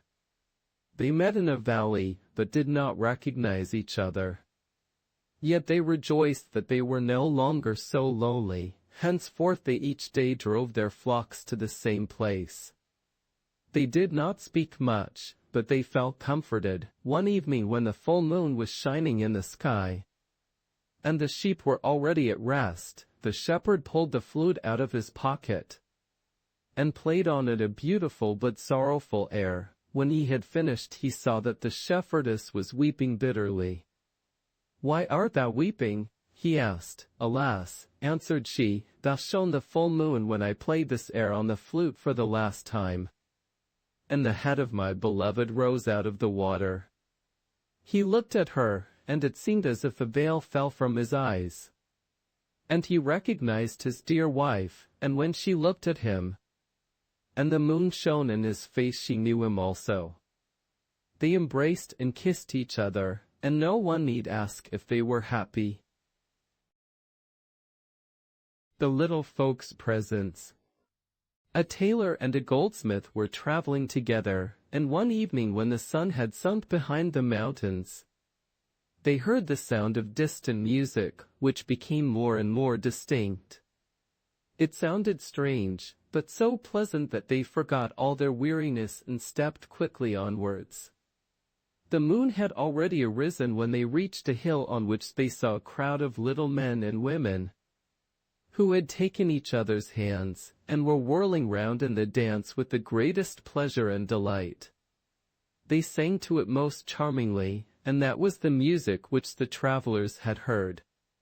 In the midst of them sat an old man who was rather taller than the rest. He wore a parti-colored coat, and his iron-gray beard hung down over his breast. The two remained standing full of astonishment, and watched the dance. The old man made a sign that they should enter, and the little folks willingly opened their circle. The goldsmith, who had a hump, and like all humpbacks was brave enough, stepped in. The tailor felt a little afraid at first, and held back. But when he saw how merrily all was going, he plucked up his courage, and followed. The circle closed again directly, and the little folks went on singing and dancing with the wildest leaps. The old man, however, took a large knife which hung to his girdle, whetted it, and when it was sufficiently sharpened, he looked round at the strangers. They were terrified, but they had not much time for reflection. For the old man seized the goldsmith and with the greatest speed shaved the hair of his head clean off, and then the same thing happened to the tailor. But their fear left them when, after he had finished his work, the old man clapped them both on the shoulder in a friendly manner, as much as to say, they had behaved well to let all that be done to them willingly. And without any struggle, he pointed with his finger to a heap of coals which lay at one side, and signified to the travelers by his gestures that they were to fill their pockets with them. Both of them obeyed, although they did not know of what use the coals would be to them. And then they went on their way to seek a shelter for the night. When they had got into the valley, the clock of the neighboring monastery struck 12. And the song ceased. In a moment all had vanished, and the hill lay in solitude in the moonlight. The two travelers found an inn, and covered themselves up on their straw beds with their coats, but in their weariness forgot to take the coals out of them before doing so. A heavy weight on their limbs awakened them earlier than usual. They felt in the pockets, and could not believe their eyes when they saw that they were not filled with coals, but with pure gold. Happily, too, the hair of their heads and beards was there again as thick as ever. They had now become rich folks, but the goldsmith, who, in accordance with his greedy disposition, had filled his pockets better, was as rich again as the tailor.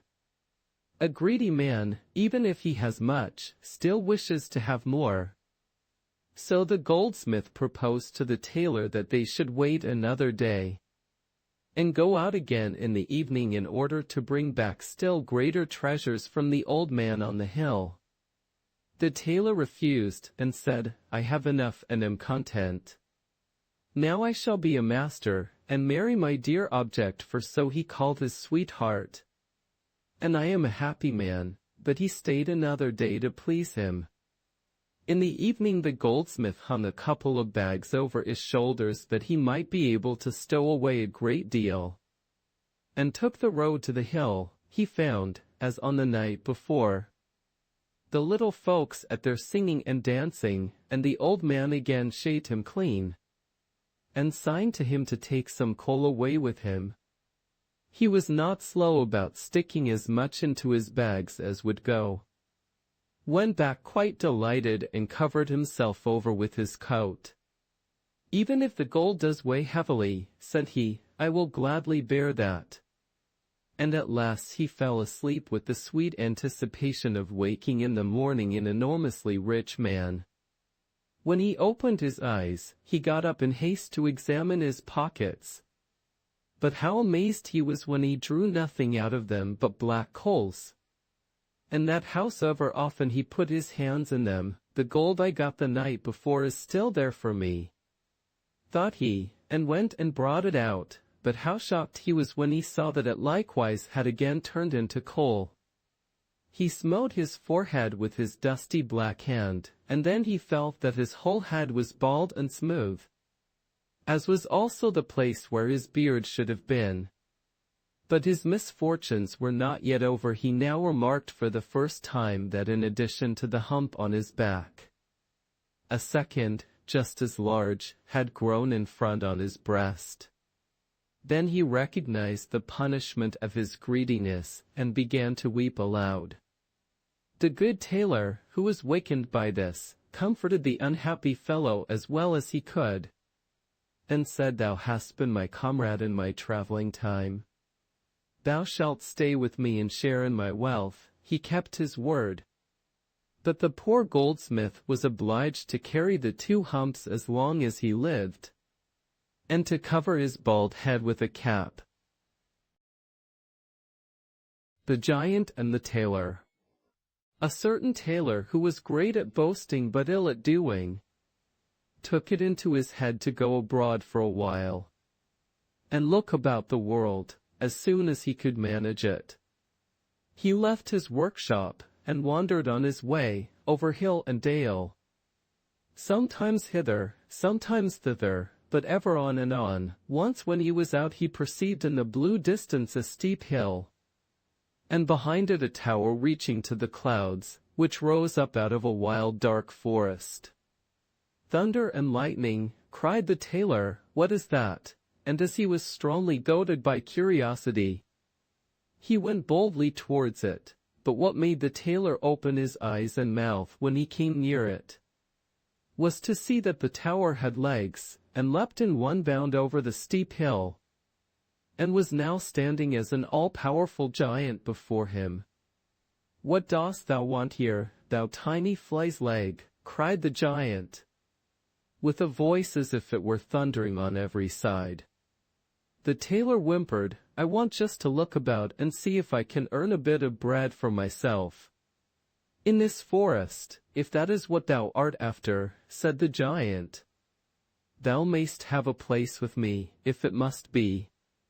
"Why not? What wages shall I receive?" "Thou shalt hear what wages thou shalt have. Every year 365 days, and when it is leap year, one more into the bargain. Does that suit thee?" "All right," replied the tailor, and thought, in his own mind, "A man must cut his coat according to his cloth.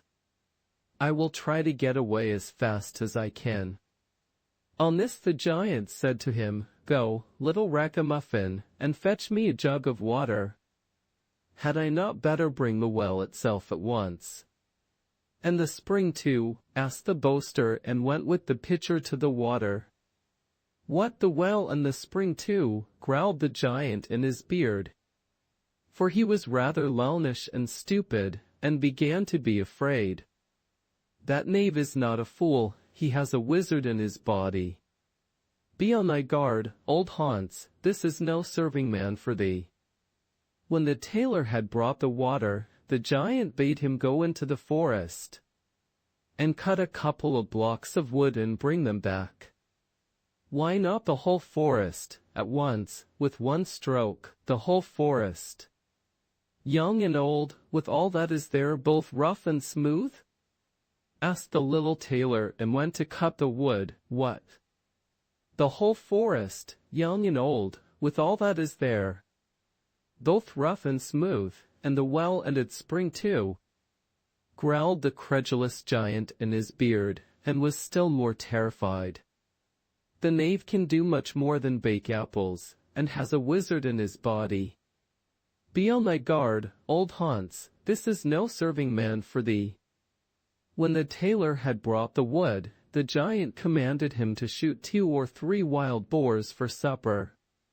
"Why not rather 1,000 at one shot, and bring them all here?"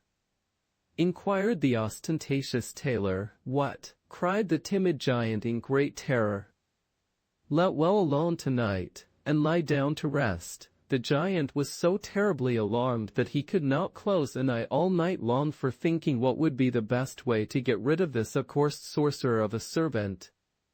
Time brings counsel. Next morning the giant and the tailor went to a marsh, round which stood a number of willow trees. Then said the giant, "Hark thee, tailor, seat thyself on one of the willow branches. I long of all things to see if thou art big enough to bend it down."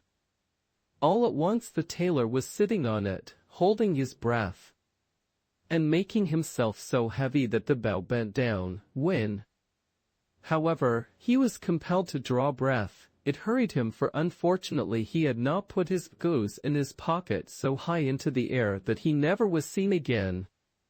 And this to the great delight of the giant. If the tailor has not fallen down again, he must be hovering about in the air.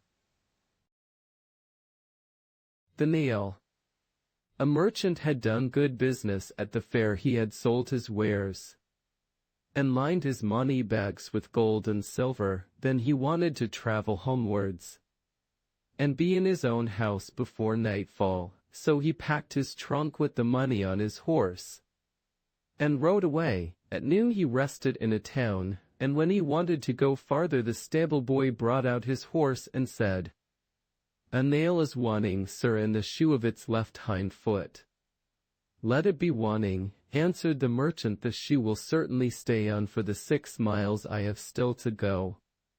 I am in a hurry. In the afternoon, when he once more alighted and had his horse fed, the stable boy went into the room to him and said, "Sir, a shoe is missing from your horse's left hind foot. Shall I take him to the blacksmith?" "Let it still be wanting," answered the man. "The horse can very well hold out for the couple of miles which remain." "I am in haste." He rode forth, but before long the horse began to limp. It had not limped long before it began to stumble, and it had not stumbled long before it fell down and broke its leg. The merchant was forced to leave the horse where it was, and unbuckle the trunk, take it on his back, and go home on foot. And there he did not arrive until quite late at night. "And that unlucky nail," said he to himself, "has caused all this disaster." Hasten slowly. The poor boy in the grave.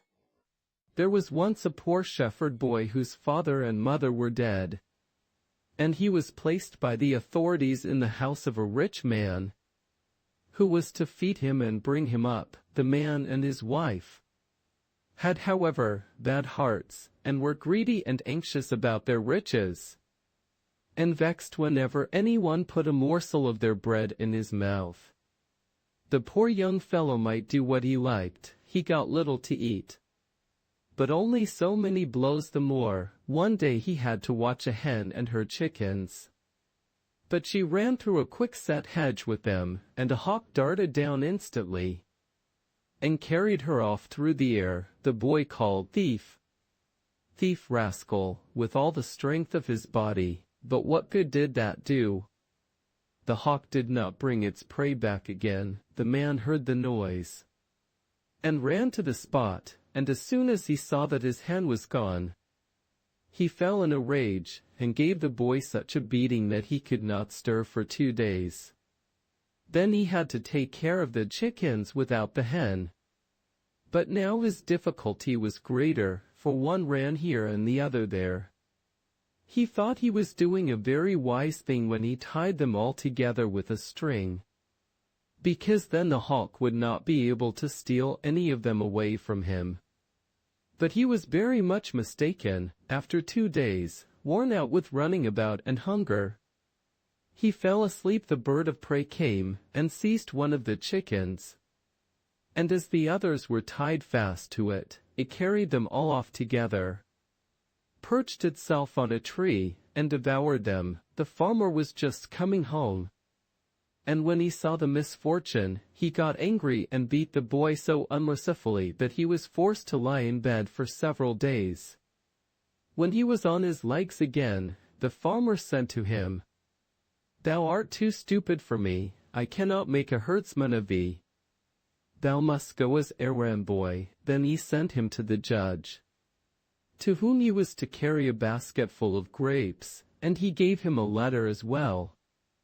On the way, hunger and thirst tormented the unhappy boy so violently that he ate 2 of the bunches of grapes.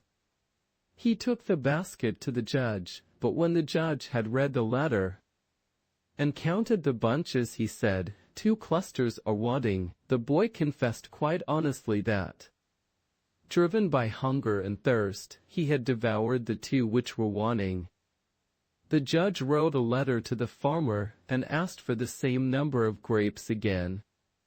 These also the boy had to take to him with a letter.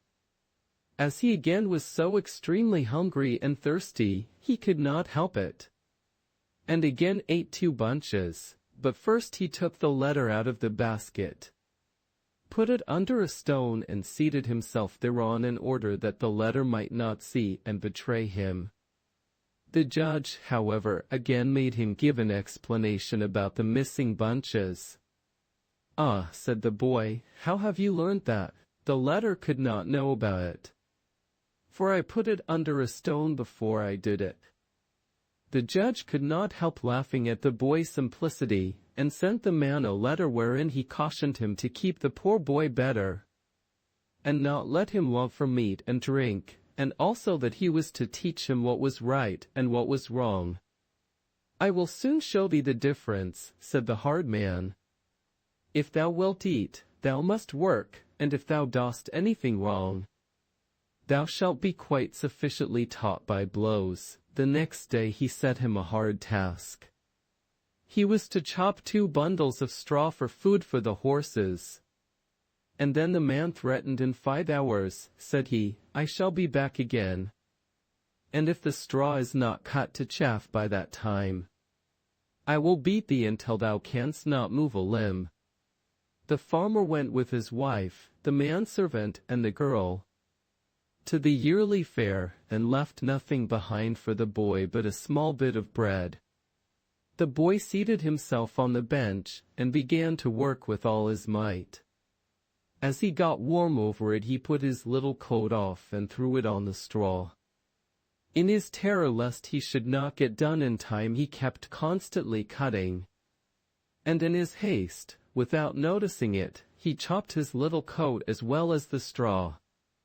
He became aware of the misfortune too late. There was no repairing it. "Ah," cried he, "now all is over with me. The wicked man did not threaten me for nothing. If he comes back and sees what I have done, he will kill me. Rather than that I will take my own life." The boy had once heard the farmer's wife say, "I have a pot with poison in it under my bed." She, however, had only said that to keep away greedy people, for there was honey in it. The boy crept under the bed, brought out the pot, and ate all that was in it. "I do not know," said he, "folks say death is bitter, but it tastes very sweet to me." It is no wonder that the farmer's wife has so often longed for death. He seated himself in a little chair, and was prepared to die. But instead of becoming weaker, he felt himself strengthened by the nourishing food.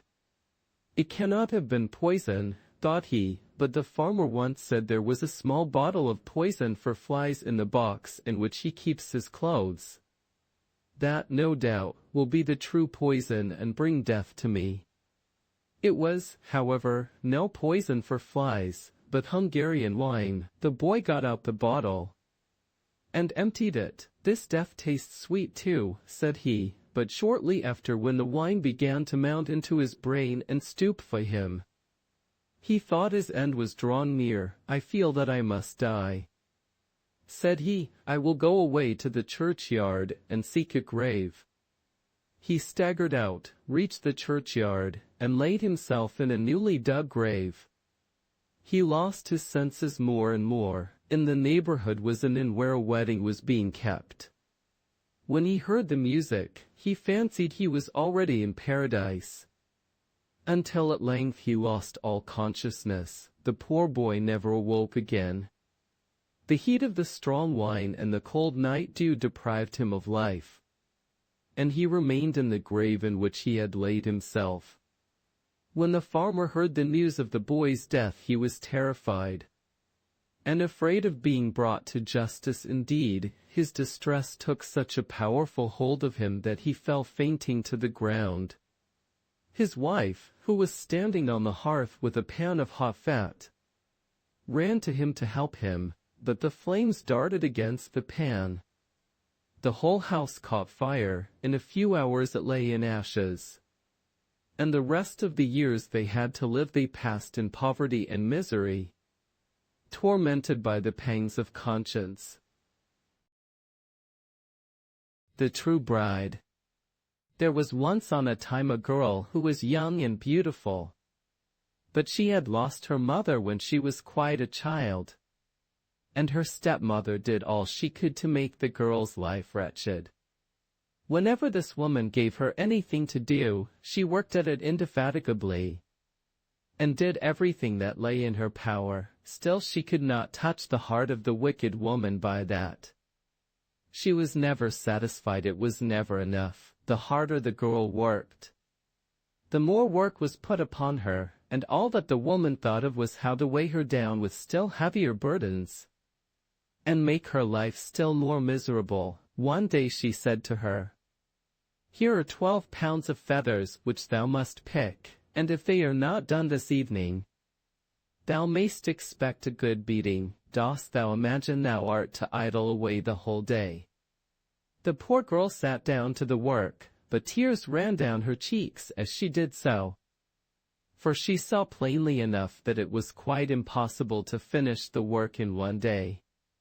Whenever she had a little heap of feathers lying before her, and she sighed or smote her hands together in her anguish, they flew away, and she had to pick them out again and begin her work anew. Then she put her elbows on the table, laid her face in her two hands, and cried, "Is there no one, then, on God's earth to have pity on me?" Then she heard a low voice which said, "Be comforted, my child, I have come to help thee." The maiden looked up, and an old woman was by her side. She took the girl kindly by the hand, and said, "Only tell me what is troubling thee." As she spoke so kindly, the girl told her of her miserable life, and how one burden after another was laid upon her, and she never could get to the end of the work which was given to her. "If I have not done these feathers by this evening, my stepmother will beat me. She has threatened she will, and I know she keeps her word." Her tears began to flow again, but the good old woman said, "Do not be afraid, my child, rest a while, and in the meantime I will look to thy work." The girl lay down on her bed and soon fell asleep. The old woman seated herself at the table with the feathers. And how they did fly off the quails, which she scarcely touched with her withered hands. The 12 pounds were soon finished, and when the girl awoke, great snow-white heaps were lying, piled up, and everything in the room was neatly cleared away. But the old woman had vanished. The maiden thanked God, and sat still till evening came, when the stepmother came in and marveled to see the work completed. "Just look, you awkward creature," said she, "what can be done when people are industrious? And why wouldst thou not set about something else? There thou sittest with thy hands crossed." When she went out she said, "The creature is worth more than her salt. I must give her some work that is still harder." Next morning she called the girl, and said, "There is a spoon for thee with that thou must empty out for me the great pond which is beside the garden. And if it is not done by night, thou knowest what will happen." The girl took the spoon, and saw that it was full of holes. But even if it had not been, she never could have emptied the pond with it. She set to work at once, knelt down by the water, into which her tears were falling, and began to empty it. But the good old woman appeared again, and when she learnt the cause of her grief, she said, "Be of good cheer, my child, go into the thicket and lie down and sleep. I will soon do thy work." As soon as the old woman was alone, she barely touched the pond, and a vapor rose up on high from the water, and mingled itself with the clouds. Gradually the pond was emptied, and when the maiden awoke before sunset and came thither, she saw nothing but the fishes which were struggling in the mud. She went to her stepmother, and showed her that the work was done. "It ought to have been done long before this," said she, and grew white with anger, but she meditated something new. On the third morning she said to the girl, "Thou must build me a castle on the plain there, and it must be ready by the evening."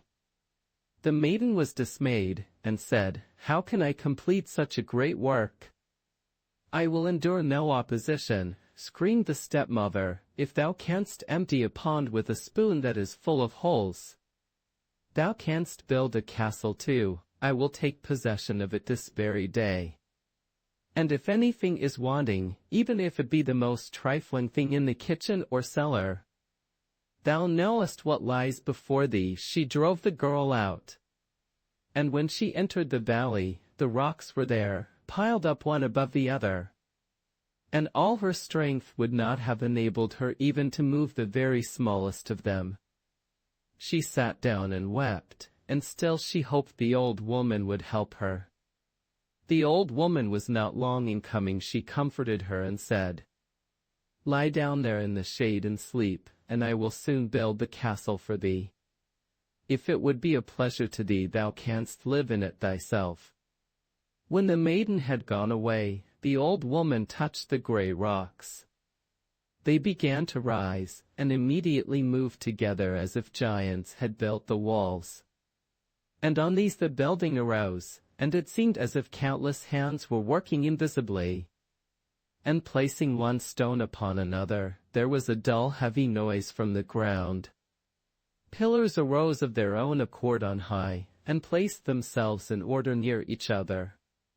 The tiles laid themselves in order on the roof, and when noonday came, the great weathercock was already turning itself on the summit of the tower. Like a golden figure of the Virgin with fluttering garments, the inside of the castle was being finished while evening was drawing near. How the old woman managed it, I know not, but the walls of the rooms were hung with silk and velvet. Embroidered chairs were there, and richly ornamented armchairs by marble tables. Crystal chandeliers hung down from the ceilings, and mirrored themselves in the smooth pavement. Green parrots were there in gilt cages, and so were strange birds which sang most beautifully. And there was on all sides as much magnificence as if a king were going to live there. The sun was just setting when the girl awoke, and the brightness of 1,000 lights flashed in her face. She hurried to the castle, and entered by the open door. The steps were spread with red cloth, and the golden balustrade beset with flowering trees. When she saw the splendor of the apartment, she stood as if turned to stone. Who knows how long she might have stood there if she had not remembered the stepmother. Alas, she said to herself, if she could but be satisfied at last, and would give up making my life a misery to me. The girl went and told her that the castle was ready. "I will move into it at once," said she, and rose from her seat. When they entered the castle, she was forced to hold her hand before her eyes. The brilliancy of everything was so dazzling. "Thou seest," said she to the girl, "how easy it has been for thee to do this. I ought to have given thee something harder." She went through all the rooms, and examined every corner to see if anything was wanting or defective. But she could discover nothing. "Now we will go down below," said she, looking at the girl with malicious eyes. "The kitchen and the cellar still have to be examined. And if thou hast forgotten anything, thou shalt not escape thy punishment."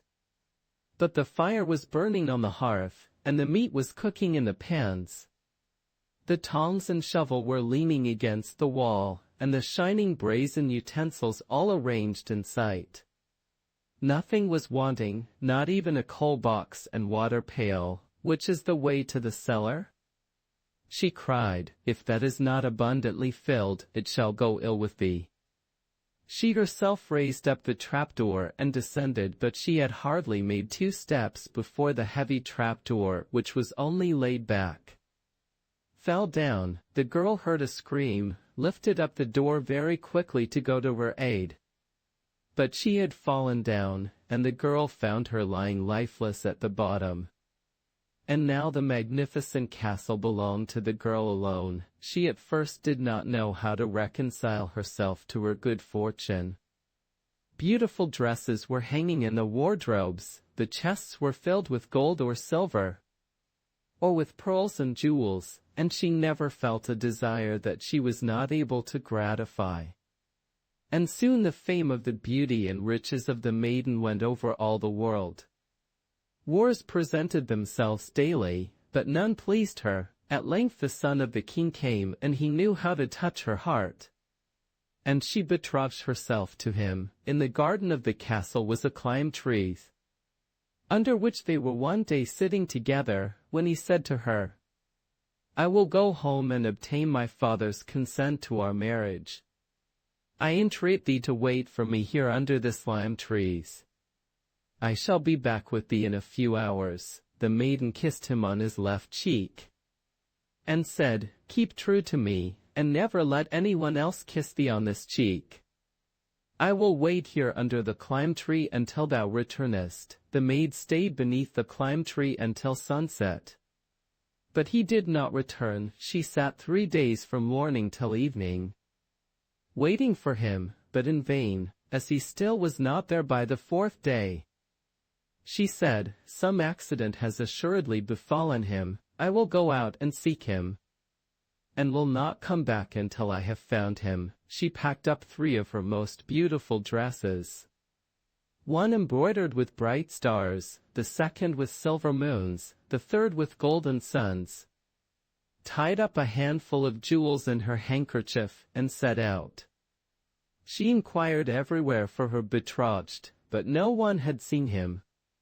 No one knew anything about him. Far and wide did she wander through the world, but she found him not. At last she hired herself to a farmer as a cowherd, and buried her dresses and jewels beneath a stone, and now she lived as a herdswoman, guarded her herd, and was very sad and full of longing for her beloved one.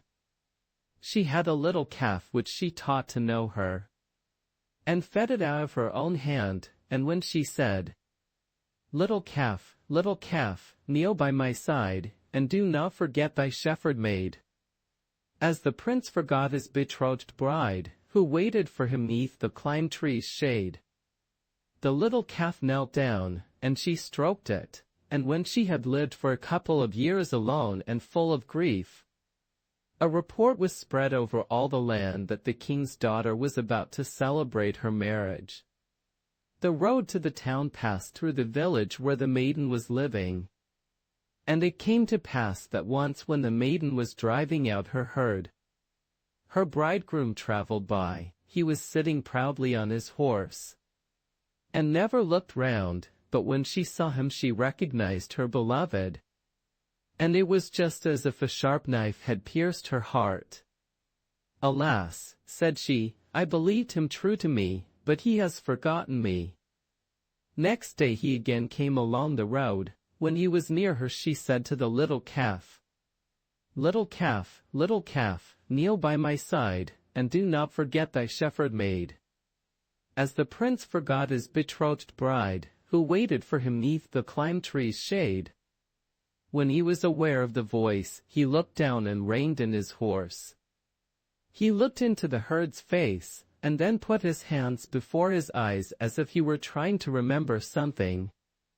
But he soon rode onwards and was out of sight. "Alas," said she, "he no longer knows me," and her grief was ever greater.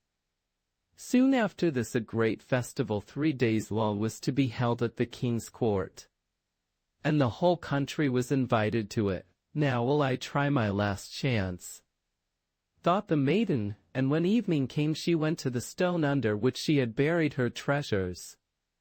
She took out the dress with the golden suns, put it on, and adorned herself with the jewels. She let down her hair, which she had concealed under a handkerchief, and it fell down in long curls about her. And thus she went into the town, and in the darkness was observed by no one.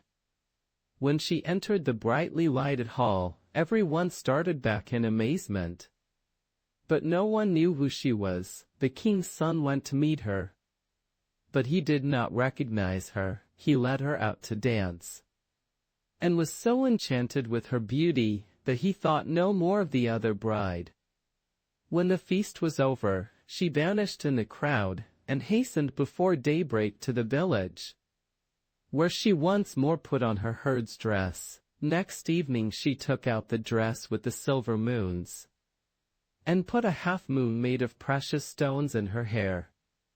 When she appeared at the festival, all eyes were turned upon her.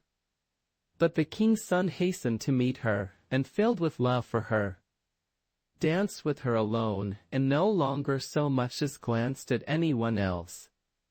Before she went away she was forced to promise him to come again to the festival on the last evening. When she appeared for the 3rd time, she wore the star dress, which sparkled at every step she took. and her hair ribbon and girdle were starred with jewels. The prince had already been waiting for her for a long time, and forced his way up to her. "Do but tell who thou art," said he. "I feel just as if I had already known thee a long time. Dost thou not know what I did when thou leftest me?"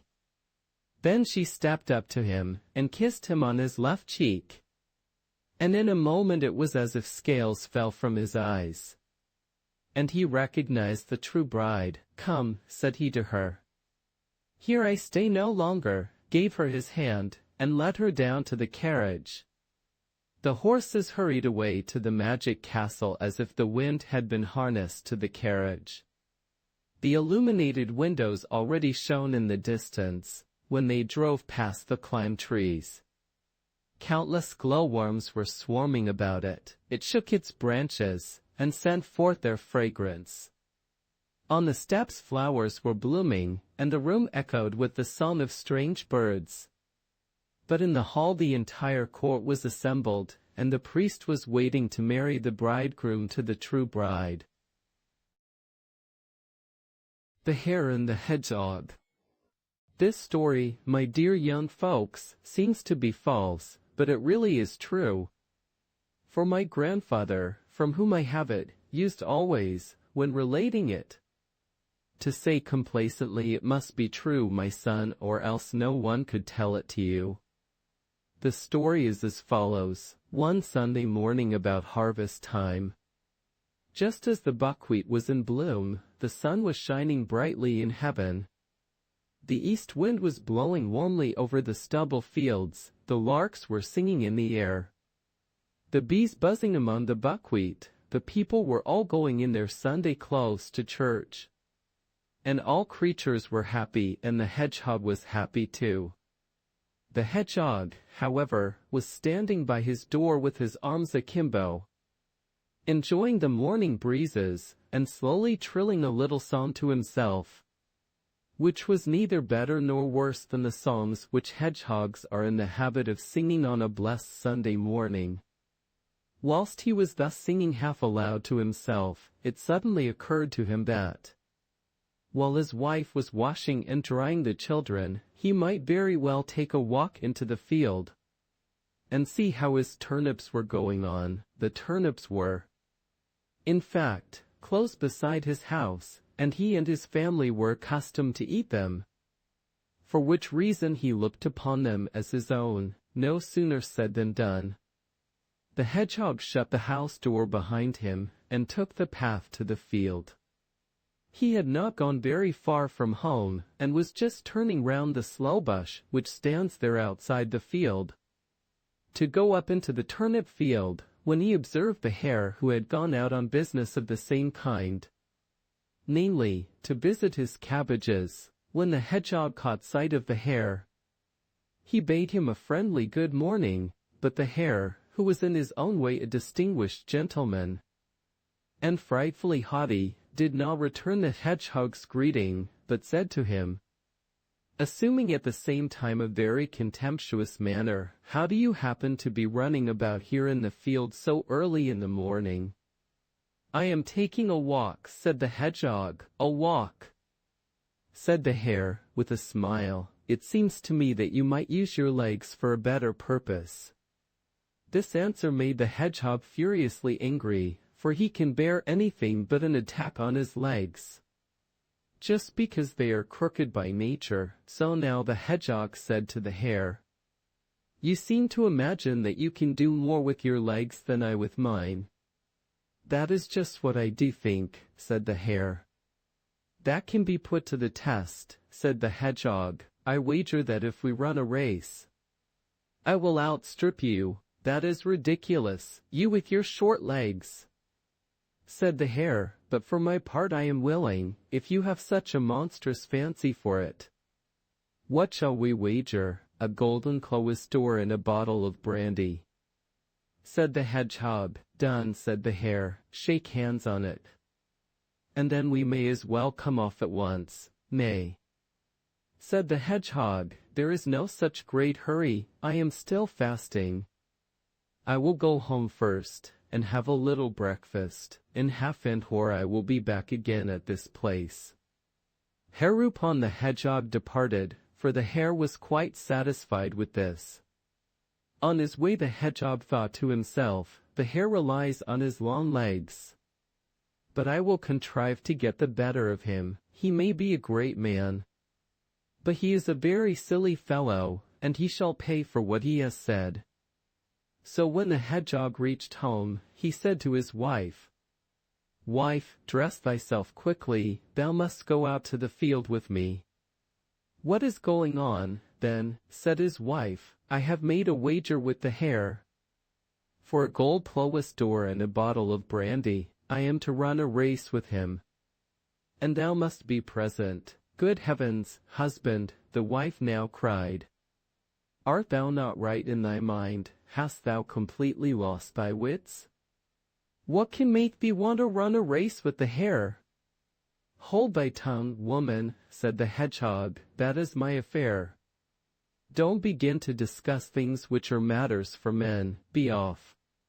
Dress thyself, and come with me." What could the hedgehog's wife do? She was forced to obey him whether she liked it or not. So when they had set out on their way together, the hedgehog said to his wife, "Now pay attention to what I am going to say. Look you, I will make the long field our race course. The hare shall run in one furrow, and I in another, and we will begin to run from the top. Now all that thou hast to do is to place thyself here below in the furrow. And when the hare arrives at the end of the furrow, on the other side of thee, thou must cry out to him, 'I am here already.'" Then they reached the field, and the hedgehog showed his wife her place, and then walked up the field. When he reached the top, the hare was already there. "Shall we start?" said the hare. "Certainly," said the hedgehog. Then both at once, so saying, each placed himself in his own furrow. The hare counted, once, twice, thrice, and away, and went off like a whirlwind down the field. The hedgehog, however, only ran about 3 paces, and then he stooped down in the furrow, and stayed quietly where he was. When the hare therefore arrived in full career at the lower end of the field, the hedgehog's wife met him with the cry, "I am here already." The hare was shocked and wondered not a little. He thought no other than that it was the hedgehog himself who was calling to him. For the hedgehog's wife looked just like her husband, the hare. However, thought to himself, "That has not been done fairly," and cried, "It must be run again, let us have it again," and once more he went off like the wind in a storm, so that he seemed to fly. But the hedgehog's wife stayed quietly in her place. So when the hare reached the top of the field, the hedgehog himself cried out to him, "I am here already." The hare, however, quite beside himself with anger, cried, "It must be run again, we must have it again." "All right," answered the hedgehog, "for my part will run as often as you choose." So the hare ran 73 times more, and the hedgehog always held out against him. And every time the hare reached either the top or the bottom, either the hedgehog or his wife said, "I am here already." At the 74th time, however, the hare could no longer reach the end. In the middle of the field he fell to the ground. Blood streamed out of his mouth, and he lay dead on the spot. But the hedgehog took the lowest door which he had won and the bottle of brandy, called his wife out of the furrow, and both went home together in great delight. And if they are not dead, they are living there still. This is how it happened that the hedgehog made the hare run races with him on the Buxtehude heath till he died. And since that time no hare has ever had any fancy for running races with a Buxtehude hedgehog.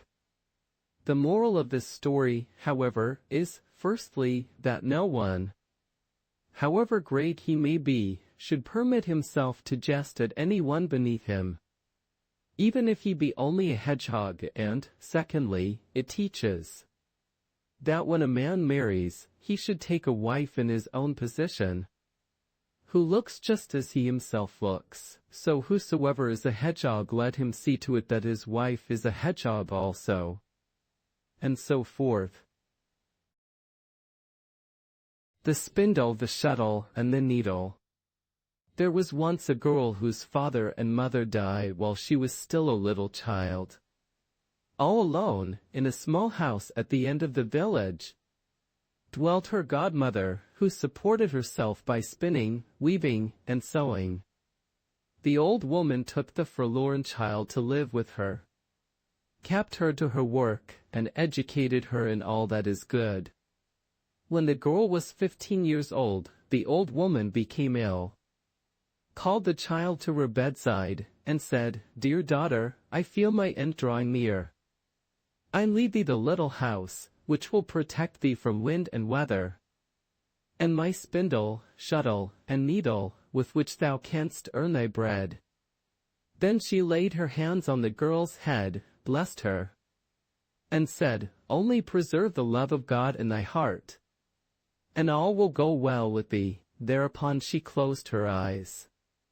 And when she was laid in the earth, the maiden followed the coffin, weeping bitterly, and paid her the last mark of respect. And now the maiden lived quite alone in the little house, and was industrious, and span, wove, and sewed, and the blessing of the good old woman was on all that she did.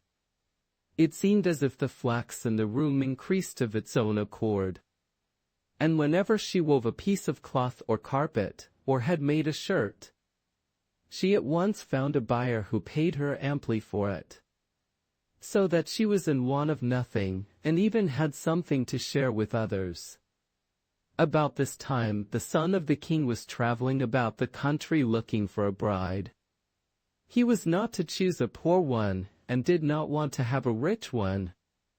So he said, "She shall be my wife who is the poorest, and at the same time the richest." When he came to the village where the maiden dwelt, he inquired, as he did wherever he went, who was the richest and also the poorest girl in the place. They first named the richest the poorest, they said, was the girl who lived in the small house quite at the end of the village. The rich girl was sitting in all her splendor before the door of her house. And when the prince approached her, she got up, went to meet him, and made him a low curtsy. He looked at her, said nothing, and rode on. When he came to the house of the poor girl, she was not standing at the door but sitting in her little room. He stopped his horse, and saw through the window, on which the bright sun was shining, the girl sitting at her spinning wheel, busily spinning. She looked up, and when she saw that the prince was looking in, she blushed all over her face, let her eyes fall, and went on spinning, I do not know whether. Just at that moment, the thread was quite even, but she went on spinning until the king's son had ridden away again. Then she went to the window, opened it, and said, "It is so warm in this room." But she still looked after him as long as she could distinguish the white feathers in his hat. Then she sat down to work again in her own room and went on with her spinning. And a saying which the old woman had often repeated when she was sitting at her work came into her mind, and she sang these words to herself: "Spindle, my spindle, haste, haste thee away, and here to my house bring the ware, I pray." And what do you think happened? The spindle sprang out of her hand in an instant, and out of the door, and when, in her astonishment, she got up and looked after it, she saw that it was dancing out merrily into the open country, and drawing a shining golden thread after it. Before long, it had entirely vanished from her sight. As she had now no spindle, the girl took the weaver's shuttle in her hand, sat down to her loom, and began to weave. The spindle, however, danced continually onwards, and just as the thread came to an end, reached the prince. "What do I see?" he cried. "The spindle certainly wants to show me the way." turned his horse about, and rode back with the golden thread. The girl was, however, sitting at her work singing, "Shuttle, my shuttle, weave well this day and guide the wooer to me, I pray." Immediately the shuttle sprang out of her hand and out by the door. Before the threshold, however, it began to weave a carpet, which was more beautiful than the eyes of man had ever yet beheld. Lilies and roses blossomed on both sides of it, and on a golden ground in the center green branches ascended, under which bounded hares and rabbits, stags and deer stretched their heads in between them. Brightly colored birds were sitting in the branches above. They lacked nothing but the gift of song. The shuttle leapt hither and thither, and everything seemed to grow of its own accord. As the shuttle had run away, the girl sat down to sew. She held the needle in her hand and sang, "Needle, my needle, sharp-pointed and fine, prepare for a wooer this house of mine." Then the needle leapt out of her fingers, and flew everywhere about the room as quick as lightning. It was just as if invisible spirits were working. They covered tables and benches with green cloth in an instant, and the chairs with velvet, and hung the windows with silken curtains. Hardly had the needle put in the last stitch than the maiden saw through the window the white feathers of the prince, whom the spindle had brought thither by the golden thread. He alighted, stepped over the carpet into the house, and when he entered the room, there stood the maiden in her poor garments, but she shone out from within them like a rose surrounded by leaves. "Thou art the poorest and also the richest," said he to her. "Come with me, thou shalt be my bride." She did not speak, but she gave him her hand. Then he gave her a kiss, led her forth, lifted her onto his horse, and took her to the royal castle, where the wedding was solemnized with great rejoicings. The spindle, shuttle, and needle were preserved in the treasure chamber and held in great honor. The peasant and the devil. There was once on a time a far-sighted, crafty peasant whose tricks were much talked about. The best story is, however, how he once got hold of the devil and made a fool of him. The peasant had one day been working in his field, and as twilight had set in, was making ready for the journey home, when he saw a heap of burning coals in the middle of his field. And when, full of astonishment, he went up to it, a little black devil was sitting on the lead coals. "Thou dost indeed sit upon a treasure," said the peasant. "Yes, in truth," replied the devil, "on a treasure which contains more gold and silver than thou hast ever seen in thy life. The treasure lies in my field and belongs to me." Said the peasant, "It is thine," answered the devil, "if thou wilt for 2 years give me the half of everything thy field produces. Money I have enough of, but I have a desire for the fruits of the earth." The peasant agreed to the bargain, in order, however, that no dispute may arise about the division. Said he, "Everything that is above ground shall belong to thee, and what is under the earth to me." The devil was quite satisfied with that. But the cunning peasant had sown turnips. Now when the time for harvest came, the devil appeared and wanted to take away his crop, but he found nothing but the yellow withered leaves, while the peasant, full of delight, was digging up his turnips. "Thou hast had the best of it for once," said the devil, "but the next time that won't do. What grows above ground shall be thine, and what is under it mine." "I am willing," replied the peasant. But when the time came to sow, he did not again sow turnips, but wheat. The grain became ripe, and the peasant went into the field and cut the full stalks down to the ground. When the devil came, he found nothing but the stubble, and went away in a fury down into a cleft in the rocks. "That is the way to cheat the devil," said the peasant, and went and fetched away the treasure. The crumbs on the table. A countryman one day said to his little puppies, "Come into the parlor and enjoy yourselves. And pick up the breadcrumbs on the table, your mistress has gone out to pay some visits." Then the little dogs said, "No, no, we will not go. If the mistress gets to know it, she will beat us." The countryman said, "She will know nothing about it, do come.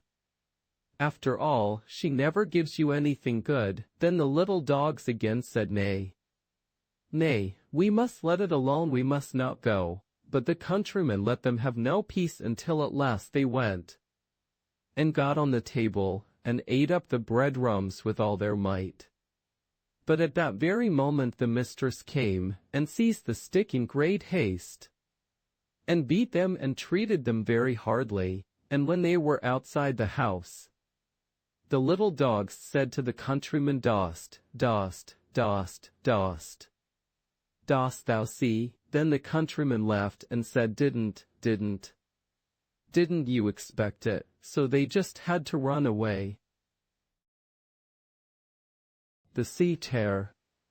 There was once upon a time a princess who, high under the battlements in her castle, had an apartment with 12 windows, which looked out in every possible direction. And when she climbed up to it and looked around her, she could inspect her whole kingdom. When she looked out of the first, her sight was more keen than that of any other human being. From the second she could see still better, from the third more distinctly still. And so it went on, until the 12th, from which she saw everything above the earth and under the earth. And nothing at all could be kept secret from her. Moreover, as she was haughty, and would be subject to no one, but wished to keep the dominion for herself alone, she caused it to be proclaimed that no one should ever be her husband who could not conceal himself from her so effectually that it should be quite impossible for her to find him. He who tried this, however, and was discovered by her, was to have his head struck off and stuck on a post. 97 posts with the heads of dead men were already standing before the castle, and no one had come forward for a long time. The princess was delighted, and thought to herself, "Now I shall be free as long as I live." Then 3 brothers appeared before her, and announced to her that they were desirous of trying their luck. The eldest believed he would be quite safe if he crept into a lime pit. But she saw him from the first window, made him come out, and had his head cut off. The second crept into the cellar of the palace, but she perceived him also from the first window, and his fate was sealed. His head was placed on the 99th post. Then the youngest came to her and entreated her to give him a day for consideration, and also to be so gracious as to overlook it if she should happen to discover him twice. But if he failed the 3rd time, he would look on his life as over. As he was so handsome, and begged so earnestly, she said, "Yes, I will grant thee that, but thou wilt not succeed." Next day he meditated for a long time how he should hide himself, but all in vain. Then he seized his gun and went out hunting. He saw a raven, took a good aim at him, and was just going to fire, when the bird cried, "Don't shoot, I will make it worth thy while not." He put his gun down, went on, and came to a lake where he surprised a large fish which had come up from the depths below to the surface of the water. When he had aimed at it, the fish cried, "Don't shoot, and I will make it worth thy while." He allowed it to dive down again, went onwards, and met a fox which was lame. He fired and missed it, and the fox cried, "You had much better come here and draw the thorn out of my foot for me." He did this, but then he wanted to kill the fox and skin it. The fox said, "Stop, and I will make it worth thy while." The youth let him go, and then as it was evening, returned home. Next day he was to hide himself, but howsoever much he puzzled his brains over it, he did not know where. He went into the forest to the raven and said, I let thee live on, so now tell me where I am to hide myself, so that the king's daughter shall not see me." The raven hung his head and thought it over for a long time. At length he roped, "I have it." He fetched an egg out of his nest, cut it into 2 parts, and shot the youth inside it. Then made it whole again, and seated himself on it. When the king's daughter went to the first window, she could not discover him, nor could she from the others, and she began to be uneasy. But from the 11th she saw him. She ordered the raven to be shot, and the egg to be brought and broken, and the youth was forced to come out. She said, "For once thou art excused, but if thou dost not do better than this, thou art lost." Next day he went to the lake, called the fish to him and said, "I suffered thee to live, now tell me where to hide myself so that the king's daughter may not see me." The fish thought for a while, and at last cried, "I have it. I will shut thee up in my stomach." He swallowed him, and went down to the bottom of the lake. The king's daughter looked through her windows, and even from the 11th did not see him, and was alarmed. But at length from the 12th she saw him. She ordered the fish to be caught and killed. And then the youth appeared. Every one can imagine what a state of mind he was in. She said, "Twice thou art forgiven, but be sure that thy head will be set on the 100th post." On the last day, he went with a heavy heart into the country, and met the fox. "Thou knowest how to find all kinds of hiding places," said he. "I let thee live, now advise me where I shall hide myself so that the king's daughter shall not discover me." "That's a hard task," answered the fox, looking very thoughtful. At length he cried, "I have it," and went with him to a spring, dipped himself in it, and came out as a stall keeper in the market, and dealer in animals. The youth had to dip himself in the water also, and was changed into a small sea chair. The merchant went into the town, and showed the pretty little animal, and many persons gathered together to see it. At length the king's daughter came likewise, and as she liked it very much, she bought it, and gave the merchant a good deal of money for it. Before he gave it over to her, he said to it, "When the king's daughter goes to the window, creep quickly under the braids of his hair." And now the time arrived when she was to search for him. She went to one window after another in turn, from the 1st to the 11th, and did not see him. When she did not see him from the 12th either, she was full of anxiety and anger, and shut it down with such violence that the glass in every window shivered into 1,000 pieces, and the whole castle shook. She went back and felt the sea chair beneath the braids of her hair.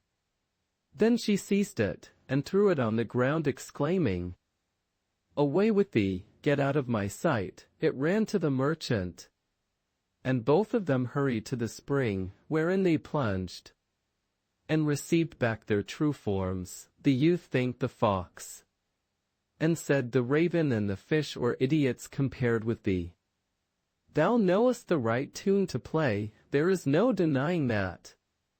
The youth went straight to the palace. The princess was already expecting him, and accommodated herself to her destiny. The wedding was solemnized, and now he was king, and lord of all the kingdom. He never told her where he had concealed himself for the 3rd time, and who had helped him, so she believed that he had done everything by his own skill. And she had a great respect for him, for she thought to herself, "He is able to do more than I." The Master Thief. One day an old man and his wife were sitting in front of a miserable house resting a while from their work. Suddenly a splendid carriage with 4 black horses came driving up, and a richly dressed man descended from it. The peasant stood up, went to the great man, and asked what he wanted, and in what way he could be useful to him. The stranger stretched out his hand to the old man, and said, I want nothing but to enjoy for once a country dish. Cook me some potatoes, in the way you always have them, and then I will sit down at your table and eat them with pleasure." The peasant smiled and said, "You are a count or a prince, or perhaps even a duke. Noble gentlemen often have such fancies. But you shall have your wish." The wife went into the kitchen and began to wash and rub the potatoes, and to make them into balls, as they are eaten by the country folks. Whilst she was busy with this work, the peasant said to the stranger, "Come into my garden with me for a while.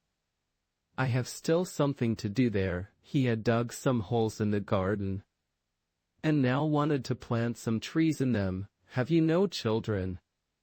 asked the stranger, "who could help you with your work?" "No," answered the peasant. "I had a son, it is true, but it is long since he went out into the world.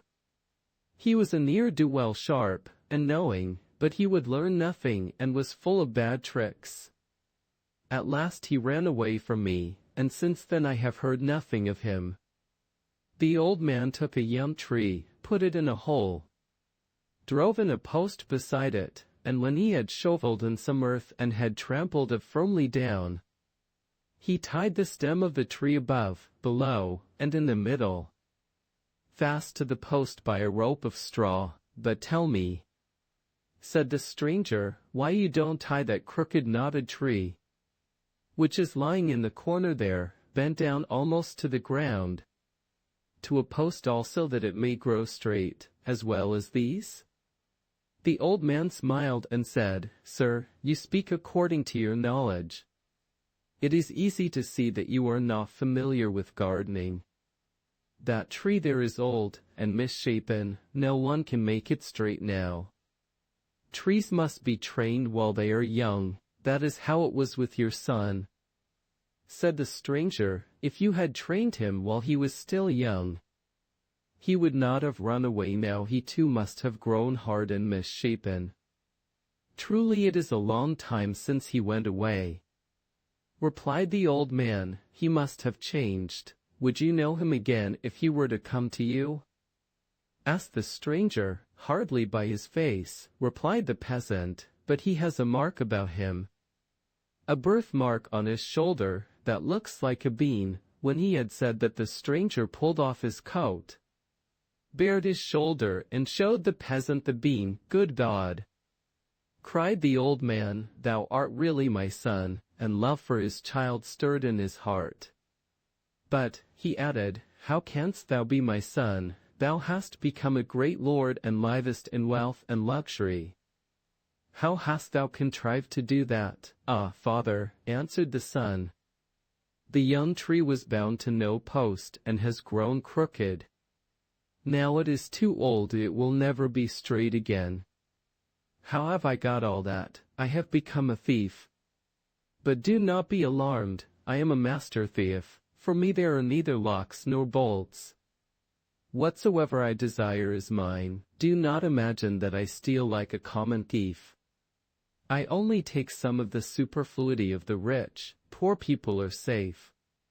I would rather give to them than take anything from them. It is the same with anything which I can have without trouble.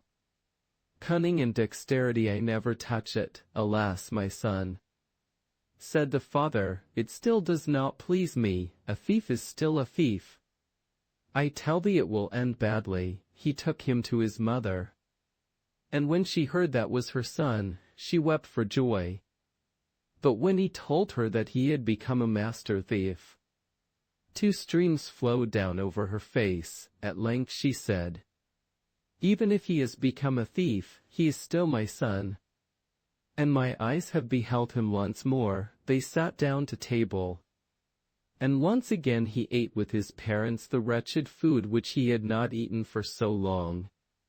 The father said, "If our lord, the count up there in the castle, learns who thou art, and what trade thou followest, he will not take thee in his arms and cradle thee in them as he did when he held thee at the font, but will cause thee to swing from a halter. Be easy.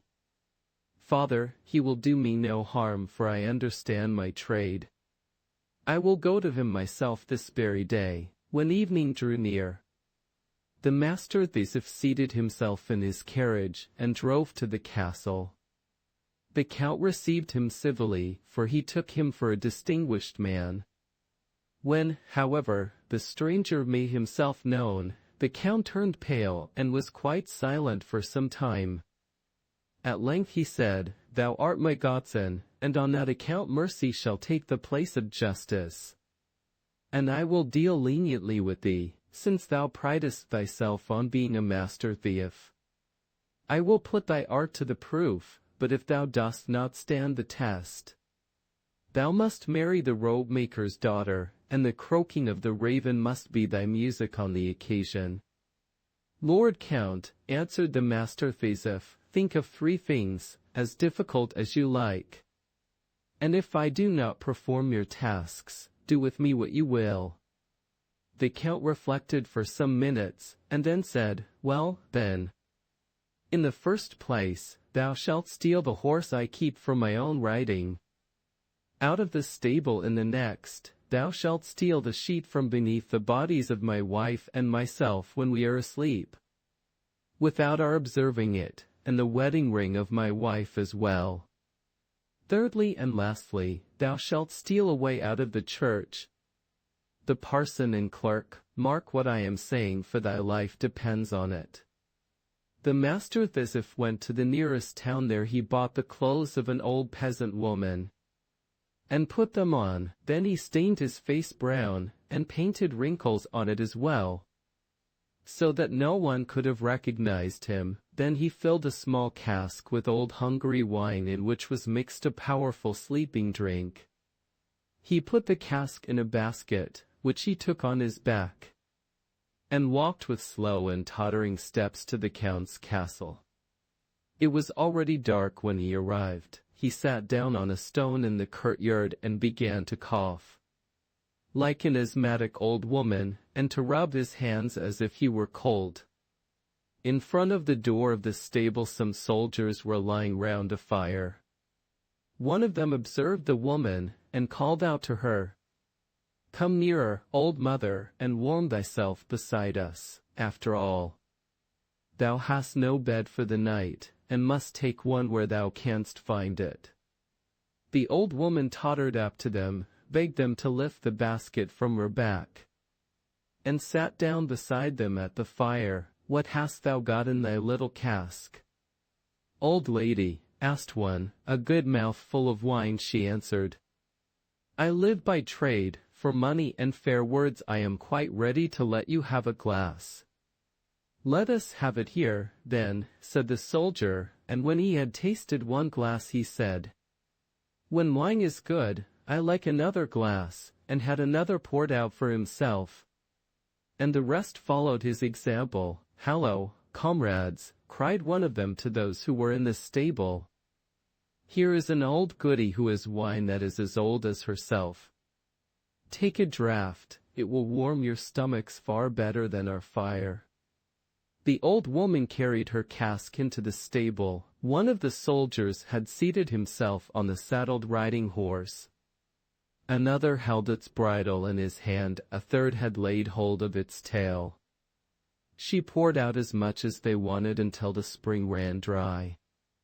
It was not long before the bridle fell from the hand of the one, and he fell down and began to snore. The other left hold of the tail, lay down and snored still louder. The one who was sitting in the saddle did remain sitting, but bent his head almost down to the horse's neck, and slept and blew with his mouth like the bellows of a forge. The soldiers outside had already been asleep for a long time, and were lying on the ground motionless, as if dead. When the master thief saw that he had succeeded, he gave the first a rope in his hand instead of the bridle, and the other, who had been holding the tail, a wisp of straw. But what was he to do with the one who was sitting on the horse's back? He did not want to throw him down, for he might have awakened and have uttered a cry. He had a good idea. He unbuckled the girths of the saddle, tied a couple of ropes which were hanging to a ring on the wall fast to the saddle, and drew the sleeping rider up into the air on it. Then he twisted the rope round the posts and made it fast. He soon unloosed the horse from the chain, but if he had ridden over the stony pavement of the yard they would have heard the noise in the castle. So he wrapped the horse's hoofs in old rags, led him carefully out, leapt upon him, and galloped off. When day broke, the master galloped to the castle on the stolen horse. The count had just got up, and was looking out of the window. "Good morning, Sir Count," he cried to him. "Here is the horse, which I have got safely out of the stable. Just look how beautifully your soldiers are lying there sleeping, and if you will but go into the stable, you will see how comfortable your watchers have made it for themselves." The count could not help laughing. Then he said, "For once thou hast succeeded. But things won't go so well the second time, and I warn thee that if thou comest before me as a thief, I will handle thee as I would a thief." When the countess went to bed that night, she closed her hand with the wedding ring tightly together, and the count said, "All the doors are locked and bolted. I will keep awake and wait for the thief, but if he gets in by the window I will shoot him." The master thief, however, went in the dark to the gallows, cut a poor sinner who was hanging there down from the halter, and carried him on his back to the castle. Then he set a ladder up to the bedroom, put the dead body on his shoulders, and began to climb up. When he had got so high that the head of the dead man showed at the window, the count, who was watching in his bed, fired a pistol at him, and immediately the master let the poor sinner fall down, and hid himself in one corner. The night was sufficiently lighted by the moon for the master to see distinctly how the count got out of the window onto the ladder, came down, carried the dead body into the garden, and began to dig a hole in which to lay it. "Now," thought the thief, "the favorable moment has come," stole nimbly out of his corner, and climbed up the ladder straight into the countess's bedroom. "Dear wife," he began in the count's voice, "the thief is dead, but, after all, he is my godson, and has been more of a scapegrace than a villain. I will not put him to open shame. Besides, I am sorry for the parents. I will bury him myself before daybreak, in the garden, that the thing may not be known. So give me the sheet, I will wrap up the body in it, and bury him as a dog buries things by scratching." The countess gave him the sheet. "I tell you what," continued the thief, "I have a fit of magnanimity on me. Give me the ring too." The unhappy man risked his life for it, so he may take it with him into his grave. She would not gainsay the count, and although she did it unwillingly, she drew the ring from her finger and gave it to him. The thief made off with both these things, and reached home safely before the count in the garden had finished his work of burying. What a long face the count did pull when the master came next morning, and brought him the sheet and the ring. "Art thou a wizard," said he, "who has fetched thee out of the grave in which I myself laid thee, and brought thee to life again?" "You did not bury me," said the thief, "but the poor sinner on the gallows," and he told him exactly how everything had happened, and the count was forced to own to him that he was a clever, crafty thief. "But thou hast not reached the end yet," he added. "Thou hast still to perform the third task, and if thou dost not succeed in that, all is of no use." The master smiled and returned no answer. When night had fallen he went with a long sack on his back, a bundle under his arms, and a lantern in his hand to the village church. In the sack he had some crabs, and in the bundle short wax candles. He sat down in the churchyard, took out a crab, and stuck a wax handle on his back. Then he lighted the little light, put the crab on the ground and let it creep about. He took a second out of the sack and treated it in the same way, and so on until the last was out of the sack. Hereupon he put on a long black garment that looked like a monk's cowl, and stuck a grey beard on his chin. When at last he was quite unrecognizable, he took the sack in which the crabs had been, went into the church, and ascended the pulpit. The clock in the tower was just striking 12. When the last stroke had sounded, he cried with a loud and piercing voice, "Hearken, sinful men, the end of all things has come, the last day is at hand. Hearken, hearken, whosoever wishes to go to heaven with me must creep into the sack. I am Peter who opens and shuts the gate of heaven. Behold how the dead outside there in the churchyard, or wandering about collecting their bones. Come, come, and creep into the sack, the world is about to be destroyed." The cry echoed through the whole village. The parson and clerk who lived nearest to the church heard it first, and when they saw the lights which were moving about the churchyard, they observed that something unusual was going on, and went into the church. They listened to the sermon for a while, and then the clerk nudged the parson and said, "It would not be amiss if we were to use the opportunity together, and before the dawning of the last day find an easy way of getting to heaven." "To tell the truth," answered the parson, "that is what I myself have been thinking. So if you are inclined, we will set out on our way." "Yes," answered the clerk, "but you, the pastor, have the precedence." "I will follow." So the parson went first, and ascended the pulpit where the master opened his sack. The parson crept in first, and then the clerk. The master immediately tied up the sack tightly, seized it by the middle, and dragged it down the pulpit steps. And whenever the heads of the two fools bumped against the steps, he cried, "We are going over the mountains." Then he drew them through the village in the same way. And when they were passing through puddles, he cried, "Now we are going through wet clouds." And when at last he was dragging them up the steps of the castle, he cried, "Now we are on the steps of heaven, and will soon be in the outer court." When he had got to the top, he pushed the sack into the pigeon house. And when the pigeons fluttered about, he said, "Hark how glad the angels are, and how they are flapping their wings." Then he bolted the door upon them, and went away. Next morning he went to the count, and told him that he had performed the third task also, and had carried the parson and clerk out of the church. "Where hast thou left them?" asked the Lord. "They are lying upstairs in a sack in the pigeon house." And imagine that they are in heaven. The count went up himself, and convinced himself that the master had told the truth. When he had delivered the parson and clerk from their captivity, he said, "Thou art an arch-thief, and hast won thy wager. For once thou escapest with a whole skin, but see that thou leavest my land. For if ever thou settest foot on it again, thou mayst count on thy elevation to the gallows."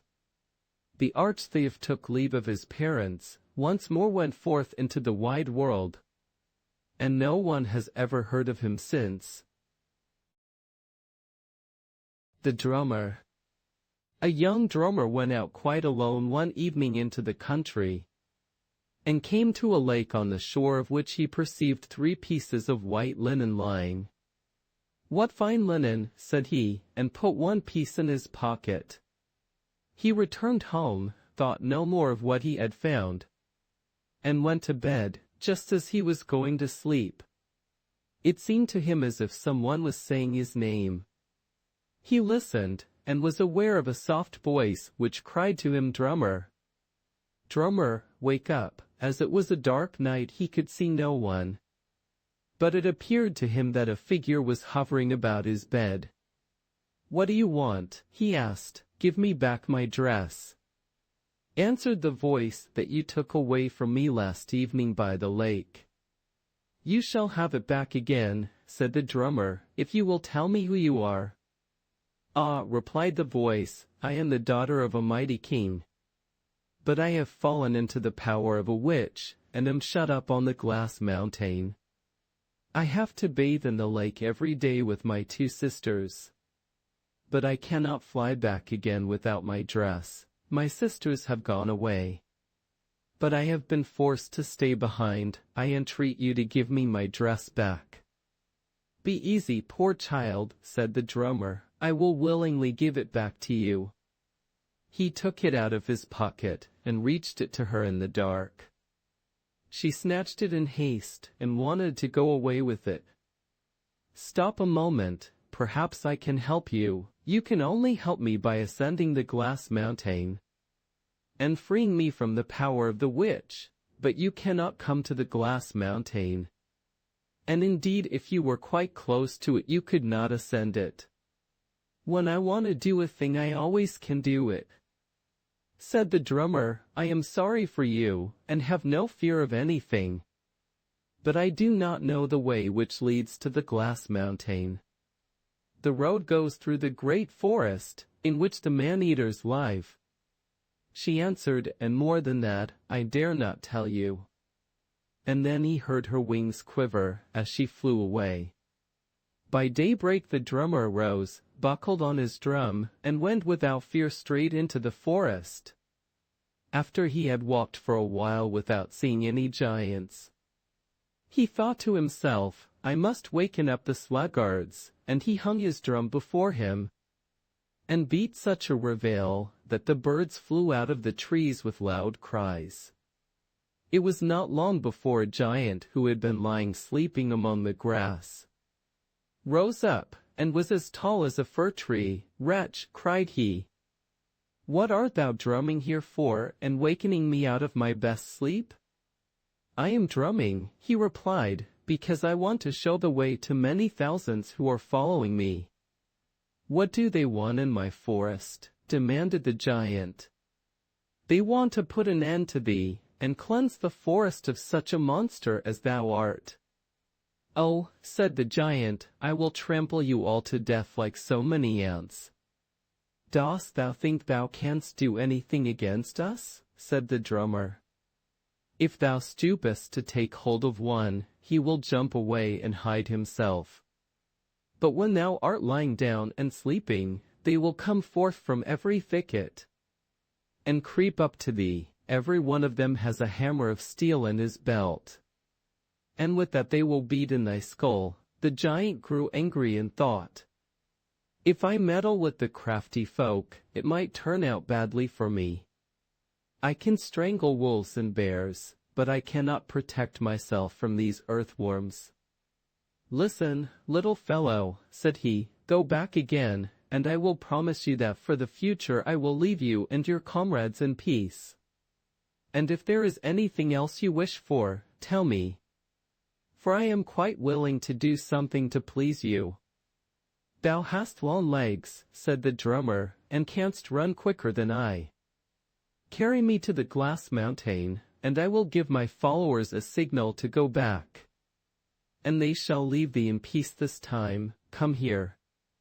"Worm," said the giant, "seat thyself on my shoulder, I will carry thee where thou wishest to be." The giant lifted him up, and the drummer began to beat his drum up aloft to his heart's delight. The giant thought, "That is the signal for the other people to turn back." After a while, a second giant was standing in the road, who took the drummer from the first and stuck him in his buttonhole. The drummer laid hold of the button, which was as large as a dish, held on by it, and looked merrily around. Then they came to a third giant, who took him out of the buttonhole and set him on the rim of his hat. Then the drummer walked backwards and forwards up above, and looked over the trees. And when he perceived a mountain in the blue distance, he thought, "That must be the glass mountain," and so it was. The giant only made 2 steps more, and they reached the foot of the mountain, where the giant put him down. The drummer demanded to be put on the summit of the glass mountain. But the giant shook his head, growled something in his beard, and went back into the forest. And now the poor drummer was standing before the mountain, which was as high as if 3 mountains were piled on each other, and at the same time as smooth as a looking-glass, and did not know how to get up it. He began to climb, but that was useless, for he always slipped back again. If one was a bird now, thought he, but what was the good of wishing? No wings grew for him. Whilst he was standing thus, not knowing what to do, he saw, not far from him, 2 men who were struggling fiercely together. He went up to them and saw that they were disputing about a saddle which was lying on the ground before them, and which both of them wanted to have. "What fools you are," said he, "to quarrel about a saddle, when you have not a horse for it." "The saddle is worth fighting about," answered one of the men. "Whosoever sits on it, and wishes himself in any place, even if it should be the very end of the earth, gets there the instant he has uttered the wish. The saddle belongs to us in common. It is my turn to ride on it, but that other man will not let me do it." "I will soon decide the quarrel," said the drummer, and he went to a short distance and stuck a white rod in the ground. Then he came back and said, "Now run to the goal, and whoever gets there first, shall ride first." Both put themselves into a trot, but hardly had they gone a couple of steps before the drummer swung himself on the saddle, wished himself on the glass mountain, and before anyone could turn round, he was there. On the top of the mountain was a plain.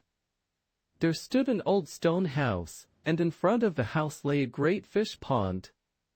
But behind it was a dark forest. He saw neither men nor animals. Everything was quiet, only the wind rustled amongst the trees, and the clouds moved by quite close above his head. He went to the door and knocked. When he had knocked for the 3rd time, an old woman with a brown face and red eyes opened the door. She had spectacles on her long nose, and looked sharply at him. Then she asked what he wanted. "Entrance, food, and a bed for the night," replied the drummer. "That thou shalt have," said the old woman, "if thou wilt perform 3 services in return." "Why not?" he answered. "I am not afraid of any kind of work, however hard it may be." The old woman let him go in, and gave him some food and a good bed at night. The next morning, when he had had his sleep out, she took a thimble from her wrinkled finger, reached it to the drummer, and said, "Go to work now, and empty out the pond with this thimble, but thou must have it done before night, and must have sought out all the fishes which are in the water and laid them side by side, according to their kind and size." "That is strange work," said the drummer, but he went to the pond, and began to empty it. He bailed the whole morning, but what can anyone do to a great lake with a thimble? Even if he were to bail for 1,000 years, when it was noon, he thought, "It is all useless, and whether I work or not it will come to the same thing." So he gave it up and sat down. Then came a maiden out of the house who set a little basket with food before him, and said, "What ails thee, that thou sittest so sadly here?" He looked at her, and saw that she was wondrously beautiful. "Ah," said he, "I cannot finish the first piece of work. How will it be with the others? I came forth to seek a king's daughter who is said to dwell here, but I have not found her, and I will go farther." "Stay here," said the maiden, "I will help thee out of thy difficulty. Thou art tired, lay thy head in my lap and sleep. When thou awakest again, thy work will be done." The drummer did not need to be told that twice. As soon as his eyes were shut, she turned a wishing ring and said, "Rise.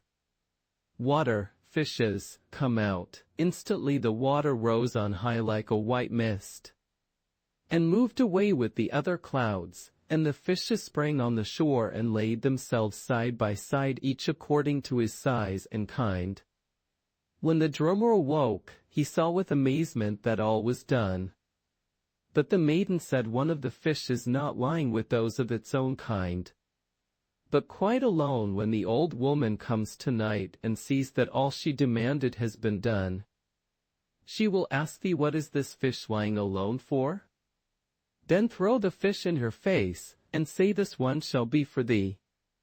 Old witch. In the evening the witch came, and when she had put this question, he threw the fish in her face. She behaved as if she did not remark it, and said nothing, but looked at him with malicious eyes. Next morning she said, yesterday it was too easy for thee. I must give thee harder work. Today thou must hew down the whole of the forest, split the wood into logs, and pile them up, and everything must be finished by the evening. She gave him an axe, a mallet, and 2 wedges, but the axe was made of lead, and the mallet and wedges were of tin. When he began to cut, the edge of the axe turned back, and the mallet and wedges were beaten out of shape. He did not know how to manage, but at midday the maiden came once more with his dinner and comforted him. Lay thy head on my lap, said she, and sleep when thou awakest. Thy work will be done. She turned her wishing ring, and in an instant the whole forest fell down with a crash. The wood split, and arranged itself in heaps, and it seemed just as if unseen giants were finishing the work. When he awoke, the maiden said, dost thou see that the wood is piled up and arranged? One bough alone remains, but when the old woman comes this evening and asks thee about that bough, give her a blow with it, and say that is for thee. Thou witch, the old woman came there, thou seest how easy the work was. Said she, but for whom hast thou left that bough which is lying there still? For thee, thou witch, he replied, and gave her a blow with it.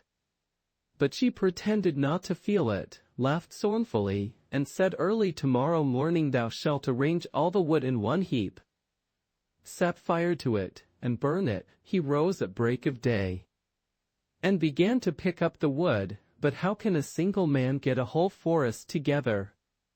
The work made no progress. The maiden, however, did not desert him in his need.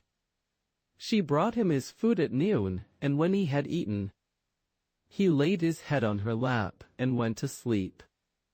When he awoke, the entire pile of wood was burning in one enormous flame, which stretched its tongues out into the sky. Listen to me, said the maiden. When the witch comes, she will give thee all kinds of orders. Do whatever she asks thee without fear, and then she will not be able to get the better of thee. But if thou art afraid, the fire will lay hold of thee, and consume thee. At last, when thou hast done everything, seize her with both thy hands, and throw her into the midst of the fire. The maiden departed, and the old woman came sneaking up to him. Oh, I am cold, said she, but that is a fire that burns. It warms my old bones for me, and does me good, but there is a log lying there which won't burn. Bring it out for me. When thou hast done that, thou art free, and mayst go where thou likest. Come, go in with a good will. The drummer did not reflect long. He sprang into the midst of the flames, but they did not hurt him, and could not even singe a hair of his head. He carried the log out, and laid it down. Hardly, however, had the wood touched the earth than it was transformed, and a beautiful maiden who had helped him in his need stood before him. And by the silken and shining golden garments which she wore, he knew right well that she was the king's daughter. But the old woman laughed venomously, and said, Thou thinkest thou hast her safe, but thou hast not got her yet. Just as she was about to fall on the maiden and take her away, the youth seized the old woman with both his hands, raised her up on high, and threw her into the jaws of the fire, which closed over her as if it were delighted that an old witch was to be burnt. Then the king's daughter looked at the drummer, and when she saw that he was a handsome youth and remembered how he had risked his life to deliver her, she gave him her hand, and said, "Thou hast ventured everything for my sake. But I also will do everything for thine. Promise to be true to me. And thou shalt be my husband. We shall not want for riches. We shall have enough with what the witches gathered together here." She led him into the house, where there were chests and coffers crammed with the old woman's treasures. The maiden left the gold and silver where it was, and took only the precious stones. She would not stay any longer on the glass mountain, so the drummer said to her, "Seat thyself by me on my saddle, and then we will fly down like birds. I do not like the old saddle," said she. "I need only turn my wishing ring and we shall be at home." "Very well, then," answered the drummer, "then wish us in front of the town gate." In the twinkling of an eye they were there, but the drummer said, "I will just go to my parents and tell them the news. Wait for me outside here, I shall soon be back." "Ah," said the king's daughter, "I beg thee to be careful. On thy arrival do not kiss thy parents on the right cheek, or else thou wilt forget everything, and I shall stay behind here outside, alone and deserted." "How can I forget thee?" said he, and promised her to come back very soon, and gave his hand upon it. When he went into his father's house, he had changed so much that no one knew who he was. For the 3 days which he had passed on the glass mountain had been 3 years. Then he made himself known, and his parents fell on his neck with joy. And his heart was so moved that he forgot what the maiden had said, and kissed them on both cheeks. But when he had given them the kiss on the right cheek, every thought of the king's daughter vanished from him. He emptied out his pockets, and laid handfuls of the largest jewels on the table. The parents had not the least idea what to do with the riches. Then the father built a magnificent castle all surrounded by gardens, woods, and meadows, as if a prince were going to live in it. And when it was ready, the mother said, "I have found a maiden for thee, and the wedding shall be in 3 days." The son was content to do as his parents desired. The poor king's daughter had stood for a long time without the town waiting for the return of the young man. When evening came, she said he must certainly have kissed his parents on the right cheek, and has forgotten me. Her heart was full of sorrow. She wished herself into a solitary little hut in a forest, and would not return to her father's court. Every evening she went into the town and passed the young man's house. He often saw her, but he no longer knew her. At length she heard the people saying, "The wedding will take place tomorrow." Then she said, "I will try if I can win his heart back."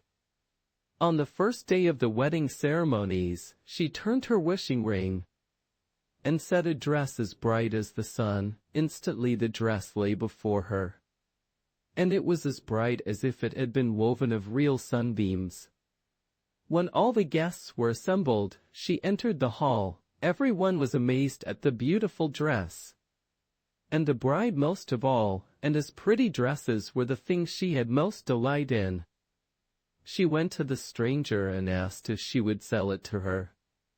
"Not for money," she answered, "but if I may pass the first night outside the door of the room where your betrothed sleeps, I will give it up to you." The bride could not overcome her desire and consented. But she mixed a sleeping draught with the wine her betrothed took at night, which made him fall into a deep sleep. When all had become quiet, the king's daughter crouched down by the door of the bedroom, opened it just a little, and cried, "Drummer, drummer, I pray thee hear. Hast thou forgotten thou heldest me dear? That on the glass mountain we sat hour by hour? That I rescued thy life from the witch's power? Didst thou not plight thy troth to me? Drummer, drummer, hearken to me." But it was all in vain. The drummer did not awake, and when morning dawned, the king's daughter was forced to go back again as she came. On the second evening she turned her wishing ring and set a dress as silvery as the moon. When she appeared at the feast in the dress which was as soft as moonbeams, it again excited the desire of the bride, and the king's daughter gave it to her for permission to pass the second night also. Outside the door of the bedroom, then in the stillness of the night, she cried, "Drummer, drummer, I pray thee hear, hast thou forgotten thou heldest me dear? That on the glass mountain we sat hour by hour, that I rescued thy life from the witch's power? Didst thou not plight thy troth to me? Drummer, drummer, hearken to me." But the drummer, who was stupefied with the sleeping draught, could not be aroused. Sadly next morning she went back to her hut in the forest. But the people in the house had heard the lamentation of the stranger maiden, and told the bridegroom about it. They told him also that it was impossible that he could hear anything of it, because the maiden he was going to marry had poured a sleeping draught into his wine. On the third evening, the king's daughter turned her wishing ring, and set a dress glittering like the stars. When she showed herself therein at the feast, the bride was quite beside herself with the splendor of the dress, which far surpassed the others, and she said, "I must, and will have it." The maiden gave it as she had given the others for permission to spend the night outside the bridegroom's door. The bridegroom, however, did not drink the wine which was handed to him before he went to bed, but poured it behind the bed, and when everything was quiet, he heard a sweet voice which called to him, "Drummer, drummer, I pray thee hear, hast thou forgotten thou held me dear? That on the glass mountain we sat hour by hour, that I rescued thy life from the witch's power? Didst thou not plight thy troth to me? Drummer, drummer, hearken to me." Suddenly, his memory returned to him. "Ah," cried he, "how can I have acted so unfaithfully? But the kiss which in the joy of my heart I gave my parents on the right cheek, that is to blame for it all. That is what stupefied me." He sprang up, took the king's daughter by the hand, and led her to his parents' bed. "This is my true bride," said he. "If I marry the other I shall do a great wrong." The parents, when they heard how everything had happened, gave their consent. Then the lights in the hall were lighted again, drums and trumpets were brought. Friends and relations were invited to come, and the real wedding was solemnized with great rejoicing. The first bride received the beautiful dresses as a compensation, and declared herself satisfied. The ear of corn. In former times, when God himself still walked the earth, the fruitfulness of the soil was much greater than it is now. Then the ears of corn did not bear 50 or 60, but 400 or 500-fold. Then the corn grew from the bottom to the very top of the stalk, and according to the length of the stalk was the length of the ear. Men, however, are so made, that when they are too well off they no longer value the blessings which come from God, but grow indifferent and careless. One day a woman was passing by a cornfield when her little child, who was running beside her, fell into a puddle, and dirtied her frock. On this the mother tore up a handful of the beautiful ears of corn, and cleaned the frock with them. When the Lord, who just then came by, saw that, he was angry, and said, "Henceforth shall the stalks of corn bear no more ears." Men are no longer worthy of heavenly gifts. The bystanders who heard this were terrified, and fell on their knees and prayed that he would still leave something on the stalks, even if the people were undeserving of it, for the sake of the innocent birds which would otherwise have to starve. The Lord, who foresaw their suffering, had pity on them and granted the request. So the ears were left as they now grow. The grave mound. A rich farmer was one day standing in his yard inspecting his fields and gardens. The corn was growing up vigorously, and the fruit trees were heavily laden with fruit. The grain of the year before still lay in such immense heaps on the floors that the rafters could hardly bear it. Then he went into the stable, where were well-fed oxen, fat cows, and horses bright as looking-glass. At length he went back into his sitting-room, and cast a glance at the iron chest in which his money lay. Whilst he was thus standing surveying his riches, all at once there was a loud knock close by him. The knock was not at the door of his room, but at the door of his heart. It opened, and he heard a voice which said to him, "Hast thou done good to thy family with it? Hast thou considered the necessities of the poor? Hast thou shared thy bread with the hungry? Hast thou been contented with what thou hast? Or didst thou always desire to have more?" The heart was not slow in answering, "I have been hard and pitiless, and have never shown any kindness to my own family. If a beggar came, I turned away my eyes from him. I have not troubled myself about God, but have thought only of increasing my wealth. If everything which the sky covers had been mine own, I should still not have had enough." When he was aware of this answer, he was greatly alarmed. His knees began to tremble, and he was forced to sit down. Then there was another knock, but the knock was at the door of his room. It was his neighbor, a poor man who had a number of children whom he could no longer satisfy with food. "I know," thought the poor man, "that my neighbor is rich. But he is as hard as he is rich. I don't believe he will help me. But my children are crying for bread, so I will venture it." He said to the rich man, "You do not readily give away anything that is yours. But I stand here like one who feels the water rising above his head. My children are starving. Lend me 4 measures of corn." The rich man looked at him long, and then the first sunbeam of mercy began to melt away a drop of the ice of greediness.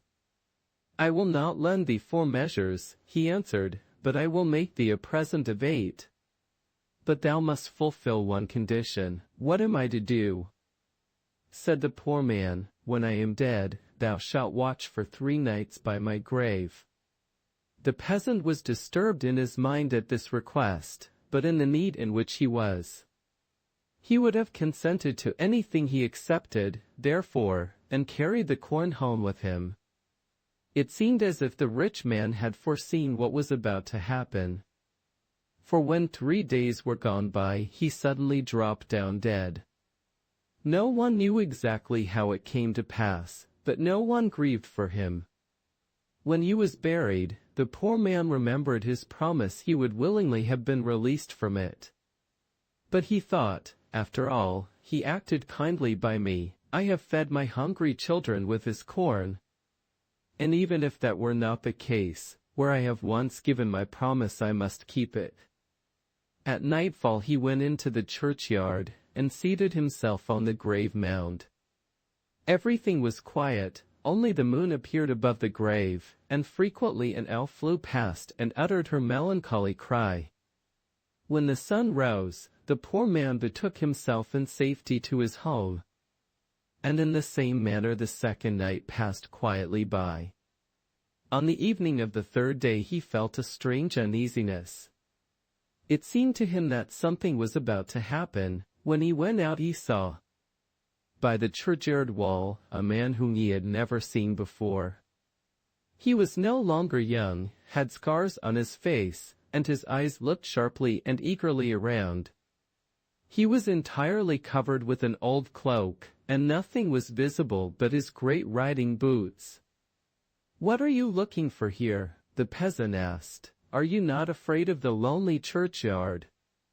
"I am looking for nothing," he answered, "and I am afraid of nothing. I am like the youngster who went forth to learn how to shiver, and had his labor for his pains, but got the king's daughter to wife and great wealth with her. Only I have remained poor. I am nothing but a paid-off soldier, and I mean to pass the night here, because I have no other shelter."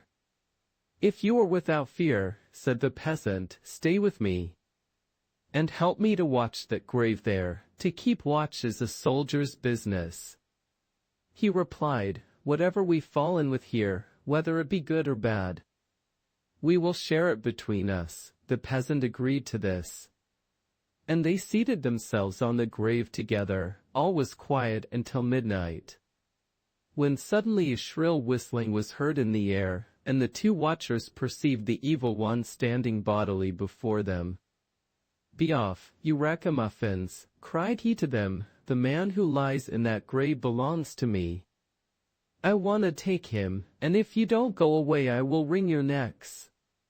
"Sir with the red feather," said the soldier, "you are not my captain. I have no need to obey you, and I have not yet learned how to fear. Go away, we shall stay sitting here." The devil thought to himself, "Money is the best thing with which to get hold of these two vagabonds." So he began to play a softer tune, and asked quite kindly if they would not accept a bag of money, and go home with it. "That is worth listening to," answered the soldier, "but one bag of gold won't serve us. If you will give as much as will go into one of my boots, we will quit the field for you and go away." "I have not so much as that about me," said the devil, "but I will fetch it. In the neighboring town lives a money changer who is a good friend of mine, and will readily advance it to me." When the devil had vanished, the soldier took his left boot off, and said, "We will soon pull the charol burner's nose for him. Just give me your knife, comrade." He cut the sole off the boot, and put it in the high grass near the grave on the edge of a hole that was half overgrown. "That will do," said he, "now the chimney sweep may come." They both sat down and waited, and it was not long before the devil returned with a small bag of gold in his hand. "Just pour it in," said the soldier, raising up the boot a little. "But that won't be enough." The black one shook out all that was in the bag. The gold fell through, and the boot remained empty. "Stupid devil," cried the soldier, "it won't do. Didn't I say so at once? Go back again, and bring more." The devil shook his head, went, and in an hour's time came with a much larger bag under his arm. "Now pour it in," cried the soldier, "but I doubt the boot won't be full." The gold linked as it fell, but the boot remained empty. The devil looked in himself with his burning eyes, and convinced himself of the truth. "You have shamefully big calves to your legs," cried he, and made a wry face. "Did you think," replied the soldier, "that I had a loaven foot like you? Since when have you been so stingy? See that you get more gold together, or our bargain will come to nothing." The wicked one went off again. This time he stayed away longer, and when at length he appeared he was panting under the weight of a sack which lay on his shoulders. He emptied it into the boot, which was just as far from being filled as before. He became furious, and was just going to tear the boot out of the soldier's hands. But at that moment the first ray of the rising sun broke forth from the sky, and the evil spirit fled away with loud shrieks. The poor soul was saved. The peasant wished to divide the gold, but the soldier said, "Give what falls to my lot to the poor. I will come with thee to thy cottage, and together we will live in rest and peace on what remains, as long as God is pleased to permit." Old Ringcrank. There was once on a time a king who had a daughter, and he caused a glass mountain to be made, and said that whosoever could cross to the other side of it without falling should have his daughter to wife. Then there was one who loved the king's daughter, and he asked the king if he might have her. "Yes," said the king, "if you can cross the mountain without falling, you shall have her." And the princess said she would go over it with him, and would hold him if he were about to fall. So they set out together to go over it. And when they were halfway up, the princess slipped and fell. And the glass mountain opened and shut her up inside it, and her betrothed could not see where she had gone. For the mountain closed immediately, and he wept and lamented much. And the king was miserable too, and had the mountain broken open where she had been lost. And though they would be able to get her out again, but they could not find the place into which she had fallen. Meanwhile the king's daughter had fallen quite deep down into the earth into a great cave. An old fellow with a very long grey beard came to meet her, and told her that if she would be his servant and do everything he bade her, she might live; if not, he would kill her. So she did all he bade her. In the mornings he took his ladder out of his pocket, and set it up against the mountain and climbed to the top by its help. And then he drew up the ladder after him. The princess had to cook his dinner, make his bed, and do all his work, and when he came home again he always brought with him a heap of gold and silver. When she had lived with him for many years, and had grown quite old, he called her Mother Mansrot, and she had to call him Old Ringcrank. Then once when he was out, and she had made his bed and washed his dishes, she shut the doors and windows all fast, and there was one little window through which the light shone in, and this she left open. When Old Ringcrank came home, he knocked at his door, and cried, "Mother Mansrot, open the door for me." "No," said she, "Old Ringcrank, I will not open the door for thee." Then he said, "Here stand I, poor Ringcrank, on my 17 long shanks. On my weary, worn-out foot, wash my dishes. Mother Mansrot, I have washed thy dishes already," said she. Then again he said, "Here stand I, poor Ringcrank, on my 17 long shanks. On my weary, worn-out foot, make me my bed."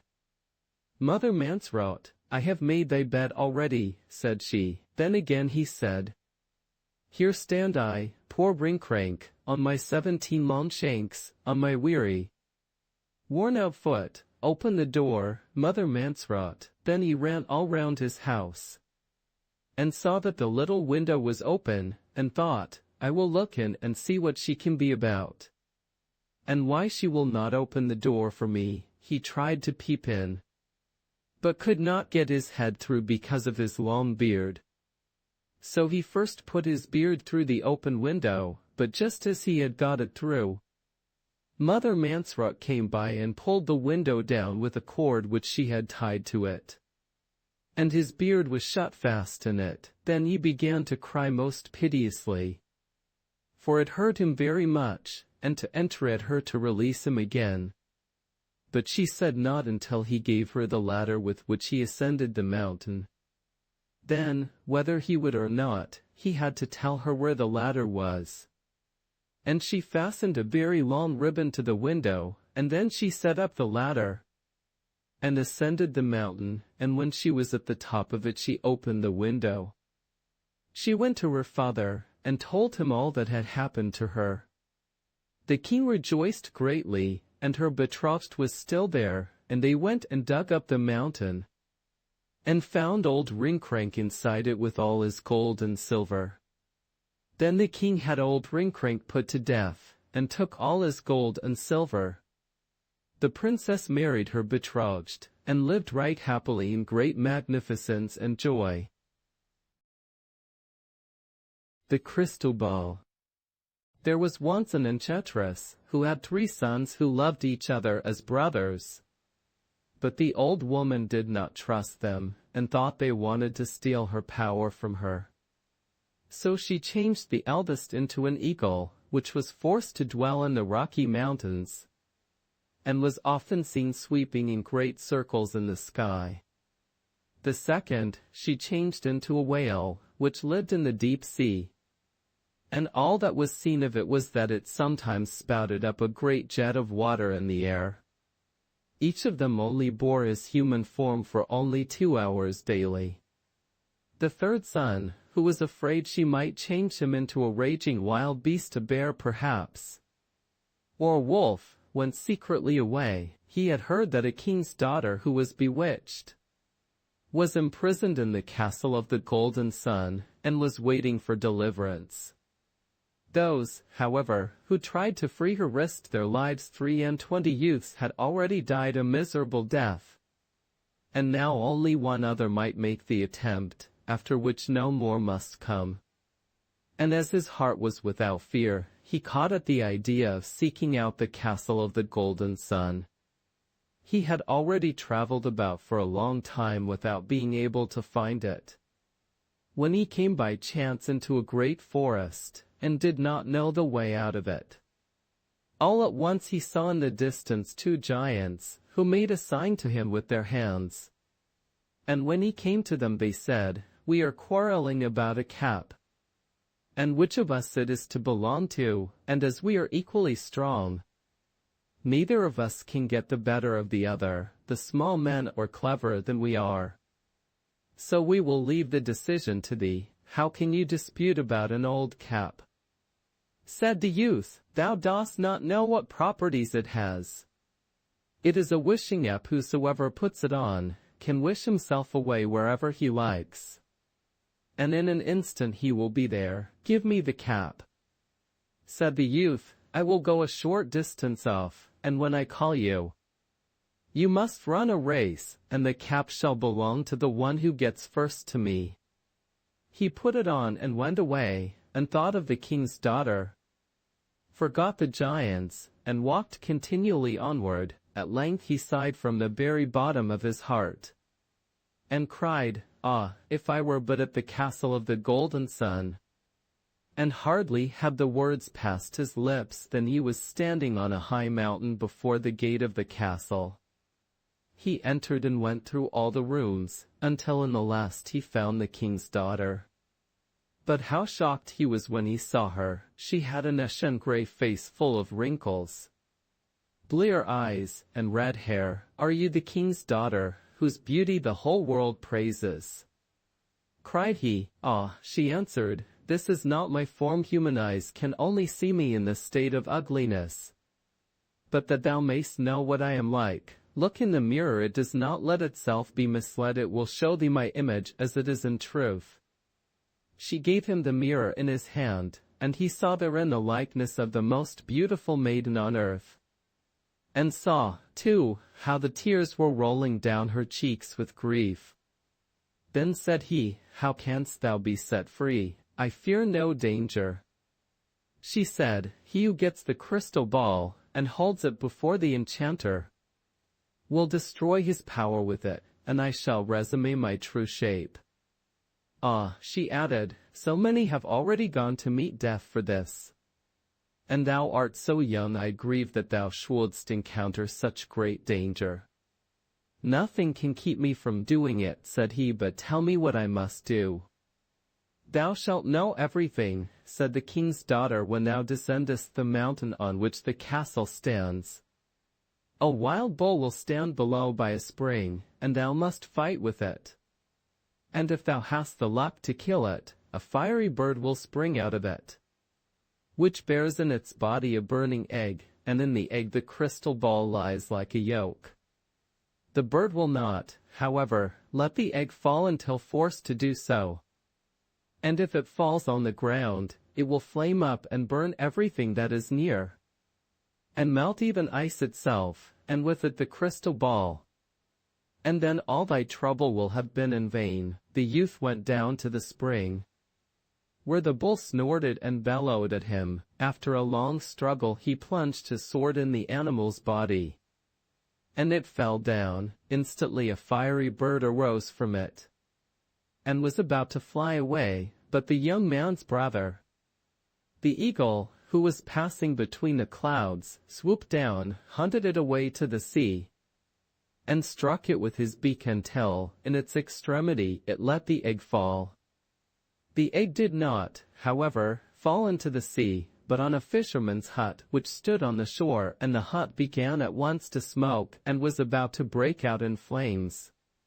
Then arose in the sea waves as high as a house. They streamed over the hut, and subdued the fire. The other brother, the whale, had come swimming to them and had driven the water up on high. When the fire was extinguished, the youth sought for the egg and happily found it. It was not yet melted, but the shell was broken by being so suddenly cooled with the water, and he could take out the crystal ball unhurt. When the youth went to the enchanter and held it before him, the latter said, "My power is destroyed, and from this time forth thou art the king of the castle of the golden sun. With this canst thou likewise give back to thy brothers their human form." Then the youth hastened to the king's daughter, and when he entered the room, she was standing there in the full splendor of her beauty, and joyfully they exchanged rings with each other. Maid MacLean. There was once a king who had a son who asked in marriage the daughter of a mighty king. She was called Maid MacLean, and was very beautiful, as her father wished to give her to another.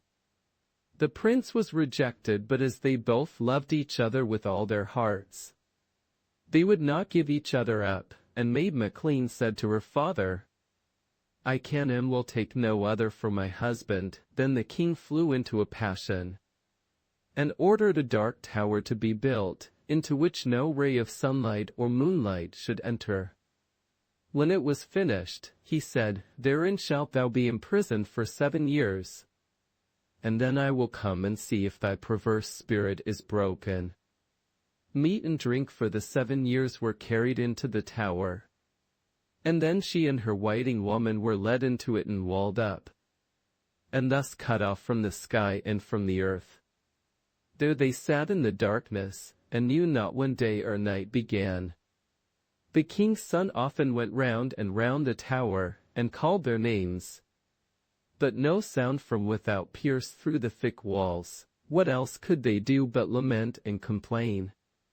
Meanwhile the time passed, and by the diminution of the food and drink they knew that the 7 years were coming to an end. They thought the moment of their deliverance was come, but no stroke of the hammer was heard. No stone fell out of the wall, and it seemed to Maid MacLean that her father had forgotten her. As they only had food for a short time longer, and saw a miserable death awaiting them, Maid MacLean said, "We must try our last chance, and see if we can break through the wall." She took the bread knife, and picked and bored at the mortar of a stone. And when she was tired, the waiting maid took her turn. With great labor they succeeded in getting out 1 stone, and then a second, and a third, and when 3 days were over the first ray of light fell on their darkness, and at last the opening was so large that they could look out. The sky was blue, and a fresh breeze played on their faces. But how melancholy everything looked all around. Her father's castle lay in ruins. The town and the villages were, so far as could be seen, destroyed by fire. The fields far and wide lay to waste, and no human being was visible. When the opening in the wall was large enough for them to slip through, the waiting maid sprang down first, and then Maid MacLean followed. But where were they to go? The enemy had ravaged the whole kingdom, driven away the king, and slain all the inhabitants. They wandered forth to seek another country, but nowhere did they find a shelter, or a human being to give them a mouthful of bread. And their need was so great that they were forced to appease their hunger with nettles. When, after long journeying, they came into another country, they tried to get work everywhere, but wherever they knocked they were turned away, and no one would have pity on them. At last they arrived in a large city, and went to the royal palace. There also they were ordered to go away, but at last the cook said that they might stay in the kitchen and be scullions. The son of the king in whose kingdom they were, was, however, the very man who had been betrothed to Maid MacLean. His father had chosen another bride for him, whose face was as ugly as her heart was wicked. The wedding was fixed, and the maiden had already arrived, but because of her great ugliness, However, she shut herself in her room, and allowed no one to see her. And Maid McLean had to take her meals from the kitchen. When the day came for the bride and the bridegroom to go to church, she was ashamed of her ugliness, and afraid that if she showed herself in the streets, she would be mocked and laughed at by the people. Then said she to Maid McLean, "A great piece of luck has befallen thee. I have sprained my foot, and cannot well walk through the streets. Thou shalt put on my wedding clothes and take my place. A greater honor than that thou canst not have." Maid McLean, however, refused it, and said, "I wish for no honor which is not suitable for me." It was in vain, too, that the bride offered her gold. At last she said angrily, "If thou dost not obey me, it shall cost thee thy life. I have but to speak the word, and thy head will lie at thy feet." Then she was forced to obey, and put on the bride's magnificent clothes and all her jewels. When she entered the royal hall, everyone was amazed at her great beauty. And the king said to his son, "This is the bride whom I have chosen for thee, and whom thou must lead to church." The bridegroom was astonished, and thought, "She is like my Maid McLean, and I should believe that it was she herself. But she has long been shut up in the tower or dead." He took her by the hand and led her to church. On the way was a nettle plant, and she said, "Oh, nettle plant, little nettle plant, what dost thou here alone? I have known the time when I ate thee unboiled, when I ate thee uncroasted." "What art thou saying?" asked the king's son. "Nothing," she replied. "I was only thinking of Maid McLean." He was surprised that she knew about her, but kept silence. When they came to the footplank into the churchyard, she said, "Footbridge, do not break. I am not the true bride." "What art thou saying there?" asked the king's son. "Nothing," she replied. "I was only thinking of Maid McLean." "Dost thou know Maid McLean?" "No," she answered. "How should I know her? I have only heard of her." When they came to the church door, she said once more, "Perch door, break not. I am not the true bride." "What art thou saying there?" asked he. "Ah," she answered, "I was only thinking of Maid McLean." Then he took out a precious chain, put it round her neck, and fastened the clasp. Thereupon they entered the church, and the priests joined their hands together before the altar, and married them. He led her home, but she did not speak a single word the whole way. When they got back to the royal palace, she hurried into the bride's chamber, put off the magnificent clothes and the jewels, dressed herself in her grey gown, and kept nothing but the jewel on her neck, which she had received from the bridegroom. When the night came, and the bride was to be led into the prince's apartment, she let her veil fall over her face, that he might not observe the deception. As soon as everyone had gone away, he said to her, "What didst thou say to the nettle plant which was growing by the wayside?" "To which nettle plant?" asked she. "I don't talk to nettle plants. If thou didst not do it, then thou art not the true bride," said he. So she bethought herself, and said, "I must go out unto my maid, who keeps my thoughts for me." She went out and sought Maid McLean. "Girl, what hast thou been saying to the nettle?" "I said nothing but, 'Oh, nettle plant, little nettle plant, what dost thou here alone? I have known the time when I ate thee unboiled, when I ate thee uncroasted." The bride ran back into the chamber, and said, "I know now what I said to the nettle." And she repeated the words which she had just heard. "But what didst thou say to the footbridge when we went over it?" asked the king's son. "To the footbridge," she answered. "I don't talk to footbridges." "Then thou art not the true bride," she again said. "I must go out unto my maid, who keeps my thoughts for me." And ran out and found Maid McLean. "Girl, what didst thou say to the footbridge?" "I said nothing but, 'Footbridge, Do not break, I am not the true bride. That costs thee thy life, cried the bride, but she hurried into the room and said, I know now what I said to the footbridge. And she repeated the words, but what didst thou say to the church door? To the church door, she replied, I don't talk to church doors. Then thou art not the true bride. She went out and found Maid MacLean, and said, Girl, what didst thou say to the church door? I said nothing but, Church door, break not, I am not the true bride, that will break thy neck for thee. Cried the bride, and flew into a terrible passion, but she hastened back into the room, and said, I know now what I said to the church door. And she repeated the words, but where hast thou the jewel which I gave thee at the church door? What jewel? She answered, Thou didst not give me any jewel. I myself put it round thy neck, and I myself fastened it. If thou dost not know that, thou art not the true bride. He drew the veil from her face, and when he saw her immeasurable ugliness, he sprang back terrified, and said, How comest thou here? Who art thou? I am thy betrothed bride, but because I feared lest the people should mock me when they saw me out of doors, I commanded the scullery maid to dress herself in my clothes, and to go to church instead of me. Where is the girl? Said he, I want to see her. Go and bring her here. She went out and told the servants that the scullery maid was an impostor, and that they must take her out into the courtyard and strike off her head.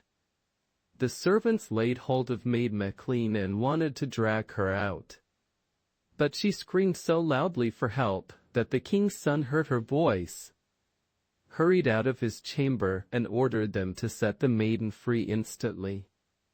Lights were brought, and then he saw on her neck the gold chain which he had given her at the church door. Thou art the true bride, said he, who went with me to the church.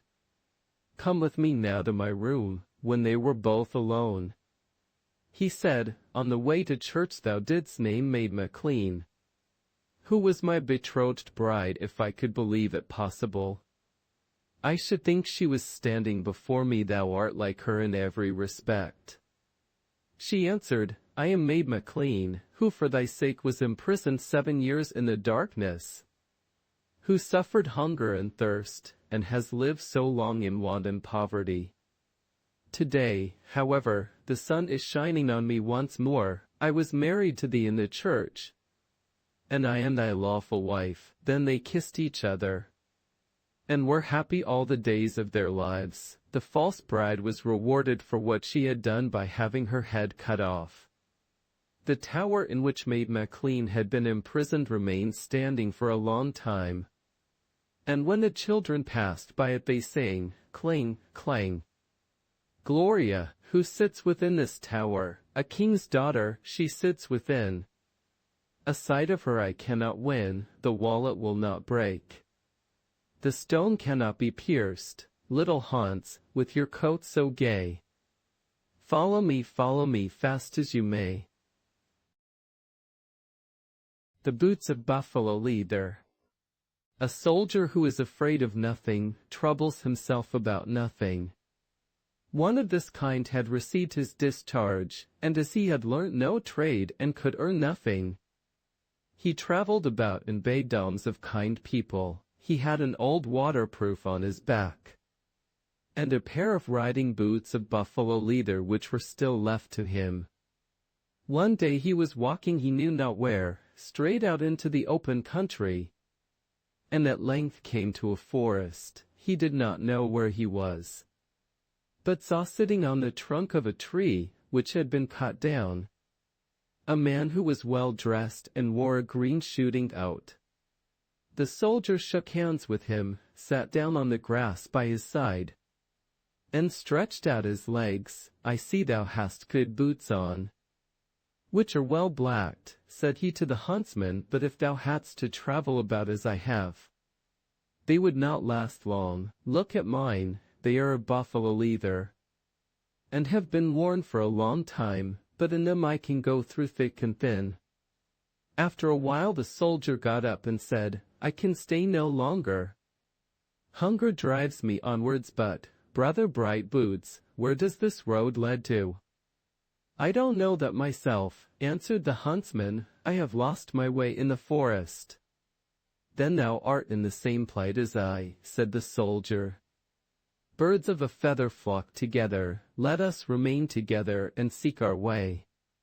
The huntsman smiled a little, and they walked on further and further.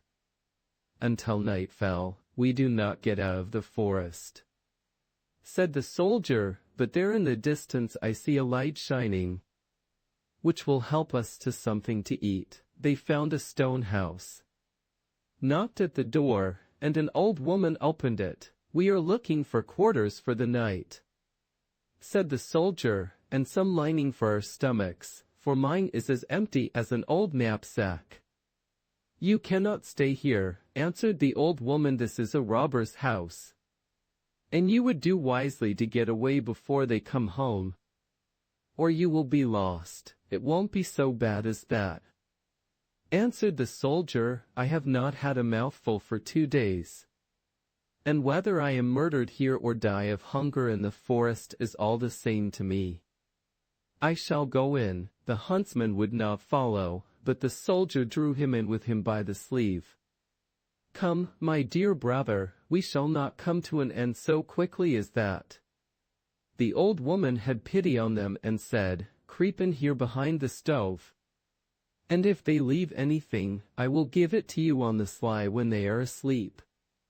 Scarcely were they in the corner before 12 robbers came bursting in, seated themselves at the table which was already laid, and vehemently demanded some food. The old woman brought in some great dishes of roast meat, and the robbers enjoyed that thoroughly. When the smell of the food ascended the nostrils of the soldier, he said to the huntsman, "I cannot hold out any longer. I shall seat myself at the table, and eat with them." "Thou wilt bring us to destruction," said the huntsman, and held him back by the arm. But the soldier began to cough loudly. When the robbers heard that, they threw away their knives and forks, leapt up, and discovered the 2 who were behind the stove. "Aha, gentlemen, are you in the corner?" cried they. "What are you doing here? Have you been sent as spies? Wait a while, and you shall learn how to fly on a dry bough." "But do be civil," said the soldier. "I am hungry. Give me something to eat, and then you can do what you like with me." The robbers were astonished, and the captain said, "I see that thou hast no fear. Well, thou shalt have some food, but after that thou must die." "We shall see," said the soldier, and seated himself at the table, and began to cut away valiantly at the roast meat. "Brother Bright Boots, come and eat," cried he to the huntsman. "Thou must be as hungry as I am, and cannot have better roast me at home." But the huntsman would not eat. The robbers looked at the soldier in astonishment, and said, "The rascal uses no ceremony." After a while he said, "I have had enough food, now get me something good to drink." The captain was in the mood to humor him in this also, and called to the old woman, "Bring a bottle out of the cellar, and mind it be of the best." The soldier drew the cork out with a loud noise, and then went with the bottle to the huntsman and said, "Pay attention, brother, and thou shalt see something that will surprise thee. I am now going to drink the health of the whole clan." Then he brandished the bottle over the heads of the robbers, and cried, "Long life to you all, but with your mouths open and your right hands lifted up." And then he drank a hearty draught. Scarcely were the words said than they all sat motionless as if made of stone, and their mouths were open and their right hands stretched up in the air. The huntsman said to the soldier, "I see that thou art acquainted with tricks of another kind. But now come and let us go home, Oko, my dear brother." "But that would be marching away far too soon. We have conquered the enemy, and must first take the booty. Those men there are sitting fast, and are opening their mouths with astonishment, but they will not be allowed to move until I permit them. Come, eat and drink." The old woman had to bring another bottle of the best wine, and the soldier would not stir until he had eaten enough to last for 3 days. At last, when day came, he said, "Now it is time to strike our tents. And that our march may be a short one, the old woman shall show us the nearest way to the town."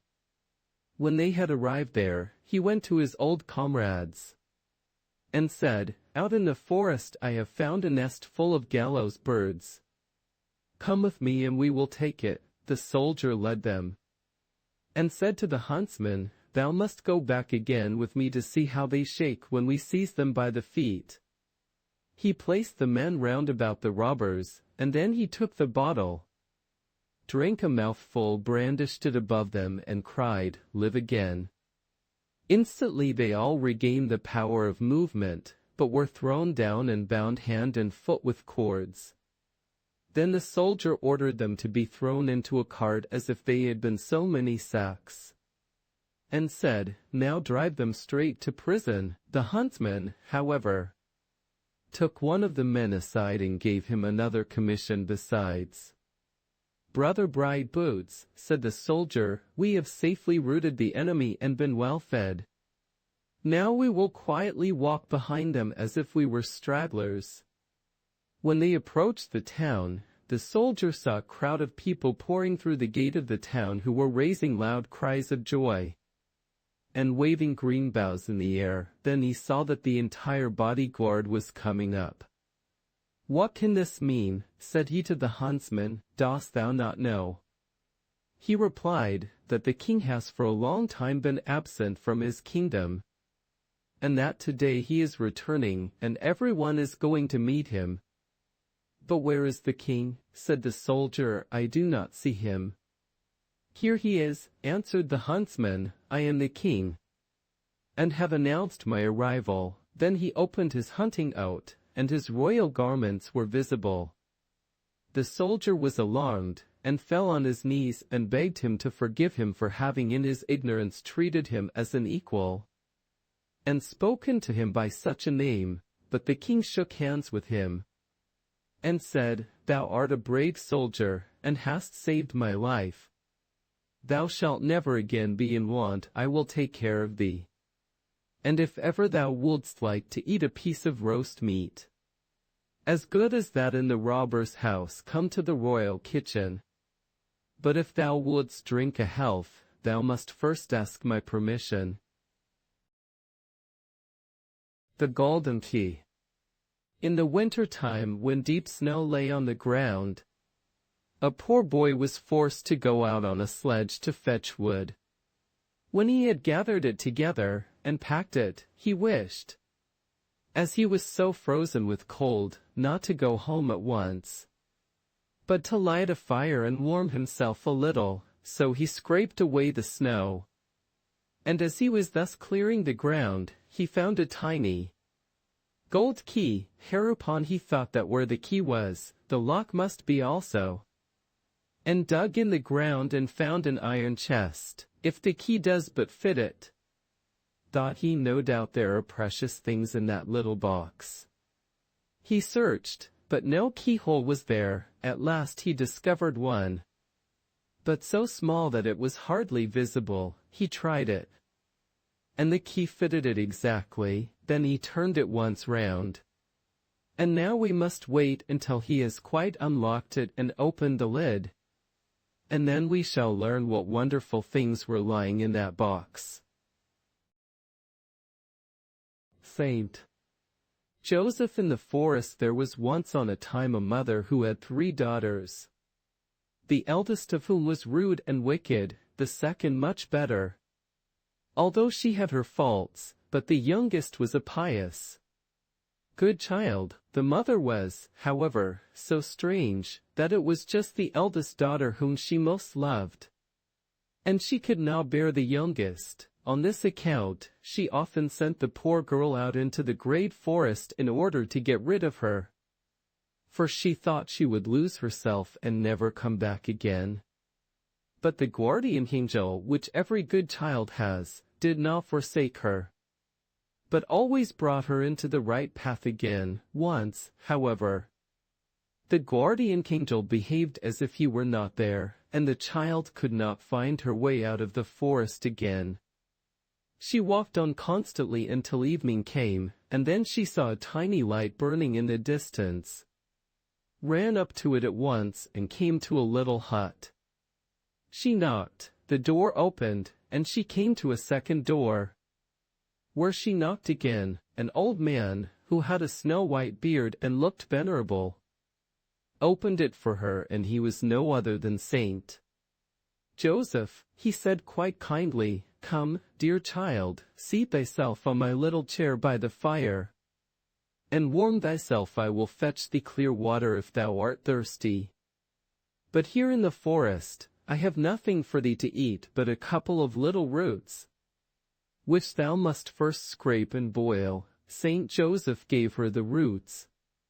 The girl scraped them clean, then she brought a piece of pancake and the bread that her mother had given her to take with her, mixed all together in a pan, and cooked herself a thick soup. When it was ready, Saint Joseph said, "I am so hungry.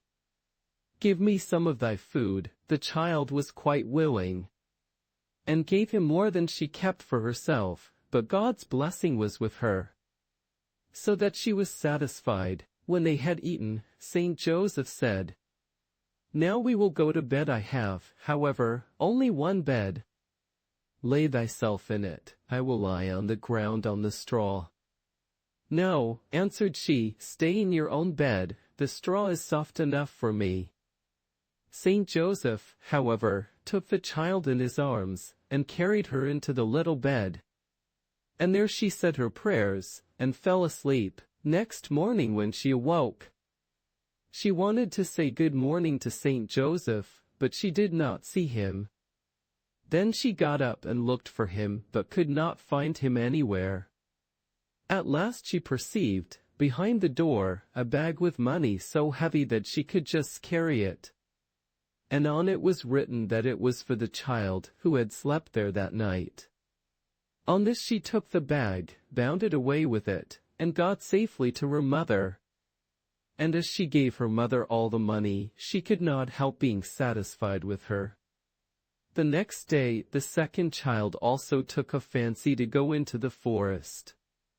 Her mother gave her a much larger piece of pancake and bread. It happened with her just as with the first child. In the evening she came to Saint Joseph's little hut, who gave her roots for a thick soup. When it was ready, he likewise said to her, "I am so hungry. Give me some of thy food." Then the child said, "You may have your share." Afterwards, when Saint Joseph offered her his bed and wanted to lie on the straw, she replied, "No, lie down in the bed. There is plenty of room for both of us." Saint Joseph took her in his arms and put her in the bed, and laid himself on the straw. In the morning when the child awoke and looked for Saint Joseph, he had vanished, but behind the door she found a little sack of money that was about as long as a hand, and on it was written that it was for the child who had slept there last night.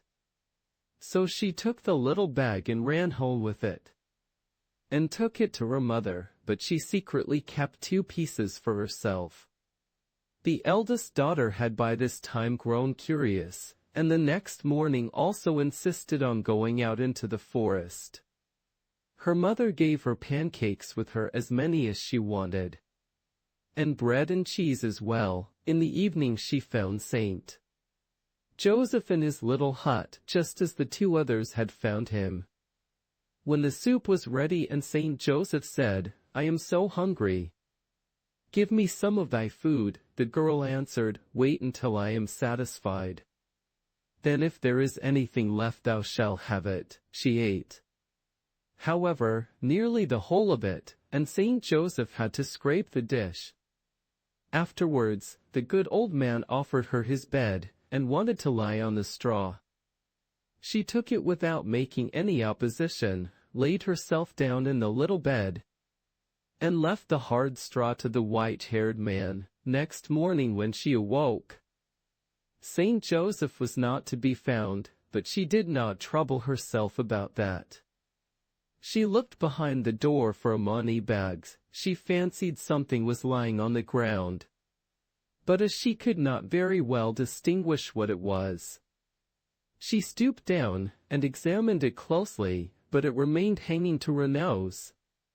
And when she got up again, she saw, to her horror, that it was a second nose, which was hanging fast to her own. Then she began to scream and howl, but that did no good. She was forced to see it always on her nose, for it stretched out so far. Then she ran out and screamed without stopping till she met Saint Joseph, at whose feet she fell and begged until, out of pity, he took the nose off her again, and even gave her 2 farthings.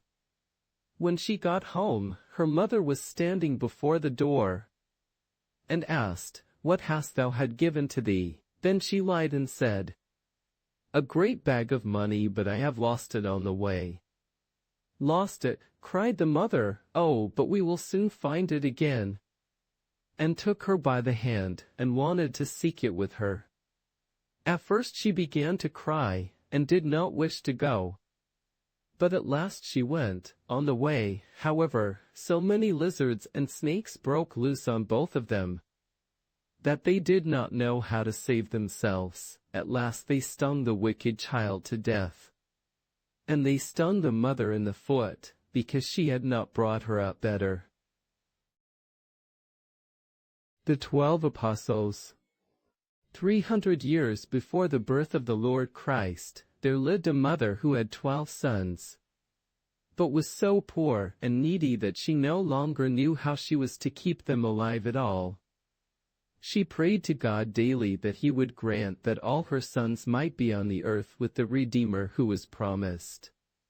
When her necessity became still greater, she sent one of them after the other out into the world to seek bread for her. The eldest was called Peter, and he went out and had already walked a long way, a whole day's journey, when he came into a great forest. He sought for a way out, but could find none, and went farther and farther astray, and at the same time felt such great hunger that he could scarcely stand. At length he became so weak that he was forced to lie down, and he believed death to be at hand. Suddenly there stood beside him a small boy who shone with brightness, and was as beautiful and kind as an angel. The child smote his little hands together, until Peter was forced to look up and saw him. Then the child said, "Why art thou sitting there in such trouble?" "Alas," answered Peter, "I am going about the world seeking bread, that I may yet see the dear Saviour who is promised. That is my greatest desire." The child said, "Come with me, and thy wish shall be fulfilled." He took poor Peter by the hand, and led him between some cliffs to a great cavern. When they entered it, everything was shining with gold, silver, and crystal, and in the midst of it 12 cradles were standing side by side. Then said the little angel, "Lie down in the first, and sleep a while. I will rock thee." Peter did so, and the angel sang to him and rocked him until he was asleep. And when he was asleep, the second brother came also, guided thither by his guardian angel. And he was rocked to sleep like the first, and thus came the others, one after the other, until all 12 lay there sleeping in the golden cradles. They slept, however, 300 years, until the night when the Saviour of the world was born. Then they awoke, and were with him on earth, and were called the 12 Apostles. The Rose. There was once a poor woman who had 2 children. The youngest had to go every day into the forest to fetch wood. Once when she had gone a long way to seek it, a little child, who was quite strong, came and helped her industriously to pick up the wood and carry it home. And then before a moment had passed the strange child disappeared. The child told her mother this, but at first she would not believe it. At length she brought a rose home, and told her mother that the beautiful child had given her this rose, and had told her that when it was in full bloom, he would return. The mother put the rose in water. One morning her child could not get out of bed. The mother went to the bed and found her dead, but she lay looking very happy. On the same morning the rose was in full bloom.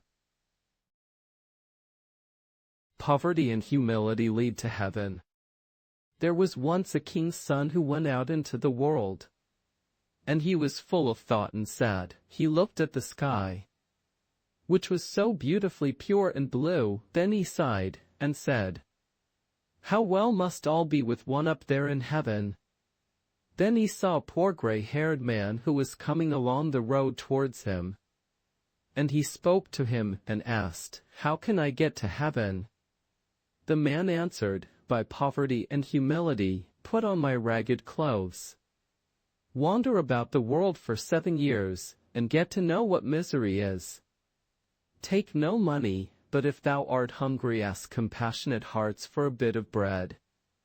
In this way thou wilt reach heaven." Then the king's son took off his magnificent coat, and wore in its place the beggar's garment, went out into the wide world, and suffered great misery. He took nothing but a little food, said nothing but prayed to the Lord to take him into his heaven.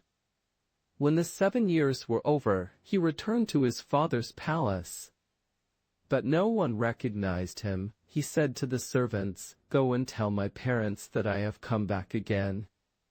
But the servants did not believe it, and laughed and left him standing there. Then said he, "Go and tell it to my brothers that they may come down, for I should so like to see them again." The servants would not do that either.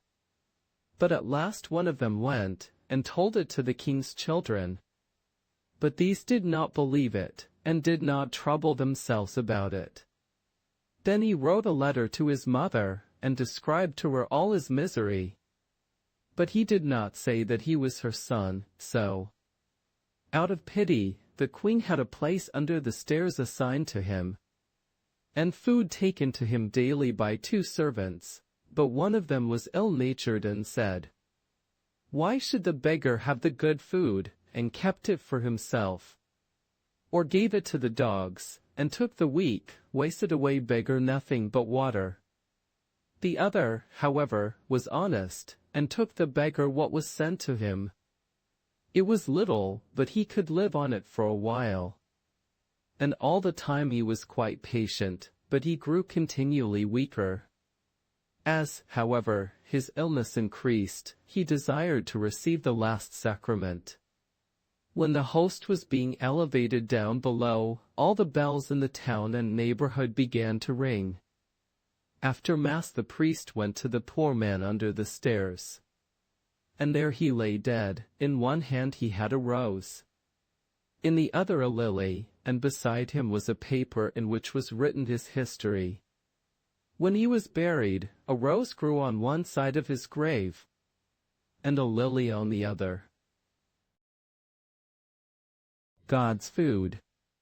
There were once upon a time 2 sisters, one of whom had no children and was rich, and the other had 5 and was a widow, and so poor that she no longer had food enough to satisfy herself and her children. In her need, therefore, she went to her sister, and said, "My children and I are suffering the greatest hunger. Thou art rich. Give me a mouthful of bread." The very rich sister was as hard as a stone, and said, "I myself have nothing in the house," and drove away the poor creature with harsh words. After some time the husband of the rich sister came home, and was just going to cut himself a piece of bread. But when he made the first cut into the loaf, out flowed red blood. When the woman saw that, she was terrified and told him what had occurred. He hurried away to help the widow and her children, but when he entered her room, he found her praying. She had her 2 youngest children in her arms, and the 3 eldest were lying dead, he offered her food. But she answered, "For earthly food have we no longer any desire. God has already satisfied the hunger of 3 of us, and he will hearken to our supplications likewise." Scarcely had she uttered these words than the 2 little ones drew their last breath. Whereupon her heart broke, and she sank down dead. The 3 green twigs. There was once on a time a hermit who lived in a forest at the foot of a mountain, and passed his time in prayer and good works, and every evening he carried, to the glory of God, 2 pails of water up the mountain. Many a beast drank of it, and many a plant was refreshed by it. For on the heights above, a strong wind blew continually, which dried the air and the ground. And the wild birds which dread mankind wheel about there, and with their sharp eyes search for a drink. And because the hermit was so pious, an angel of God, visible to his eyes, went up with him, counted his steps, and when the work was completed, brought him his food, even as the prophet of old was by God's command fed by the raven. When the hermit in his piety had already reached a great age, it happened that he once saw from afar a poor sinner being taken to the gallows. He said carelessly to himself, "There, that one is getting his deserts." In the evening, when he was carrying the water up the mountain, the angel who usually accompanied him did not appear, and also brought him no food. Then he was terrified, and searched his heart, and tried to think how he could have sinned, as God was so angry, but he did not discover it.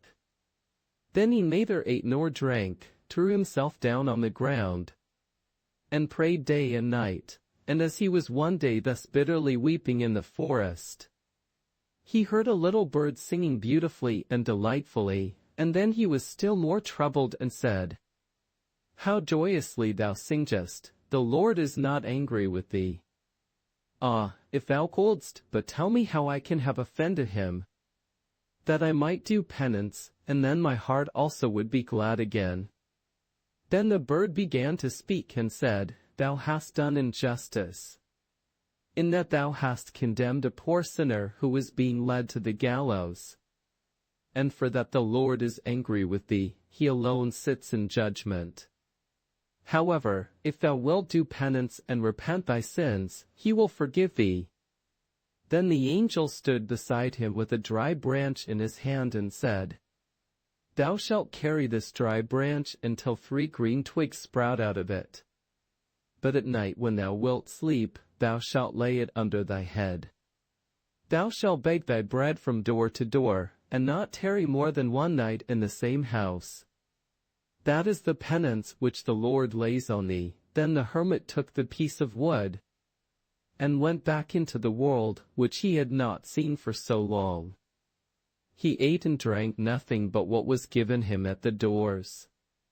Many petitions were, however, not listened to, and many doors remained shut to him, so that he often did not get a crumb of bread. Once when he had gone from door to door from morning till night, and no one had given him anything, and no one would shelter him for the night, he went forth into a forest, and at last found a cave which someone had made, and an old woman was sitting in it. Then said he, "Good woman, keep me with you in your house for this night."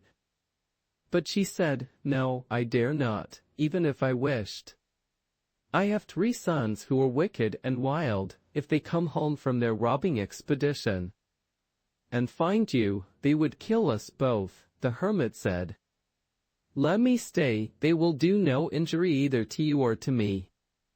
And the woman was compassionate, and let herself be persuaded. Then the man lay down beneath the stairs, and put the bit of wood under his head. When the old woman saw him do that, she asked the reason of it, on which he told her that he carried the bit of wood about with him for a penance, and used it at night for a pillow, and that he had offended the Lord, because, when he had seen a poor sinner on the way to the gallows, He had said he was getting his deserts. Then the woman began to weep and cried, "If the Lord thus punishes one single word, how will it fare with my sons when they appear before him in judgment?"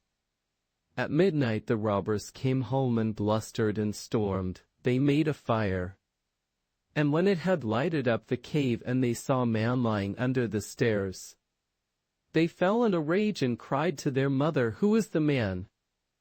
Have we not forbidden anyone whatsoever to be taken in?" Then said the mother, "Let him alone, it is a poor sinner who is expiating his crime."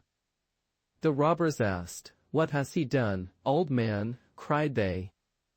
"Tell us thy sins." The old man raised himself and told them how he, by one single word, had so sinned that God was angry with him, and how he was now expiating this crime. The robbers were so powerfully touched in their hearts by this story that they were shocked with their life up to this time, reflected and began with hearty repentance to do penance for it. The hermit, after he had converted the 3 sinners, lay down to sleep again under the stairs. In the morning, however, they found him dead, and out of the dry wood on which his head lay, 3 green twigs had grown up on high. Thus the Lord had once more received him into his favor. Our Lady's Little Glass. Once upon a time a wagoner's cart, which was heavily laden with wine, had stuck so fast that in spite of all that he could do, he could not get it to move again. Then it chanced that Our Lady just happened to come by that way. And when she perceived the poor man's distress, she said to him, "I am tired and thirsty, give me a glass of wine, and I will set thy cart free for thee, willingly." Answered the wagoner, "But I have no glass in which I can give thee the wine." Then Our Lady plucked a little white flower with red stripes, called field bindweed, which looks very like a glass, and gave it to the wagoner. He filled it with wine, and then Our Lady drank it. And in the self-same instant the cart was set free, and the wagoner could drive onwards. The little flower is still always called Our Lady's Little Glass. The Aged Mother. In a large town there was an old woman who sat in the evening alone in her room thinking how she had lost first her husband, then both her children, then one by one all her relations, and at length, that very day, her last friend, and now she was quite alone and desolate. She was very sad at heart, and heaviest of all her losses to her was that of her sons. And in her pain she blamed God for it. She was still sitting lost in thought, when all at once she heard the bells ringing for early prayer. She was surprised that she had thus in her sorrow watched through the whole night, and lighted her lantern and went to church. It was already lighted up when she arrived, but not as it usually was with wax candles, but with a dim light. It was all so crowded already with people, and all the seats were filled. And when the old woman got to her usual place it also was not empty, but the whole bench was entirely full, and when she looked at the people, they were none other than her dead relations, who were sitting there in their old-fashioned garments, but with pale faces. They neither spoke nor sang, but a soft humming and whispering was heard all over the church. Then an aunt of hers stood up, stepped forward, and said to the poor old woman, "Look there beside the altar, and thou wilt see thy sons."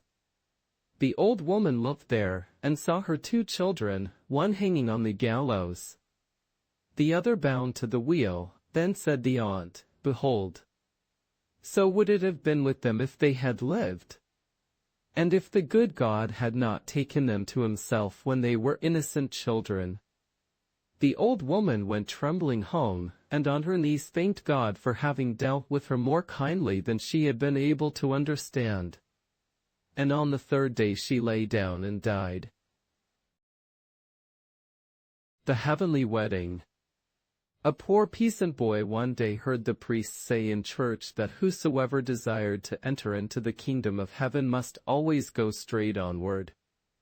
So he set out, and walked continually straight onwards over hill and valley without ever turning aside. At length his way led him into a great town, and into the midst of a church, where just at that time God's service was being performed. Now when he beheld all the magnificence of this, he thought he had reached heaven, sat down, and rejoiced with his whole heart.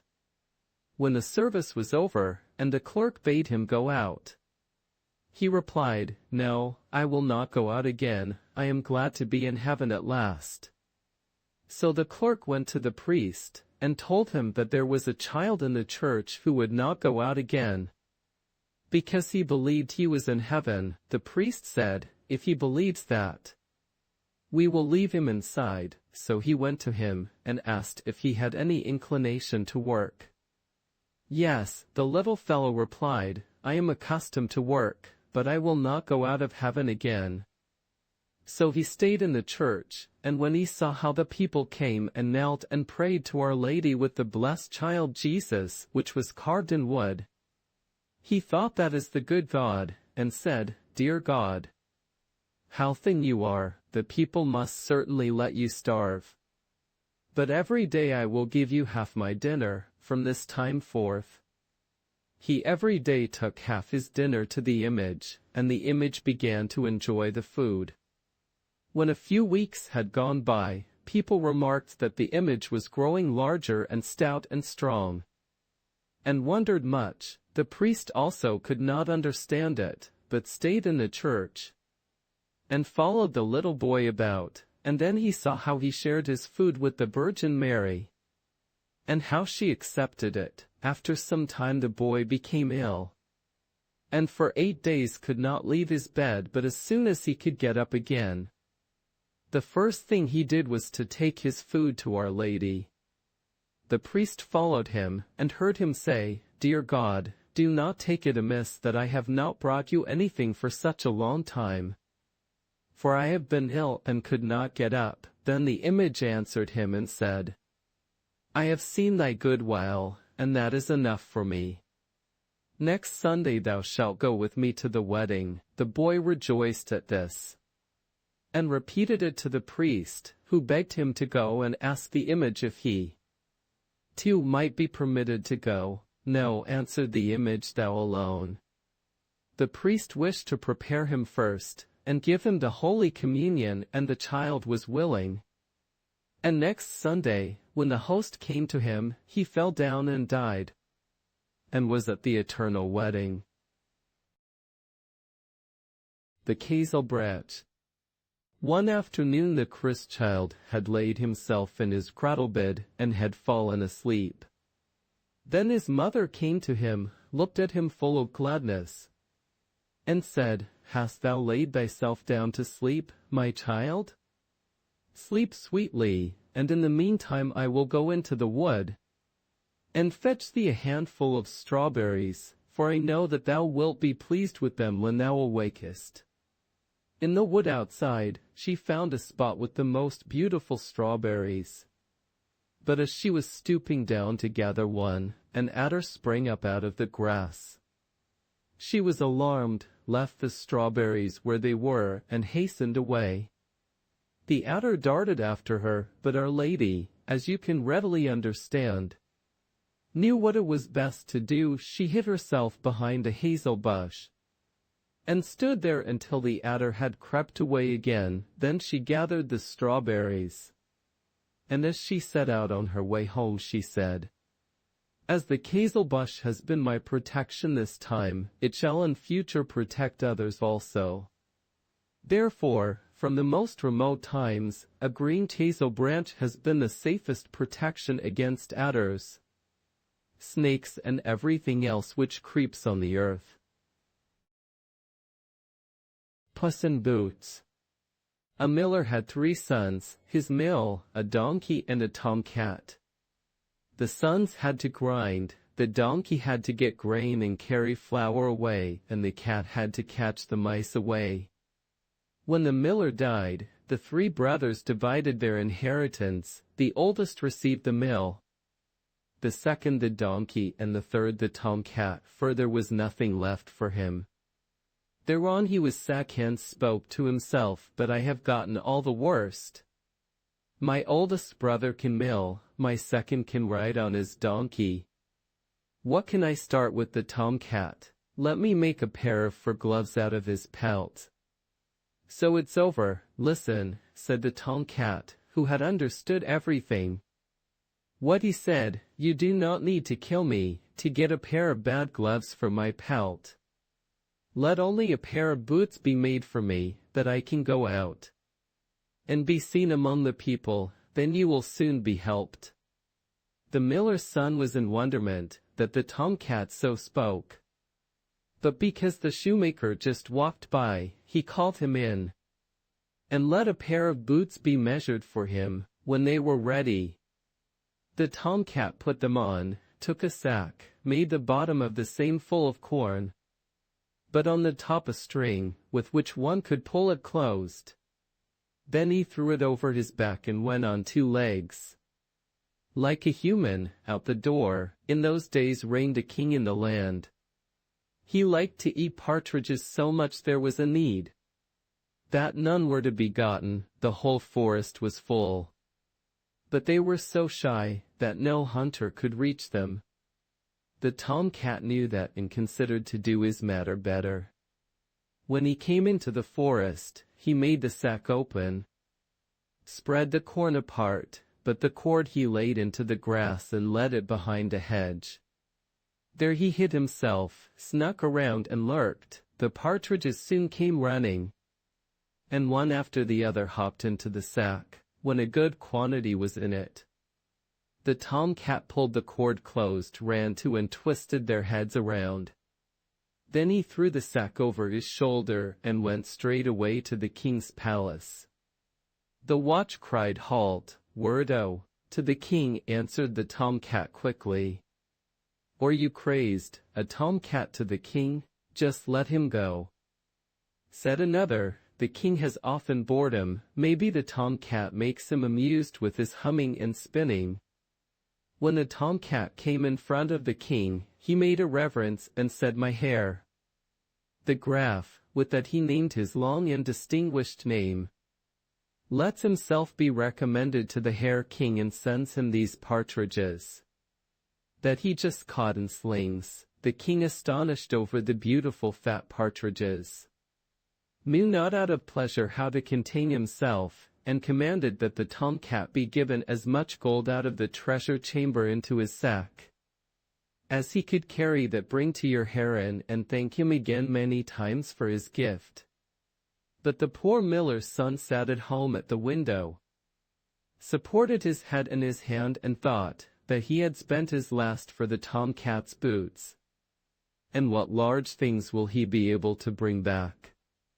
Thereon the tomcat stepped in, threw the sack from his hack, untied it open, and shook the gold in front of the miller. "There you have something for the hoots. The king also greets you and says many thanks to you." The miller was glad over the wealth, without understanding rightly how it came to be. But the tomcat, as he took off his boots, told him everything. Then he said, "You do have money enough now, but it should not stay with that. Tomorrow I will put my boots on again, you will become richer still." I also told the king that you are a Graf. On the next day the tomcat went, as he had said, well booted, to hunting again, and brought the king a rich catch. So it went all days, and the tomcat brought gold home all days, and was so popular as one by the king, that he was allowed to come in and go out and prowl around in the palace where he wanted. One time the tomcat stood in the king's kitchen by the stove and warmed himself. Thereon came the coachman and cursed, "I wish king and the princess were at the executioner. I wanted to go to Wirtshaus and drink once and play cards. There I should drive them spazieren at the lake." As the tomcat heard that, He snuck home and told his heron, if a graf you want to be and become rich, so come outside with me to the lake and bathe yourself therein. The miller did not know what he should say to that, but followed the tomcat, went with him, undressed splinter naked and sprang into the water. But the tomcat took his clothes, carried them away and hid them. No sooner was he finished with that, thereon came the king driving by. The tomcat immediately began pathetically to lament, all-merciful king, Mynheer bathed himself here in the lake, thereon a thief came and stole his clothes that lay on the shore. Now the Herr Graf is in the water and cannot come out, and if he stays in longer he will alch cold and die. When the king heard that, he called halt, and one of his people had to chase back and of the king's clothes bring hack. The Herr Graf put on the magnificent clothes, and because the king anyway for the partridges that he thought to have received from him held his worth, so he had to sit with them in the carriage. The princess was also not upset over it, because the Graf was young and handsome, and she liked him quite well. But the tomcat went ahead and came to a large grass field, where over 100 people were making hay. Who does this grass field belong to? You people, said the tomcat, the great magician. Listen. The king will soon drive by, when he asks who the grass field belongs to. So answer the Gräfin, and if you do not do that, you will all be struck dead. Thereon the tomcat went further and came to a grain field, so large that no one could oversee it. There stood more than 200 people and cut the grain. Whose grain is this, you people? The magician. Listen. The king will drive by now, when he asks who the grain belongs to. So answer the Gräfin, and if you do not do that, you will all be struck dead. Finally the tomcat came to a magnificent forest. There stood more than 300 people, felled the big oaks and made wood. Whose forest is this, you people? The magician. Listen. The king will drive by now, when he asks who the forest belongs to. So answer the Gräfin, and if you do not do that you will all be killed. The tomcat went still further. The people all looked after him, and because he looked so wonderly, and as a human walked in the boots, they were afraid of him. He soon came to the magician's palace, stepped boldly in, and in front of him, the magician looked at him contemptuously, and asked him what he wanted. The tomcat made a reverence and said, I have beard, that you could transform yourself into every animal you chose by your own will. What a hound, fox, or even wolf concerns, that I will well believe. But of an elephant, that seems to me quite impossible, and therefore I have come to convince myself. The magician said proudly, that is a trifle to me, and in that wink of an eye was transformed into an elephant. That is much, but also in a lion, that is also nothing, said the magician, and stood as a lion in front of the tomcat. The tomcat made as if startled, and cried, that is unbelievable and unheard of. The same I would never had dreamt of coming into my thoughts.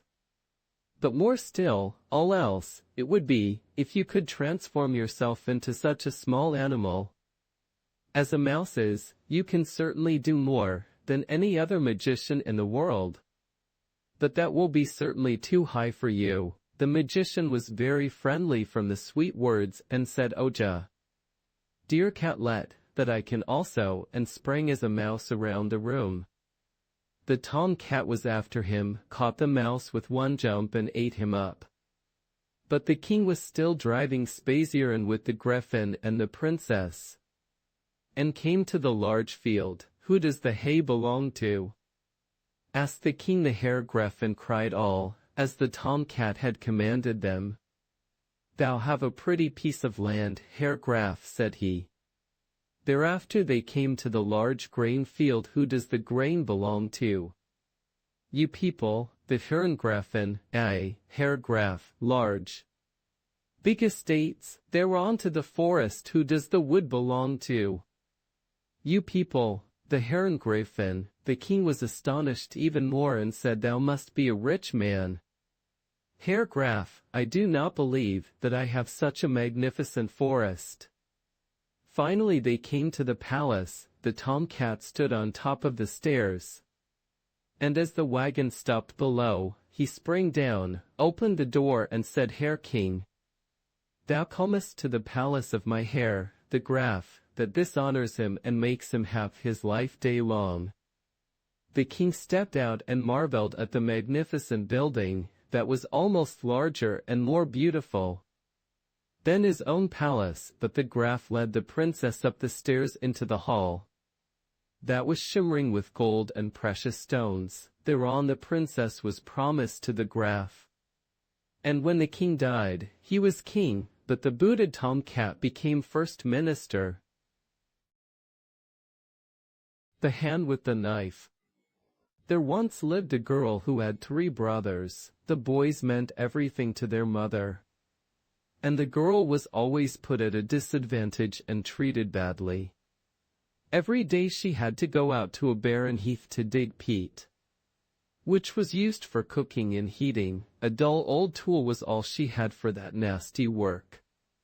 The little girl had an admirer, an elf who lived in a hill near her mother's house. Whenever she passed by that hill, the elf would stretch his hand out of a boulder and hold out a very sharp knife that had special powers and could cut through anything. She was able to dig out the peat quickly with that knife, go home with the required amount, and when she got to the boulder, she tapped on it twice. The hand would then reach out to take back the knife. When the mother began to notice how quickly and effortlessly the girl brought home the peat, she told the brothers that someone else had to be helping her with the work. Otherwise it wouldn't be possible. The brothers stealthily followed her and saw how she got the magical knife, then caught up with her and forced her to give it to them. They headed back, struck the rock as the girl had done, and when the good elf stretched his hand out, they cut it off with his own knife. The bloody arm pulled back, and because the elf believed that his beloved had betrayed him, he was never seen again. How children played slaughter with each other.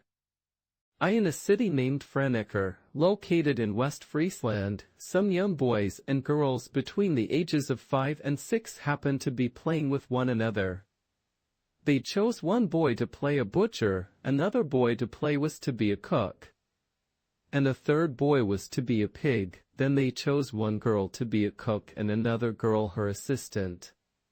The assistant was to catch the blood of the pig in a little bowl so they could make sausages.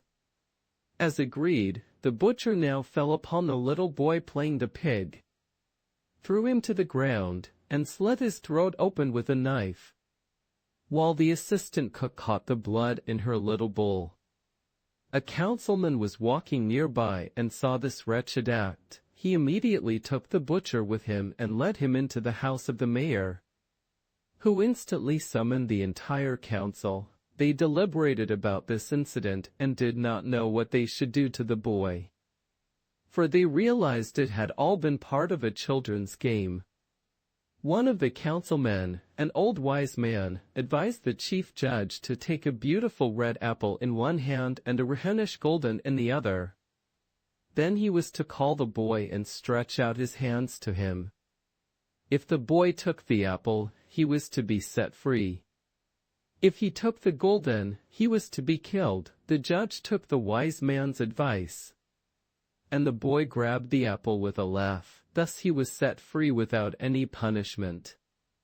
There once was a father who slaughtered a pig, and his children saw that. In the afternoon, when they began playing, one child said to the other, "You be the little pig, and I'll be the butcher." He then took a shiny knife and slit his little brother's throat. Their mother was upstairs in a room bathing another child, and when she heard the cries of her son, She immediately ran downstairs. Upon seeing what had happened, she took the knife out of her son's throat and was so enraged that she stabbed the heart of the other boy, who had been playing the butcher. Then she quickly ran back to the room to tend to her child in the bathtub. But while she was gone, he had drowned in the tub. Now the woman became so frightened and desperate that she did not allow the neighbors to comfort her and finally hung herself. When her husband came back from the fields and saw everything, he became so despondent that he died soon after. Death and the goose herder. A poor herder went along the shore of a large and stormy water, herding many white geese. To this on came Death over water, and was asked by the herder whence he came from and whence he wanted to go. Death answered that he came out of the water and wanted to go out of the world. The poor goose herder asked further, how does one go forth out of the world? Death said that one had to go over the water into the new world, which lies beyond. The herder said that he tired of this life, and asked Death he should take him over with him. Death said that it was not yet time, and he had now otherwise to do. But there was unfar from there a greedy neck. He by night thought in his lair how he could bring even more money and goods together. This one Death led to the great water and pushed him in. Because he could no swim, he drowned to bottom before he could reach the shore. His dogs and cats, who so ran after him, also drowned with him. Several days after that, Death came also to the goose herder, found him singing merrily, and said to him, will you now go with me? He was willing and came with his white geese well over, which were all transformed into white sheep. The goose herder looked upon the beautiful land and heard that the herders of the places became kings. And as he rightly looked about him, the chief herders Abraham, Isaac and Jacob came towards him, placed a kingly crown upon him, and led him to the herder's palace. There he is still to be found. The nightingale and the blindworm. Once upon a time there was a nightingale and a blindworm, each with one eye. For a long time they lived together peacefully and harmoniously in a house. However, one day the nightingale was invited to a wedding, and she said to the blindworm, I've been invited to a wedding and don't particularly want to go with one eye.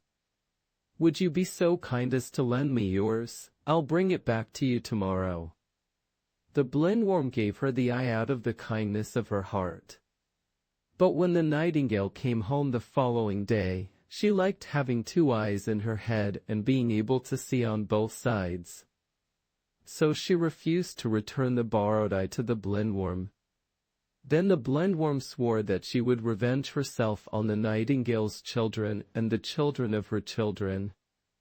Well, replied the nightingale, see if you can find me. I'll build my nest in the linden.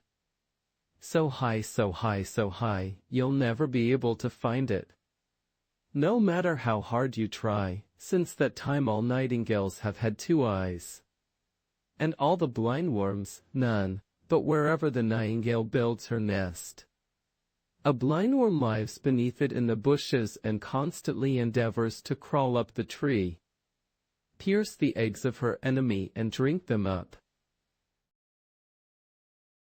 Princess Mouse's Skin.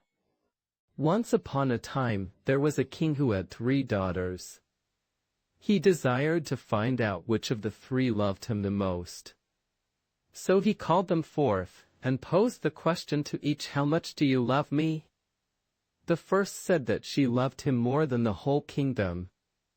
The second that she loved him more than all the jewels and pearls in the world. When the third daughter declared that she loved him more than salt, he flew into a rage. Then he ordered his servant to carry the little girl into the woods and kill her. Yet when they reached the lonely wood, the servant told her that he was devoted to her and would not have killed her under any circumstance. He was delighted to agree to her plan that he make her a tunic of mouse skins. and leave her to make her own way. When it was done, the girl wrapped herself in it and went straight to the neighboring king and asked for employment. She had cut her hair short, and said she was a boy. And the king believed her, and took her on as his personal servant. Now it was the king's habit, when taking his boots off at night, to throw them at his serving boy's head. One night, the king asked the lad in mouseskins where he had come from. The youth replied, from the country where one doesn't toss boots at people's heads. From that moment, the king was suspicious of the boy, and set the other servants to spying on him. When they discovered a ring in the mouseskin boy's chamber, they brought it to the king. It was of such value that they thought he had stolen it. The king called Mouseskin to him and asked how she obtained the ring. That's when she realized that she could not hide herself any longer. She unwrapped the mouseskin, and her golden hair streamed down. As she stepped out of the skin, he could see she was beautiful, indeed so beautiful that he immediately took off his crown, put it on her head, and declared her to be his wife. A grand wedding was celebrated, and all of the neighboring kings, including Mouseskin's very own father, were invited. But although the guests were entertained with the most delicious wines, the most graceful dancers, and the most elegant dishes, the food itself seemed to have no taste. One king became irritated and said, "I'd rather die than eat such food." No sooner had he uttered those words than his daughter, the new queen, came to his side. That is when she said, "Well, now you say you can't live without salt. But when I said I loved you more than salt, you wanted to have me killed." And all of a sudden, the grumpy old king realized that this young woman was none other than his youngest daughter, who he had believed to be long dead. In joy, he kissed her and begged her forgiveness, now that he had found her again. She was more dear to him than his kingdom and all the jewels in the world.